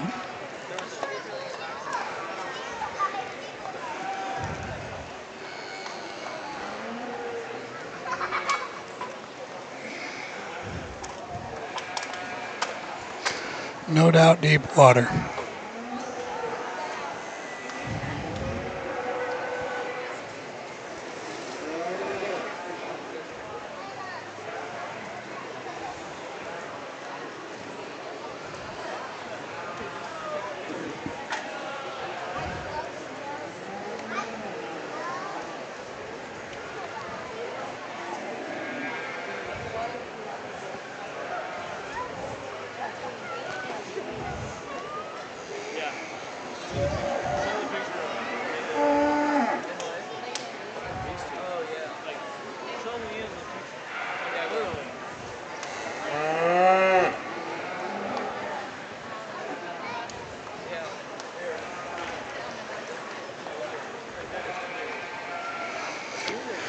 Oh, we got some circling.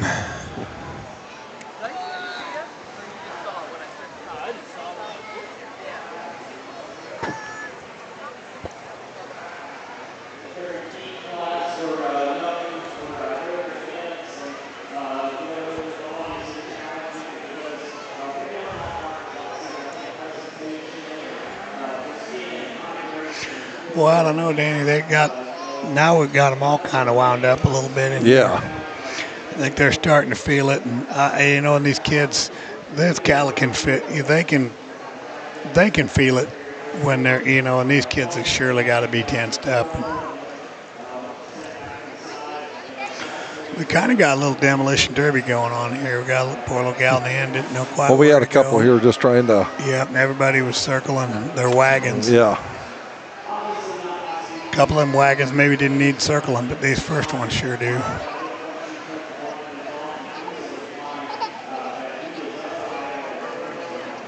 Okay, well, he switched them up for the moment.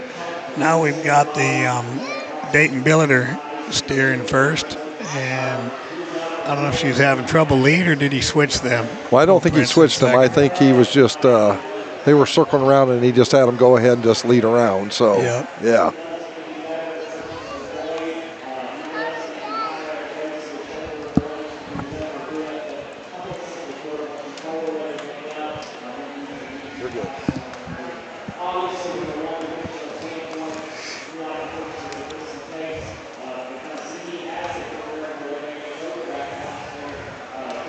Here's where your backdrop comes into play. We were talking about, Shockey was talking about yesterday, you got that black steer of Hanson's in third right against that backdrop.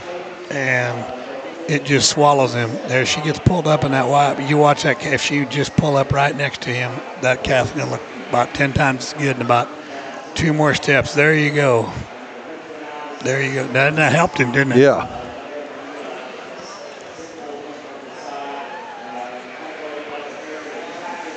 Well, Tim, I'm glad it's him sorting these top 3 because I'd love to. Them I 3 got my choices, but I'd have 1 happy friend and 2 mad ones because I'm and I'm not disagreeing with you there, but what I'm saying is them 3 steers are like real nice. And, it's fun when you got them that good, and it's great to see them that good at this state fair. I mean, we've come up quality-wise a lot, and whichever way he ties to, whatever he wants to do, I mean, that, there's no apology for getting beat, and that, and if If you get her done, you did something, but you did it by the squeak of your hairs.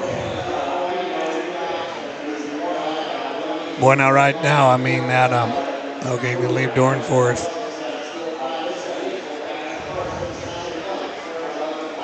Yep, left hand's in third.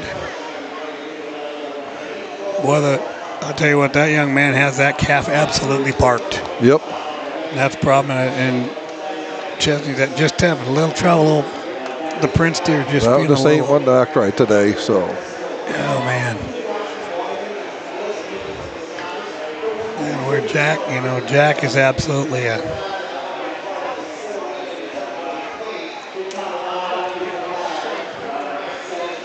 What are we gonna do? Up. Prince wins. Billiter's second. Congratulations on a great pair. Here's our judge.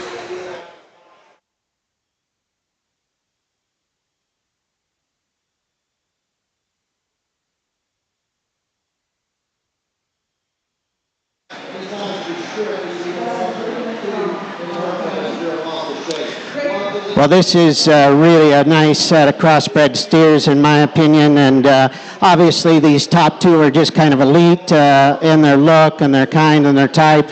This guy just looks like a fat steer to me, and I can't make it any simpler than that. He's got a fat steer head, he's got a fat steer neck and chest, and he puts that together with incredible body balance. He's better on his feet and legs, and especially down into his feet, than the steer that we've got in second. He's a little more comfortable out on the walk. Granted, he's a bit of a knucklehead to show, but I'm telling you what, that is one big-topped, heavy-ended, nicely finished steer that gets out and goes exceptionally well. And even though he's maybe not quite as long and as attractive in his front end as a steer in second, I prefer that. He looks like a fat steer. He looks like one that needs to be a fat steer, and I appreciate that about him. There is no doubt this one standing still will absolutely grab your attention. He's neat up front and extended. He's long-bodied. He's a steer that has an incredible balanced look from the side. You get right up on that guy, he's not as manly. He's not as stout in his features. He's not as stout about his head and his front end through his chest. He is a big-ended calf. He's got a tremendous amount of dimension.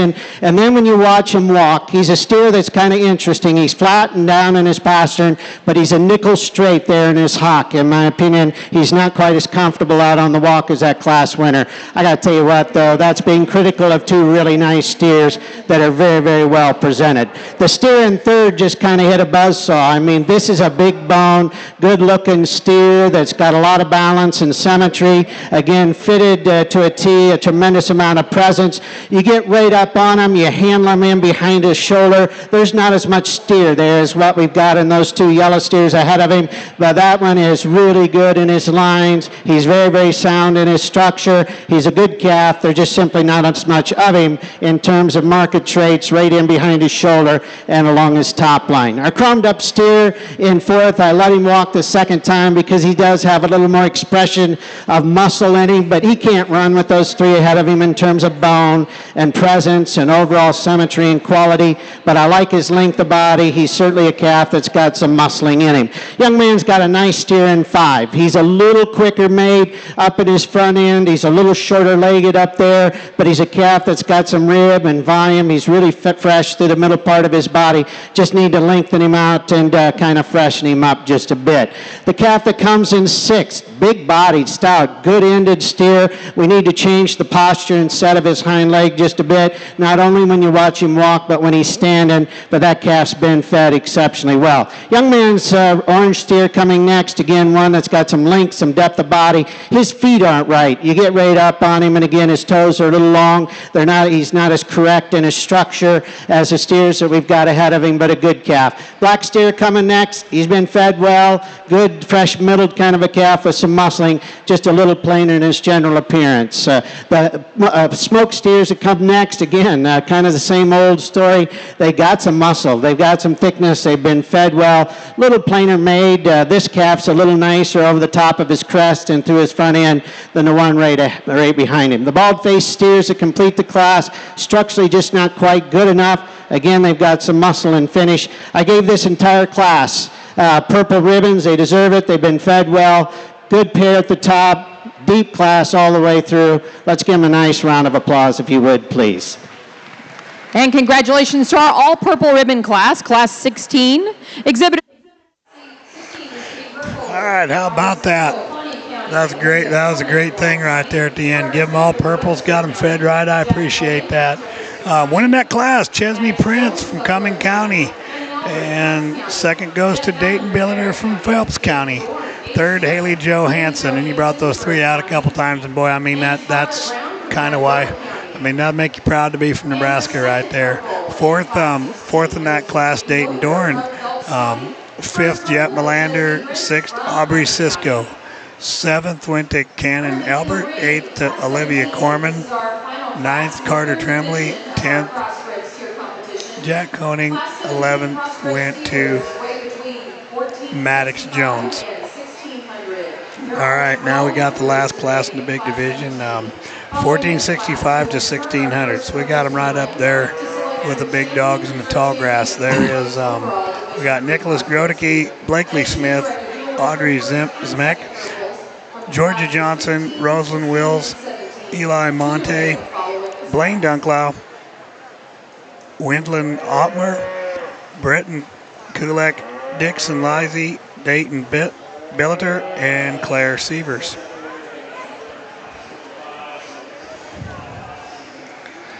So Dayton got to turn around, come right back in here with another one. His arm's going to be sore. Yeah. Well, Tim, back to the second division of crossbreds. Don't have a lot of new information for us, but the division winner, they didn't put on the pulse what he was.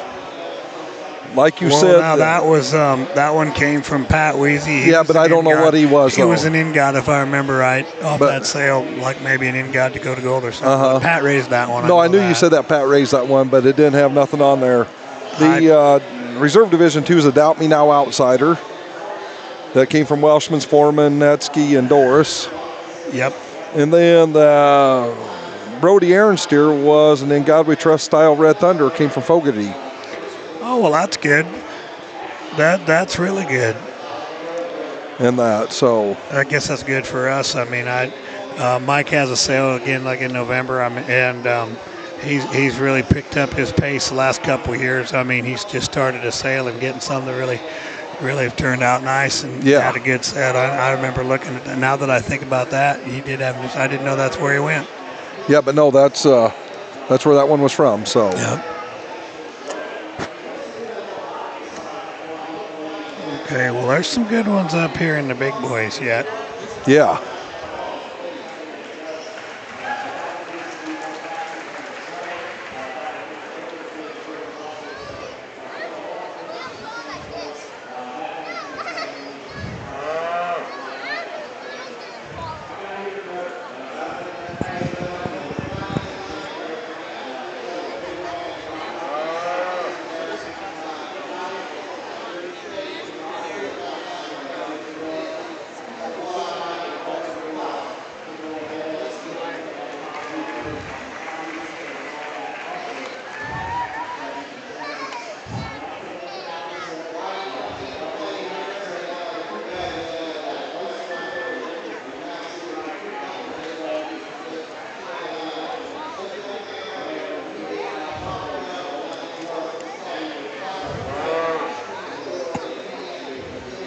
And Tim, I did look it up on the schedule. Yep.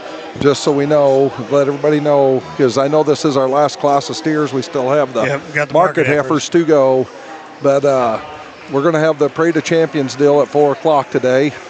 Where they do all the species, they'll bring out the lambs, the goats, the swine, and that the starts beef. At 4. So starts we'll take at 4 a little break and then come so back there will be a break 4. After the beef deal, because Jack's moving through these here fairly quick today. Yes, I think he got the. I think that's bothering him a little bit, and it really wasn't anybody's fault yesterday.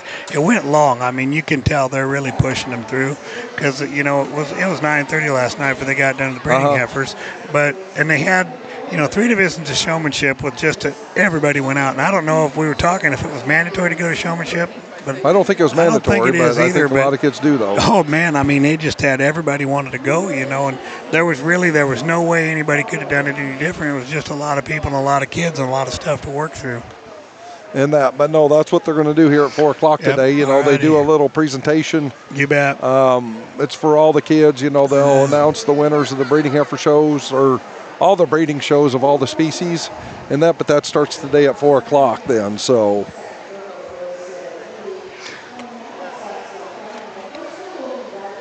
That's always kind of cool. You get to see the other stuff. I haven't heard anything about the battles in the pig barn yet. If anybody's listening over there, I can see that Molina's won a class from here, but that doesn't mean. We gotta find Q Dog and get him up here for a minute. I guess I'll page if anybody's seen him. Send Q up with he won't leave that barn, but tell him we need a market barrel report up here at the steer barn. Well, I'm pretty sure, if I saw it right, Tatum Dickey won that middleweight division of the barrows. Oh, really? Yeah, I know she won her class, and I'm pretty sure it was they ended up winning the division. I glanced up there, saw it for just a second, and they moved on to something else. And maybe I'm wrong, but I know she did have a class winner in there, so that'd be Mitch Dickey's daughter. So. Yep, you betcha.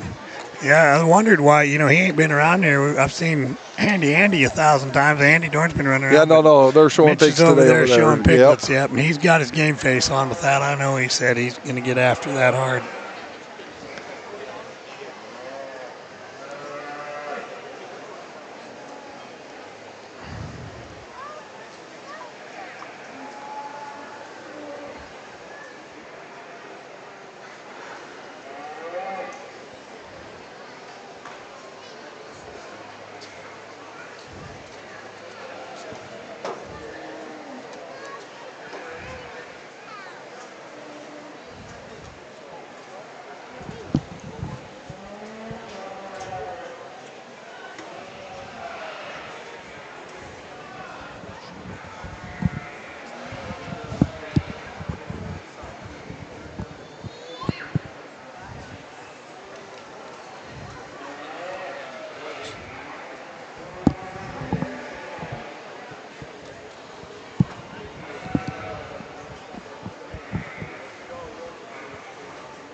Get into this heavier class. Again, a nice set of cattle, and these top three, just kind of bring them around here together. I think we got three good wins. There's a bit of give and take, and to me, we've got the combination steer that wins the class. He's just a little fresher made right in behind his shoulder and his forerib, down into his heart than the calf that we've got in second. He's got a good turn to his top, has nice degree of finish. I like his posture off his hind leg and his rump.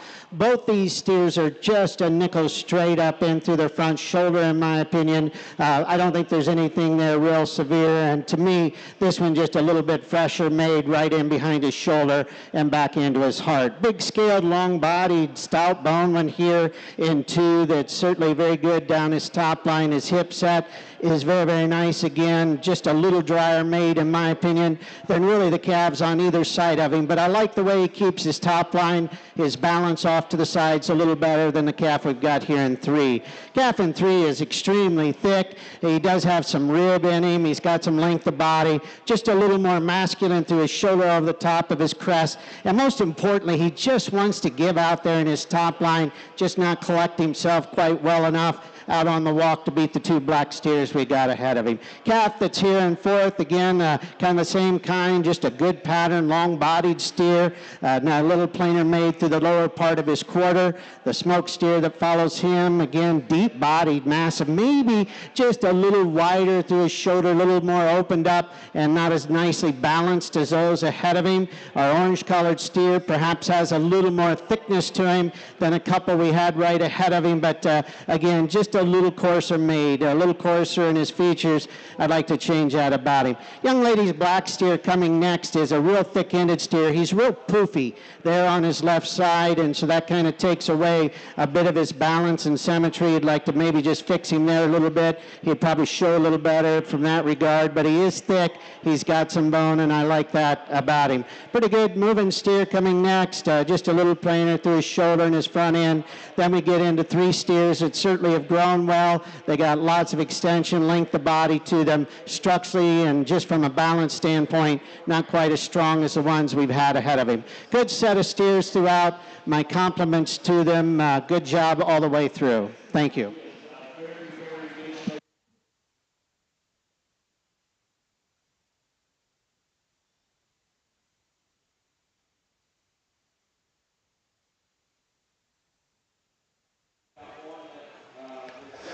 Okay, that third division, we'll run the whole thing down in a little bit. First in that class goes to Georgia Johnson from Burke County, and with a real striking fronted, cool-looking one. Second, Blaine Dunklau, and third was Nicholas Grodicke. Coming back in here, we got the Division 3 champions. Pick the top three. Coming back out of Class 1, we have Elliot Hansen from Madison County. Class 2 is Chesney Prince from Cumming County. Class 3, the one we just saw, was Georgia Johnson from Burke County. And a pretty good second. Those two pushed him really hard in the second and third classes there. Out of the first class, that gray steer coming back is Colton Woodward. Dayton Billiter is second to the Prince steer in the middle division, and then which Dunklau is it? Blaine Dunklau was second in the big class. Boy, those two, he took them pretty for sure right there. I would think. How are you thinking? Leave them together. He has to. Well, the way he talked them, too. I mean, yeah. I don't think he'll separate them. When they come out here, them two just kind of, they might just be on just a little different level today than the other ones. Very, very, very good steers. Here he comes. I'm going to be quiet. As we finish up on Division 3 and our crossbred steer show, again, just very complimentary of the job these young folks are doing. Good set of steers. You know, we got started out with a calf that I probably had to compromise a little bit from my gut feeling to pick the one that I felt like was the thickest, the stoutest from a meat animal standpoint. Really good on his feet and legs as well. Obviously, we commented about his jawline. I'd like to change that out just a little bit. but an awfully good kind of a steer to win the class. Class 2 brought us several really nice ones, 3 special ones up there at the top end, and then of those 2 here at the top in first and second, this one just gives us that good fat steer look. He's sound, he's big bone, excellent features about him, excellent muscle, and really an incredibly attractive steer that's second behind him, especially when he's standing still. Then our final class brought us a nice set of steers, and this one beat a really good looking steer because I thought he was just a little fresher there in his forerib and his heart, just a little nicer quality steer, if you will, in him. So this is a nice way to end up here in Division 3. Let's give them all a great big round of applause, and I'll name you a top 3. I'm gonna get a break for now. Tell you what I would like. Oh yeah. And congratulations to Chesney. You betcha. Automatically, yep. Chesney Prince gonna keep together. Dayton Billiter gonna be second. Third place, you bet, Georgia Johnson out of the third class. All right, well, that was a great class in that division. Up next, we got starting with 1,000-pound market heifers, 1,064 to 1,117. I think you might take. I think Jack needs the same thing I need, a bathroom break. I'm going to shut her off for a minute, and I'll be right back.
Okay, at this time we are starting our market heifer show. There are 5 classes of market heifers today.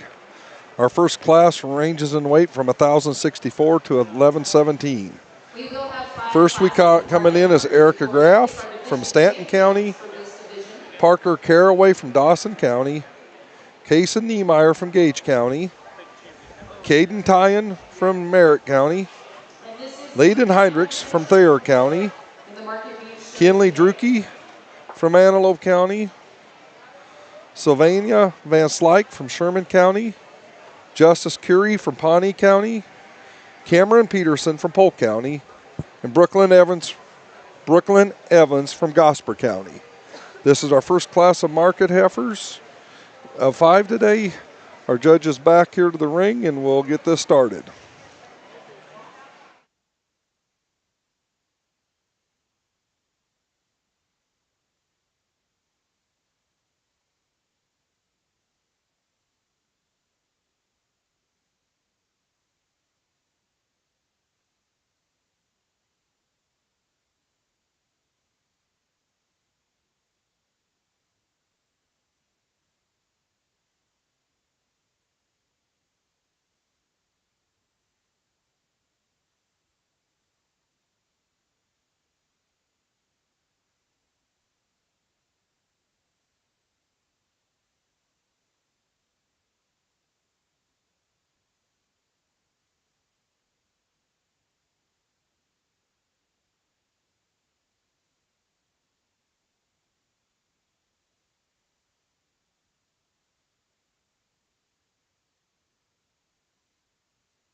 Well, as we get into our market heifer division, certainly a nice class. A little bit of variation in type and kind, and it probably depends on where you want to land. I'm not going to start the class with the most expressively muscled one, but I just like her kind, her type, her composition. She's longer bodied than the heifer that's in second. Very, very attractive, and she's got a nice turn to her loin and top. Frankly, she's probably got just a little more time she's got a little more time left in her skeleton, and as she matures, I think she'd fill out just a little bit more, but I just like her kind and her type real well, and again, a real shapely kind of a female that's very good on her feet and legs. Her rib cage is set in her really well. This is a big hipped one here in two, nice turn to her loin and her top. She's not as expressive right down into the lower part of her quarter and twist as the heifers on either side of her, but to me, she handles her top line better than the heifer we've got in third, and again, got some rib cage and mass to her. Awesome, good, very good on her feet and legs as well. The heifer that's in third, a part of me sure wants to start the class with her, because if you stand right behind him, she's the one that's the most expressive through her hip down into the base of her quarter, but she's got that real weak top line and loin, and she gets her tail head set up. A lot of times those kind of cattle don't really have as much true muscle in them as you might expect, but if you want to start the class with her, because as you get behind her, she is really expressive in her muscle, I sure wouldn't argue with you about it. I just got to strengthen her up over her loin and redesign her out through her hip and her tail head. Nice one here in 4. Got some muscling in her. Need to stouten her bone work up, make her just a little longer bodied. Got a longer bodied one here that'll be in 5. Need to change the posture and the set of her hind leg to make it aesthetically a little more attractive, but got some length of body and certainly some muscle in her. The blue heifer is really stout-featured, big bone, stout-featured, got a good turn to her top. She's too straight on both ends of her skeleton for me. The gray heifer that comes next has some muscling, some thickness and mass, just a little quicker made through her front end, a little quicker maturing, in my opinion, to be ideal. Our orange-colored heifer that comes next, really deep through the middle of her body, pretty good on her feet and legs. She's a little plainer made through her hip and back about her lower stifle. And then again, we got a couple of heifers with a little more frame that complete the class. Structurally, they're a little more upright in their shoulder. For the amount of frame that they've got, we could probably add just a little more real muscle shape to them from behind. Nice set of heifers and certainly very competitive throughout. Thank you.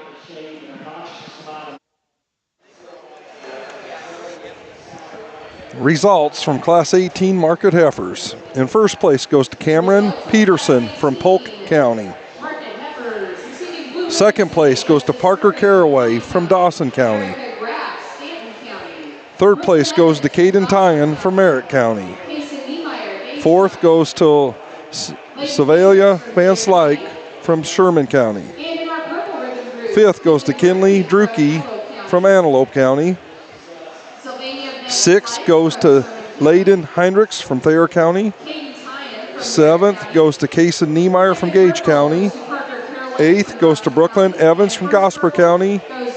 Ninth to Erica Graff from Stanton County. And 10th to Jessica Curie from Pawnee County.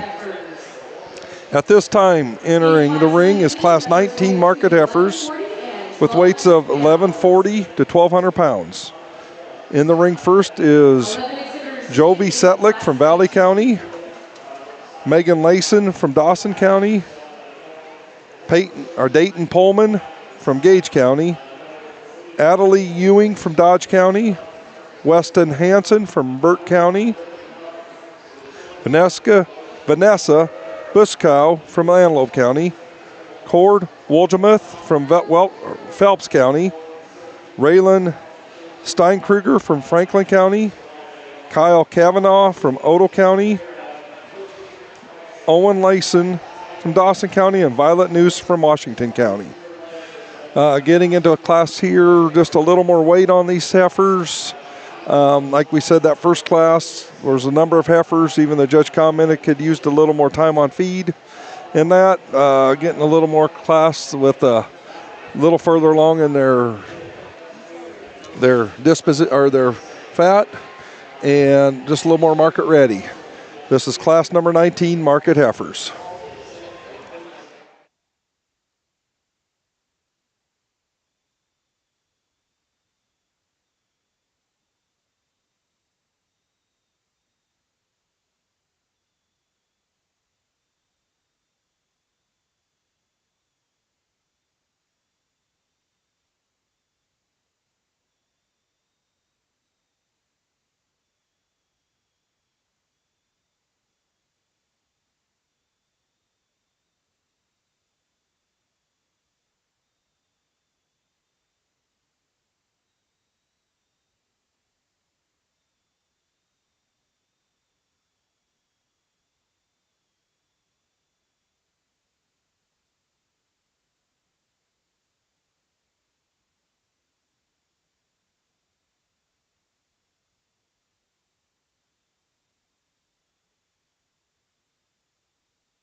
All right, here in our next class of market heifers, again, a good class and a bit of give and take, other than I tell you, I think our class winner wins it fairly handily. She's one that's got a nice look, and again, one that's got some shape to her top, some thickness from hooks to pins, some quarter muscle back in through her twist and down into the lower part of her quarter. Enough bone. She's not a stout bone one by any means, but I'm not sure we got one in here that really excels in that regard. But this one's balance is so nice from the side. Her rib cage is set in her good. She's got some presence about her front end, and yet has some meat animal shape and finish about her. From here on out, you can kind of jumble some things around. I thought the heifer in second fit our class winner nicely. Very expressively muscled female. Got a good turn to her top and her loin. She is just a little plainer in the way she's made in her structure. Not quite the balance of our class winner, but I thought she had a little more length of body, a little more substance to her, and just real meat animal shape than what we had in the next two. I swapped 3 and 4 as they were coming into line here. I think we've got a little more length of body, a little more trimness up through the front end, and length of top in the young man's heifer here in third versus the 1 and 4. She's got some muscling in her, some shape to her. She's not quite as good on her feet and legs as the two we had right ahead of her. Real well fed one here in fourth, maybe to the point of being just a little too far along. I'd like to trim her up for one at this weight and time and her maturity. She is finished well. She's got some muscling in her. Most importantly, we change her structure just a bit. The red heifer is good here in 5. Long body, deep sided. She's just a little unbalanced. Wants to deepen up through her front end. She's a little flatter and plainer right there in her stifle. The heifer in 6th is interesting, and if you want to get her up a couple spots because of her length, her stretch, she's a real trim made one. I'm not going to argue with you about it. She looks a little hard to me through the center of her body. She doesn't maybe have quite the freshness through her midsection, but a good turn to her top. She does have some muscling. Her composition's good.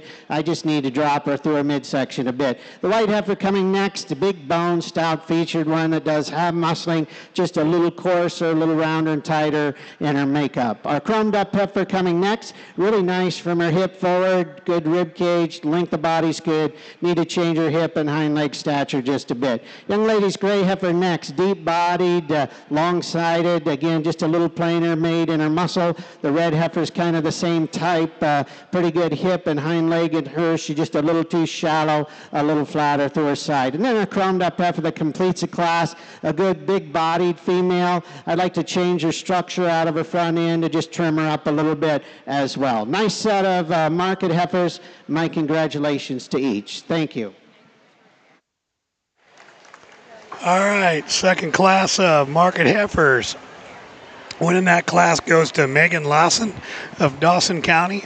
Kyle Kavanaugh of Odo County, second. Third goes to Weston Hanson, Burke County. Fourth to Cord Wolgamoth. Fifth goes to Jovi Setlick. Sixth to Adelaide Hewling. Seventh, Dayton Pullman. Eighth goes to Ryland Steinkruger. Ninth to Vanessa Buschow. 10th goes to Violet Nuss. 11th to Owen Lawson. And that's how many we had. We had 11. Coming in class, third class now coming in, weighing 1207 to 1246. Two hiding on the back.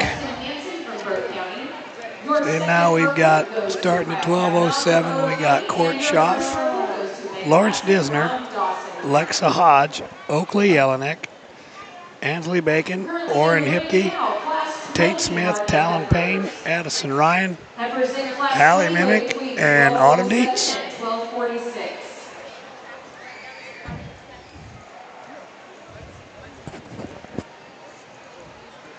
Well, I snuck out to gain knowledge, and all I gained was a pop.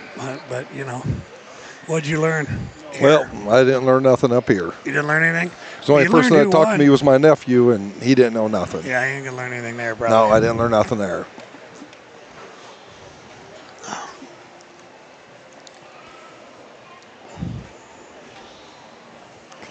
I did learn that they'd updated the pulse here on that Division II steer. Okay.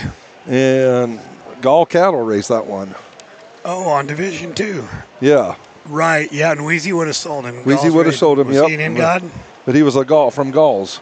Was he an in-God? In God We Trust, out of a Sooner bull, or the cows out of a Sooner son.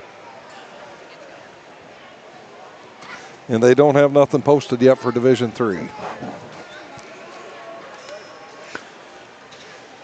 Well, we kind of know. Well, we kind of know that, yeah. I mean, I do know. I don't know for sure how that Billiter steer is bred completely, or yeah, no, that's what I don't know either. Yeah, Nelly, I know Nelson sold him, but I don't know who raised him or whatever. And I know Ferguson sold Princess through and Luke Doris, and I know that one's an In God 400, which I'm thinking 400 is Justin Mock's donor, right? Yeah. Yeah. You know, it's been amazing, and you look at some of these shows. Some of those powerhouse donors that are out there. Well, you've been following because you've been buying some of them, know, some of them embryos and stuff. It's amazing, some of those powerhouse donors, how they're getting it done and really getting it done, you know. Yeah.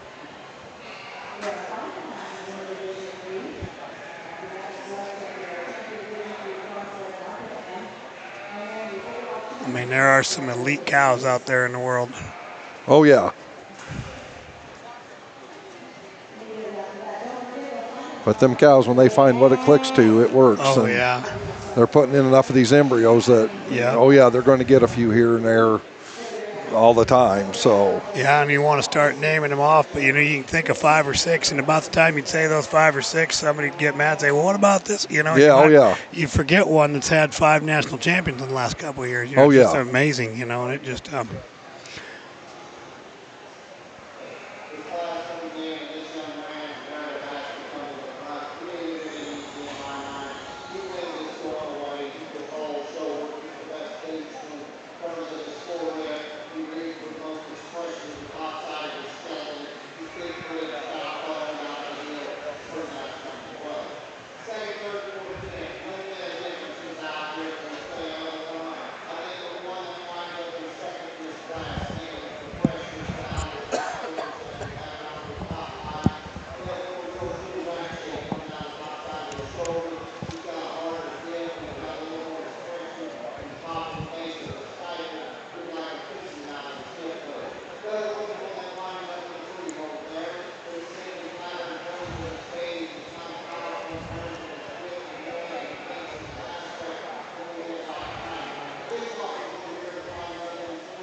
we're about to that weight and frame where some of these Comeback Tuesday, you know, Vaughn started a deal a couple years ago with the Steer Mama shows.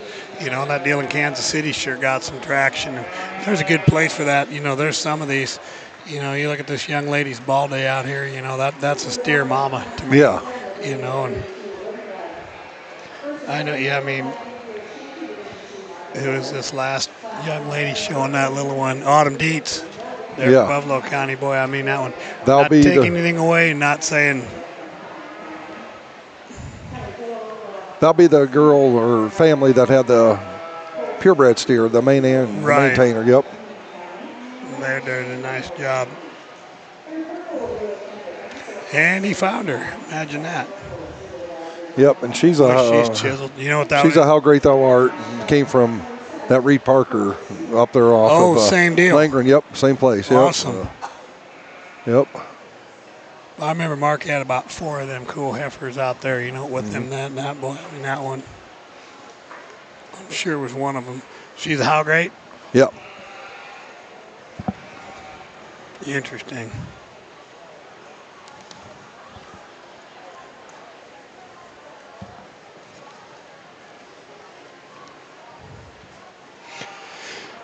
I got a thing I always kind of like that.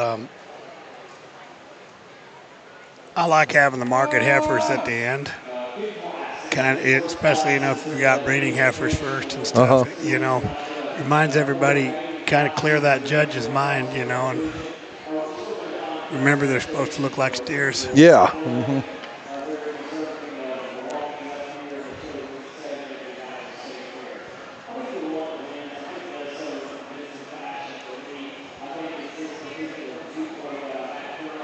Jack spends enough time Iowa, Missouri, Nebraska in there. I always say if you're not from about right in here, you might not. I mean, you don't even understand the market heifers. They want to take them to make it look like breeding heifers and this and that. And I'm pretty sure Mr. Ward understands the assignment. Well, yeah, and I mean, we all got, does. you know what I'm saying? You give them guys, I mean, I've seen it a lot of times. You get a guy from the South, they breed all of these, and they just don't have market heifers, and a lot of even the eastern states don't. And, it's like, I mean, there's a mate to every one of those steers. And well, that's what I was going to say is, a lot of these were bred to be a steer. We bred How Great Thou Art to a cow hoping to get a steer calf, and we did it. And that, and so there's got to be a place for them heifers that, they're not a breeding heifer. I mean, they're not. Right. Show them as a market heifer, and, you get here in Nebraska, Iowa. Oh, yeah. Them two states do it a lot, and some of the other states do some, but, they just don't do it on the level, and you think there would be more of them, but that's just the way it is, so. I used to say I wish there was a mandatory market heifer show, but they ought to show 100 of them at every show just so before they even let them show a steer. But I'm not running anything down. Don't take that the wrong way. I just think this needs to be a bigger deal. Here's our judge.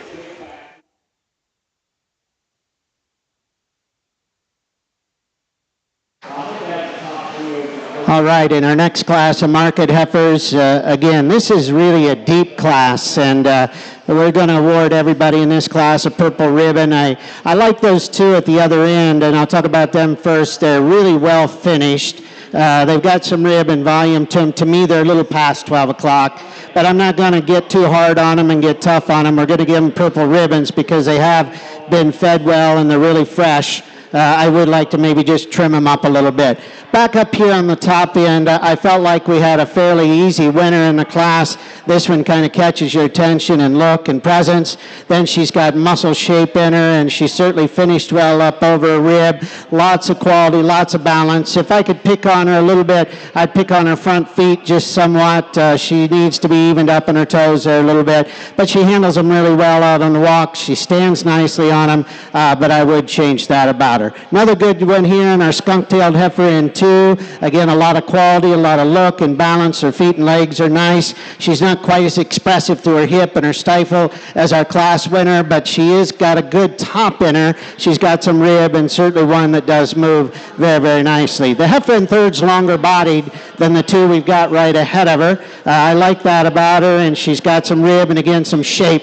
She's one that's not as good on her feet and legs, especially when you watch her walk from behind.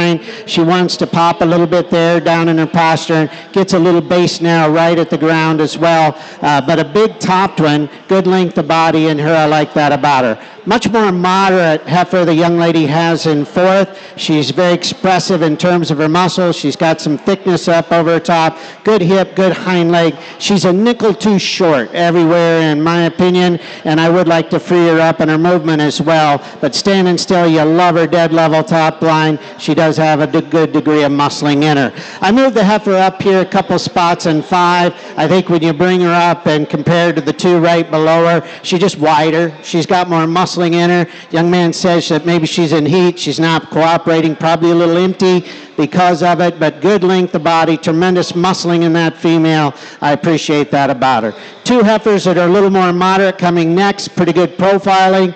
Neither of these heifers maybe have quite the muscle shape to them. Young lady's heifer that's starting out here next, kind of the same type. Standing still, good lines, nice pattern. I'd like to maybe give her just a little more shape and muscle. The next one's a big frame, long-bodied heifer again that we need to just give her a little more thickness down low, widen her out about her base. And as I said earlier, these 2 that complete the class are going to be purple ribbons. They got tremendous body volume and mass. They've been fed well, maybe to the point of being just a little over conditioned for this stage of their life. Nice set of females and a very, very high quality one that won the class. Thank you.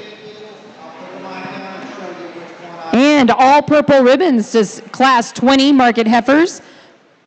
Exhibitors in Class 20. All righty. I'm going to say, our judge liked that class pretty well. Awarded them all purple ribbons. Not saying a lot. That was really a tremendous heifer we were talking about before. Autumn Dietz wins that class. Second goes to Oakley Jelinek. Third is Ansley Bacon. Fourth, Lexa Hodge. Fifth, Lawrence Desner. Sixth goes to Addison Ryan. Seventh, Talon Payne. Eighth would be, this is where we got a little messed up here.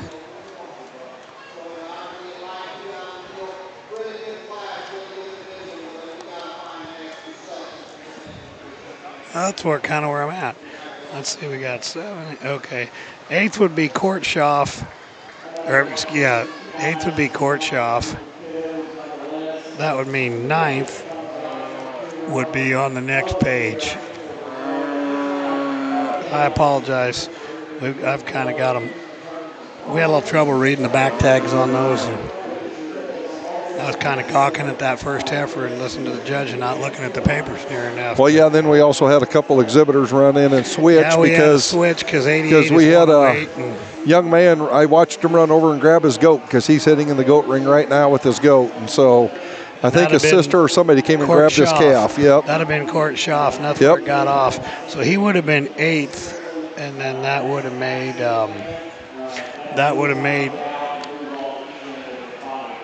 Haley Mimic 9th, I believe, and then Tate Smith, and then Orrin Hipke.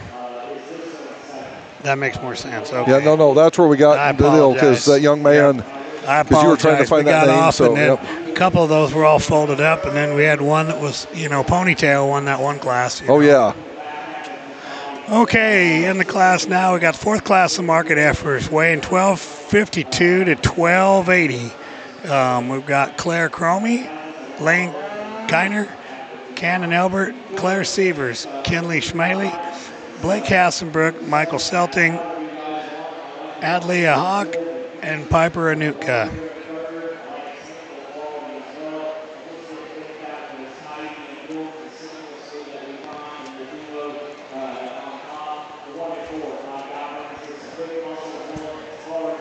And that last class was so interesting. I forgot to do my job. That was a kind of a cool deal.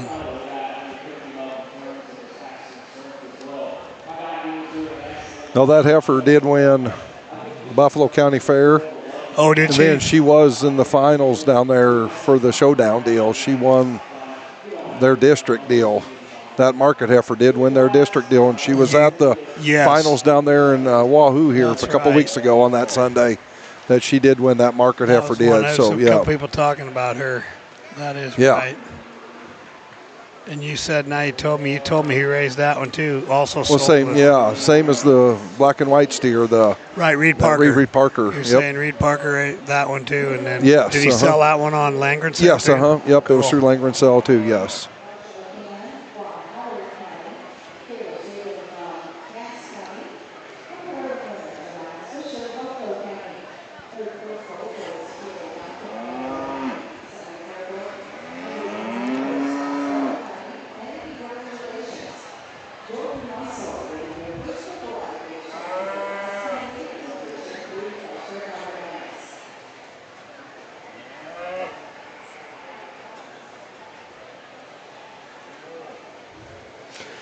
It's interesting to see the market heifers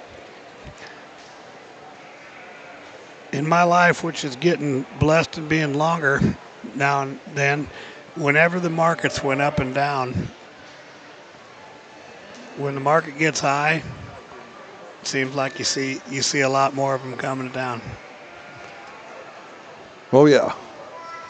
There's more people that do it than that. When they get cheaper, they're like, well, maybe we'll keep a few more for cows. It's not going to bring that much. And now, when the market's up good and solid and setting records every week, which makes it fun for everybody out there doing it, except the guys buying them. see a lot more people willing to play and bring a lot more. And yeah.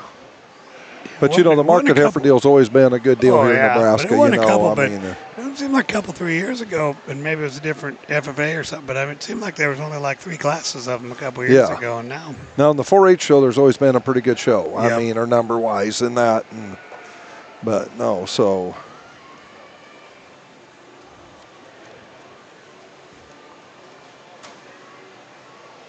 And then they bring them back. The market heifer will show tonight against. Yes, the market heifer will come in there.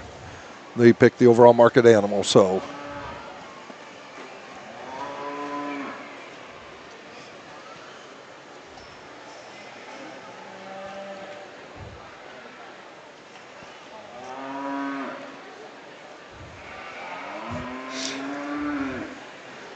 Baldy down there, third from end. I'm trying to decide if she's long-necked or if she wants to jump over that fence.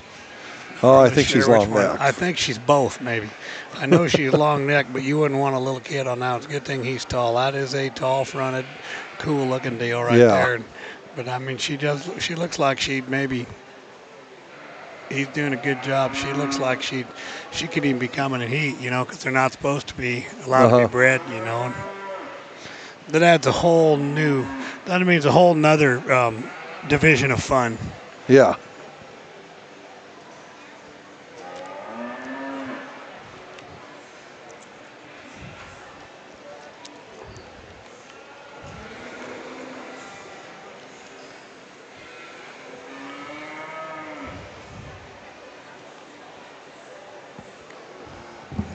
Hi, Ricky Bobby.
Probably got a real nice class of market heifers here, and frankly, I could make a reasonable case for 5 or 6 of these heifers to be your class winner and take some pieces of them and run with it.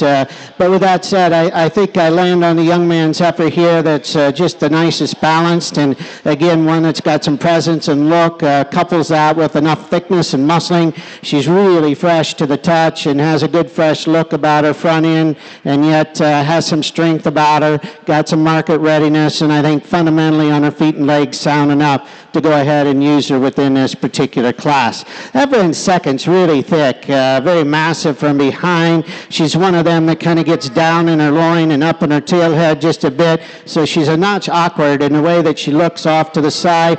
You couple that with the fact that she's just a bit straighter on both ends of her skeleton, kind of leaves her here in two. But if you want to grab a hold of her because she's massive through her rib cage and massive from behind, I sure couldn't argue with you about it. The heifer that's in third has been fed really well. She's finished up nice. She might be the nicest handling one of the bunch over her rib, really soft there. Just a little shorter coupled, little shorter up about her front end and waisty in terms of her midsection, but I like her. I like the way she's been fed. I like the freshness over her rib, like that about her, and if you want to start with her because of that, again, I'm just not going to argue with you much about it. The red red heifer's an interesting one. She has length and depth, and when she's standing still, you got to like her bone and her substance. She just doesn't move well enough on either end of her skeleton. She wants to toe out a bit up front, tip over there in her front shoulder somewhat, but that's a big-bodied, really thick-ended heifer that you appreciate that. If you'll accept her structure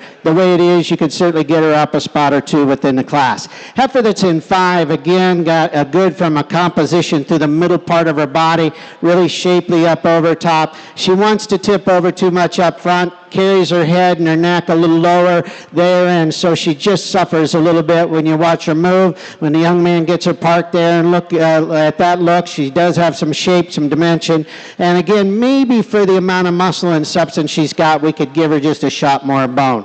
The yellow heifer that's coming next does have bone, tremendous length of body. She has some finish up over her rib. She's the one of this top end, though, again, that's maybe just a little too waisty up there between her front legs, a little wastier through her midsection, but I love her bone. I like her substance. The length of her body is really nice. The gray heifer that comes next is interesting, big scaled, long body. That one has a really big top in her, really expressive over her loin. When you grab a hold of it, I like that about her. She's just too straight on both ends of her skeleton. We need to free her up. The red heifer that follows her, again, a big muscled female, again, just wanted to tip over up front and be a little out through her front shoulder. The heifer that completes the class is a little sounder moving than the two right ahead of her. She just a little too empty through her midsection, a little too refined in her features, in my opinion, as we consider her as a market heifer. Nice set, and again, some give and take throughout. Thank you. All right, thank you, Judge Ward. Winning that class, Blake Hasselbrook from Platte County. Second, it goes to Adlea Hawk from Gosper County. Third, Piper Anutka from Sanders County. Fourth, Claire Cromie. Fifth, Lane Kiner. Sixth, Cannon Albert. Seventh, Claire Sievers. Eighth, Kinley Schmelly. And ninth goes to Michael Selting, again winning that class. Blake Hasselbrook from Platte County with a heifer weighing 1,263 pounds. Okay, coming in now, our final class of the day, market heifers. We've got heifers weighing from 1315 to 1432. In the ring now, Finley Jelinek, Rayleigh Wills, Kason Myers, Dylan Shutt, McCoy Ernst, Addison Mowinkle, Emerson Dozler, and Lachlan Setlick.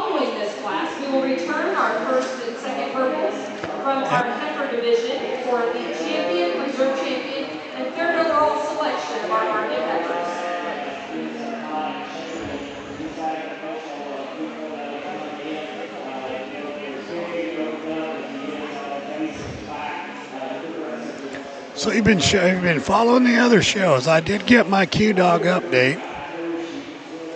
And? Well, you were right. Dickies won that division. And the first division would have been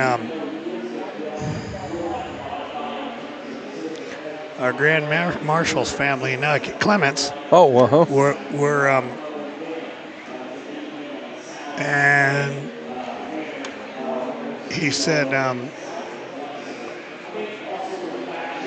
was trying to name. He said the Gilt's going to beat them both. Oh, really? And that is Platte County family. Gil Godekin's family. Oh, uh-huh. Godekin's Gilt, I think, is the one he was betting on. So we'll see. Q-Dog usually doesn't stray too far from the...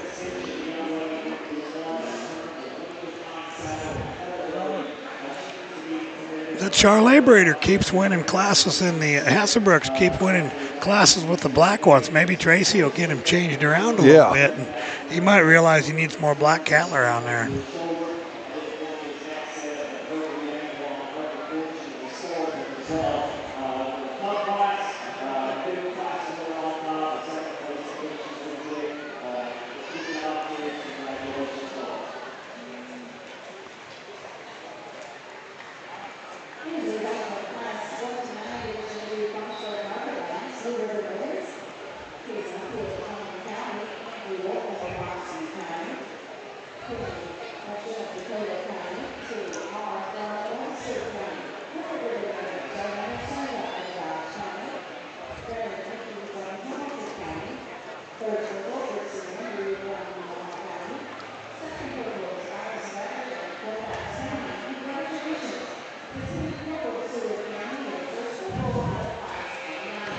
Well, from the outside looking in, these look like they're pretty well covered and ready to roll, I'd say. Oh, yeah. I mean, we're up here in the mid-13s on these heifers. Yeah, we didn't get any taller. We just got fatter. We just got a little bit stouter and fatter and more market ready and that. And that'd be fine. And that. And so. That's Nate Yellenek's daughter, Finley, leading that class from Polk County. And that baldy behind him is Rayleigh Willis. From Boxby, the other end of the state.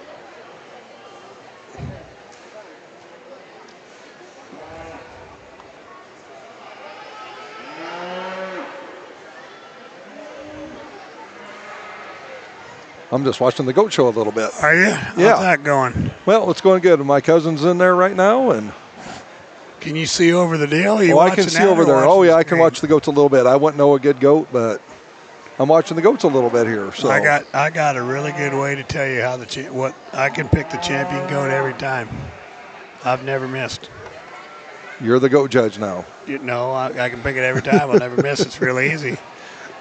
It's the young lady or gentleman that's holding that banner that says champion. That's how I figure it out. I don't know. They might be a nickel easier to look at on the side. They do look more like steers. I find it easier to show goats than I do show lambs. Well, I'll tell you what. I know of a lot of people that do like that goat, and hunting's become just big here. It's in the last 4 or 5 years. Crazy. I mean, it's just gotten real big. I kind of wish we would have, especially our location and our close proximity to Judd Wentz show goats. I would have liked to have been, closer right there. He's kind of taken to the next level in Nebraska. Oh yeah. But it's been around. Nebraska just didn't pick it up as fast. No, I know that. But here, what I'm saying is, here in Nebraska, it's really crazy now. It's past sheep, and yeah. There's been some, there's a lot of people that have even changed. The hog shows got so much tougher. I think they went over there, since they cleared our state and let the hogs get, for a while, we were showing we just barely were over the pseudo rabies quarantine. Yeah. 15 years ago, so we didn't have the bear shows either that they do now. Yeah. That thing just blows me away. That circuit they got in Nebraska showing them barrows, man. Oh, yeah. I mean, that's to be complimented on. I mean, they really do a good job, and they get a lot of them going. All right, we're ready to take Well, he's kind of just been pulling them right in there, just how they come in the ring. Kind of flipped them around a little bit, but. Well, he might have had the first one up there in the first place. And he might have had the second one in the second place. Then 884. We got 600. We got McCoy Ernst fourth. Yep.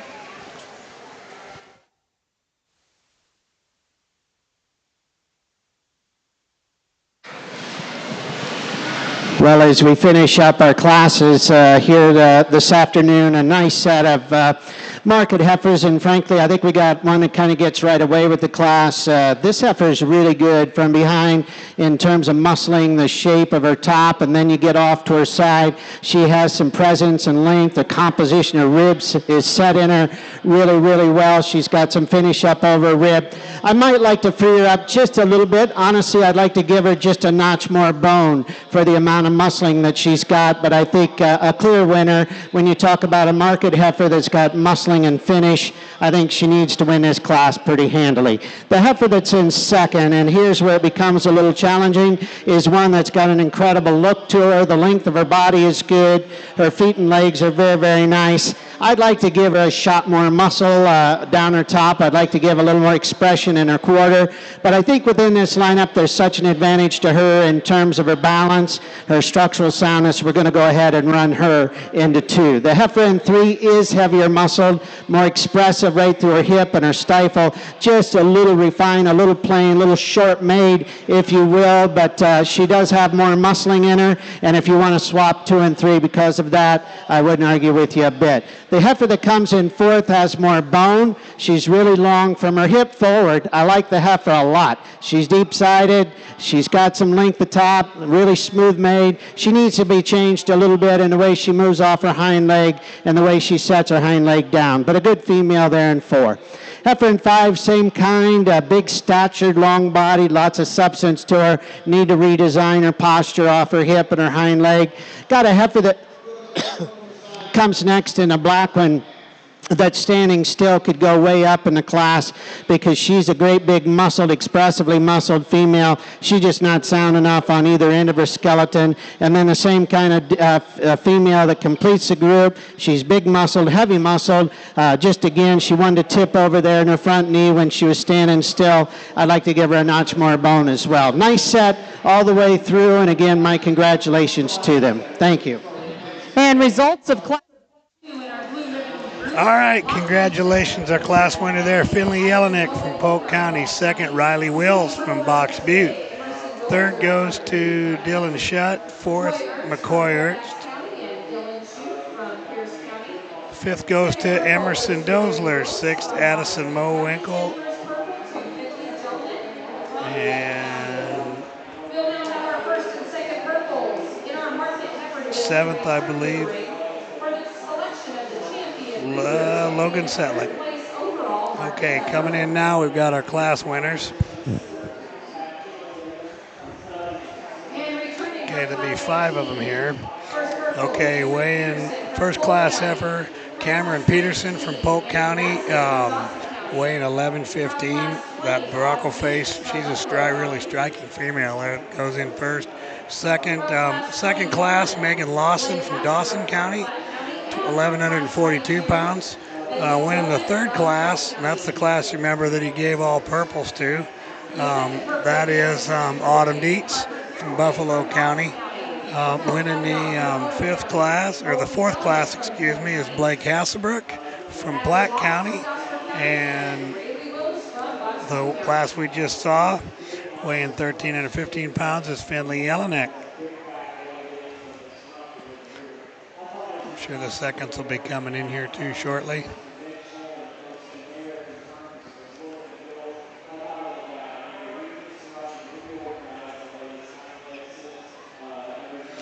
Well, this is a deep set too, Danny, isn't it? I mean, it. Oh yeah.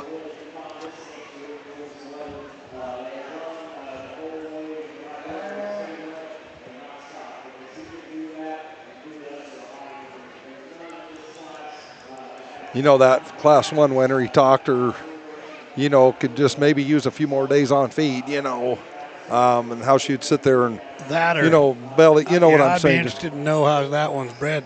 That one maybe could use an AI sleeve. Yeah. You know, I mean, that one, she looks like, she's just borderline, you know, almost looking like a breeding heifer. Oh, yeah. No, he was just talking that one, you know, that she's a real nice heifer, but just, you know, she was made right that, you know, she could use that little more, you know, still handle that feed, but, you know, and that. And so, but boy, the class winners, it's a nice set of class winners again. Those last 3 were up there where they're a little fatter, you know, the Dietz heifer, Hasselbrook's heifer, and Jelinek's heifer. You know, not taking anything away from the first 2, but boy, that those 3, I mean, they're ready, they're maxed out. That's, you know, that's Nebraska market heifers right there, you know. And I'd like to see, you know, maybe a few more up in that little higher weight.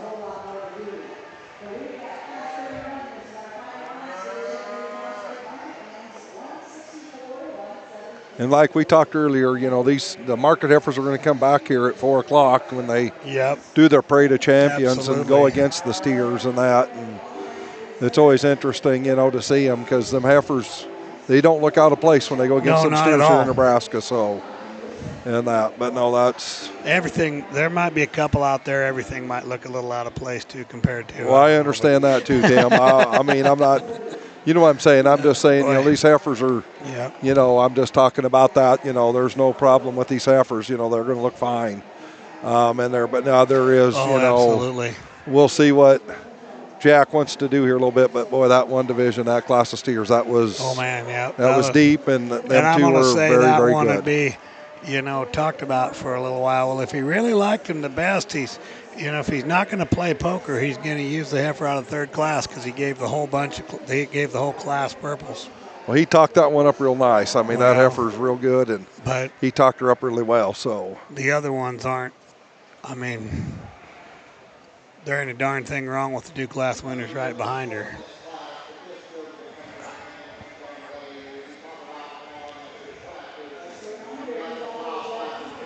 This young lady here.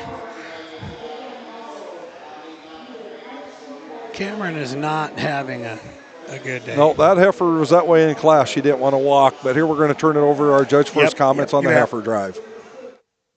As we finish up here this afternoon in our market beef divisions, just a very quick comment to congratulate all of you who got out here and participated. I'm not sure what your plans are. If you're headed out here before we get to the grand drive, if you are, please be safe.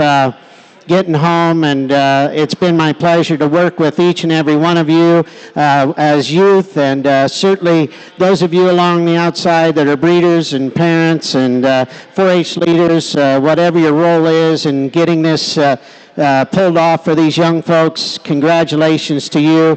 It's been incredible, and I want to reiterate here, because I hope we don't take this lightly. Be safe going home, right? We had a couple of very tragic things happen to us this week, and it seems like it compounds a little bit more through time.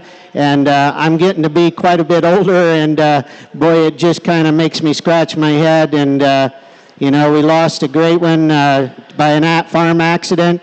We lost a great one through a sickness, and I just mean it very sincerely.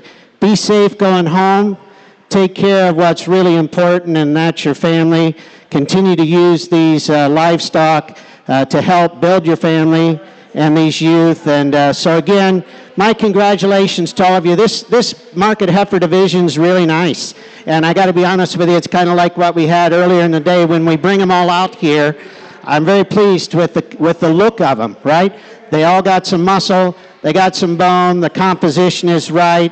Just an incredibly nice set of market heifers, and really a great, great way to finish up. So again, if you're leaving out, thank you. And if they're leaving out, what do you say as a crowd? Let's give all of our 4-H market beef exhibitors a great big round of applause, and we'll name you a top 3. Very well said. Yep. And there we go, Autumn Dietz. Champion market heifer from Buffalo County. To Autumn Dietz, she is your champion market heifer.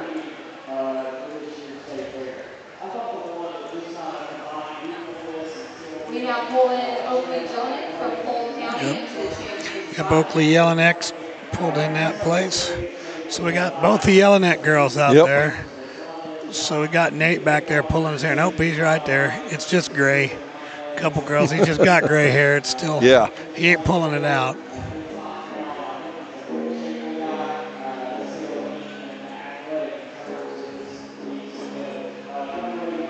Got a little guitar going on over there. What are we doing over there?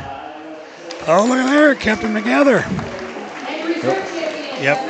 He talked that class up really well. And he gave them all purples, you know.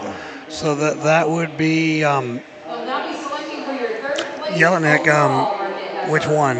In the third class. Yeah, I know, but which? Oakley, I'm sorry, Oakley Jelinek.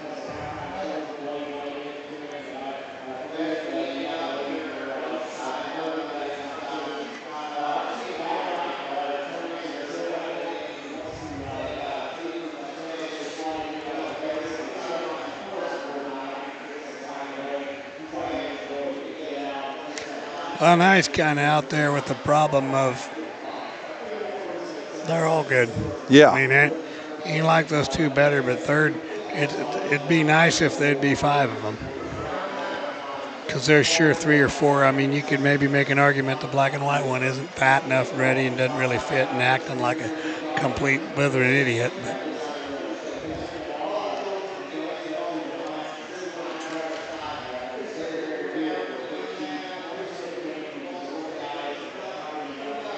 look at there, old Nate.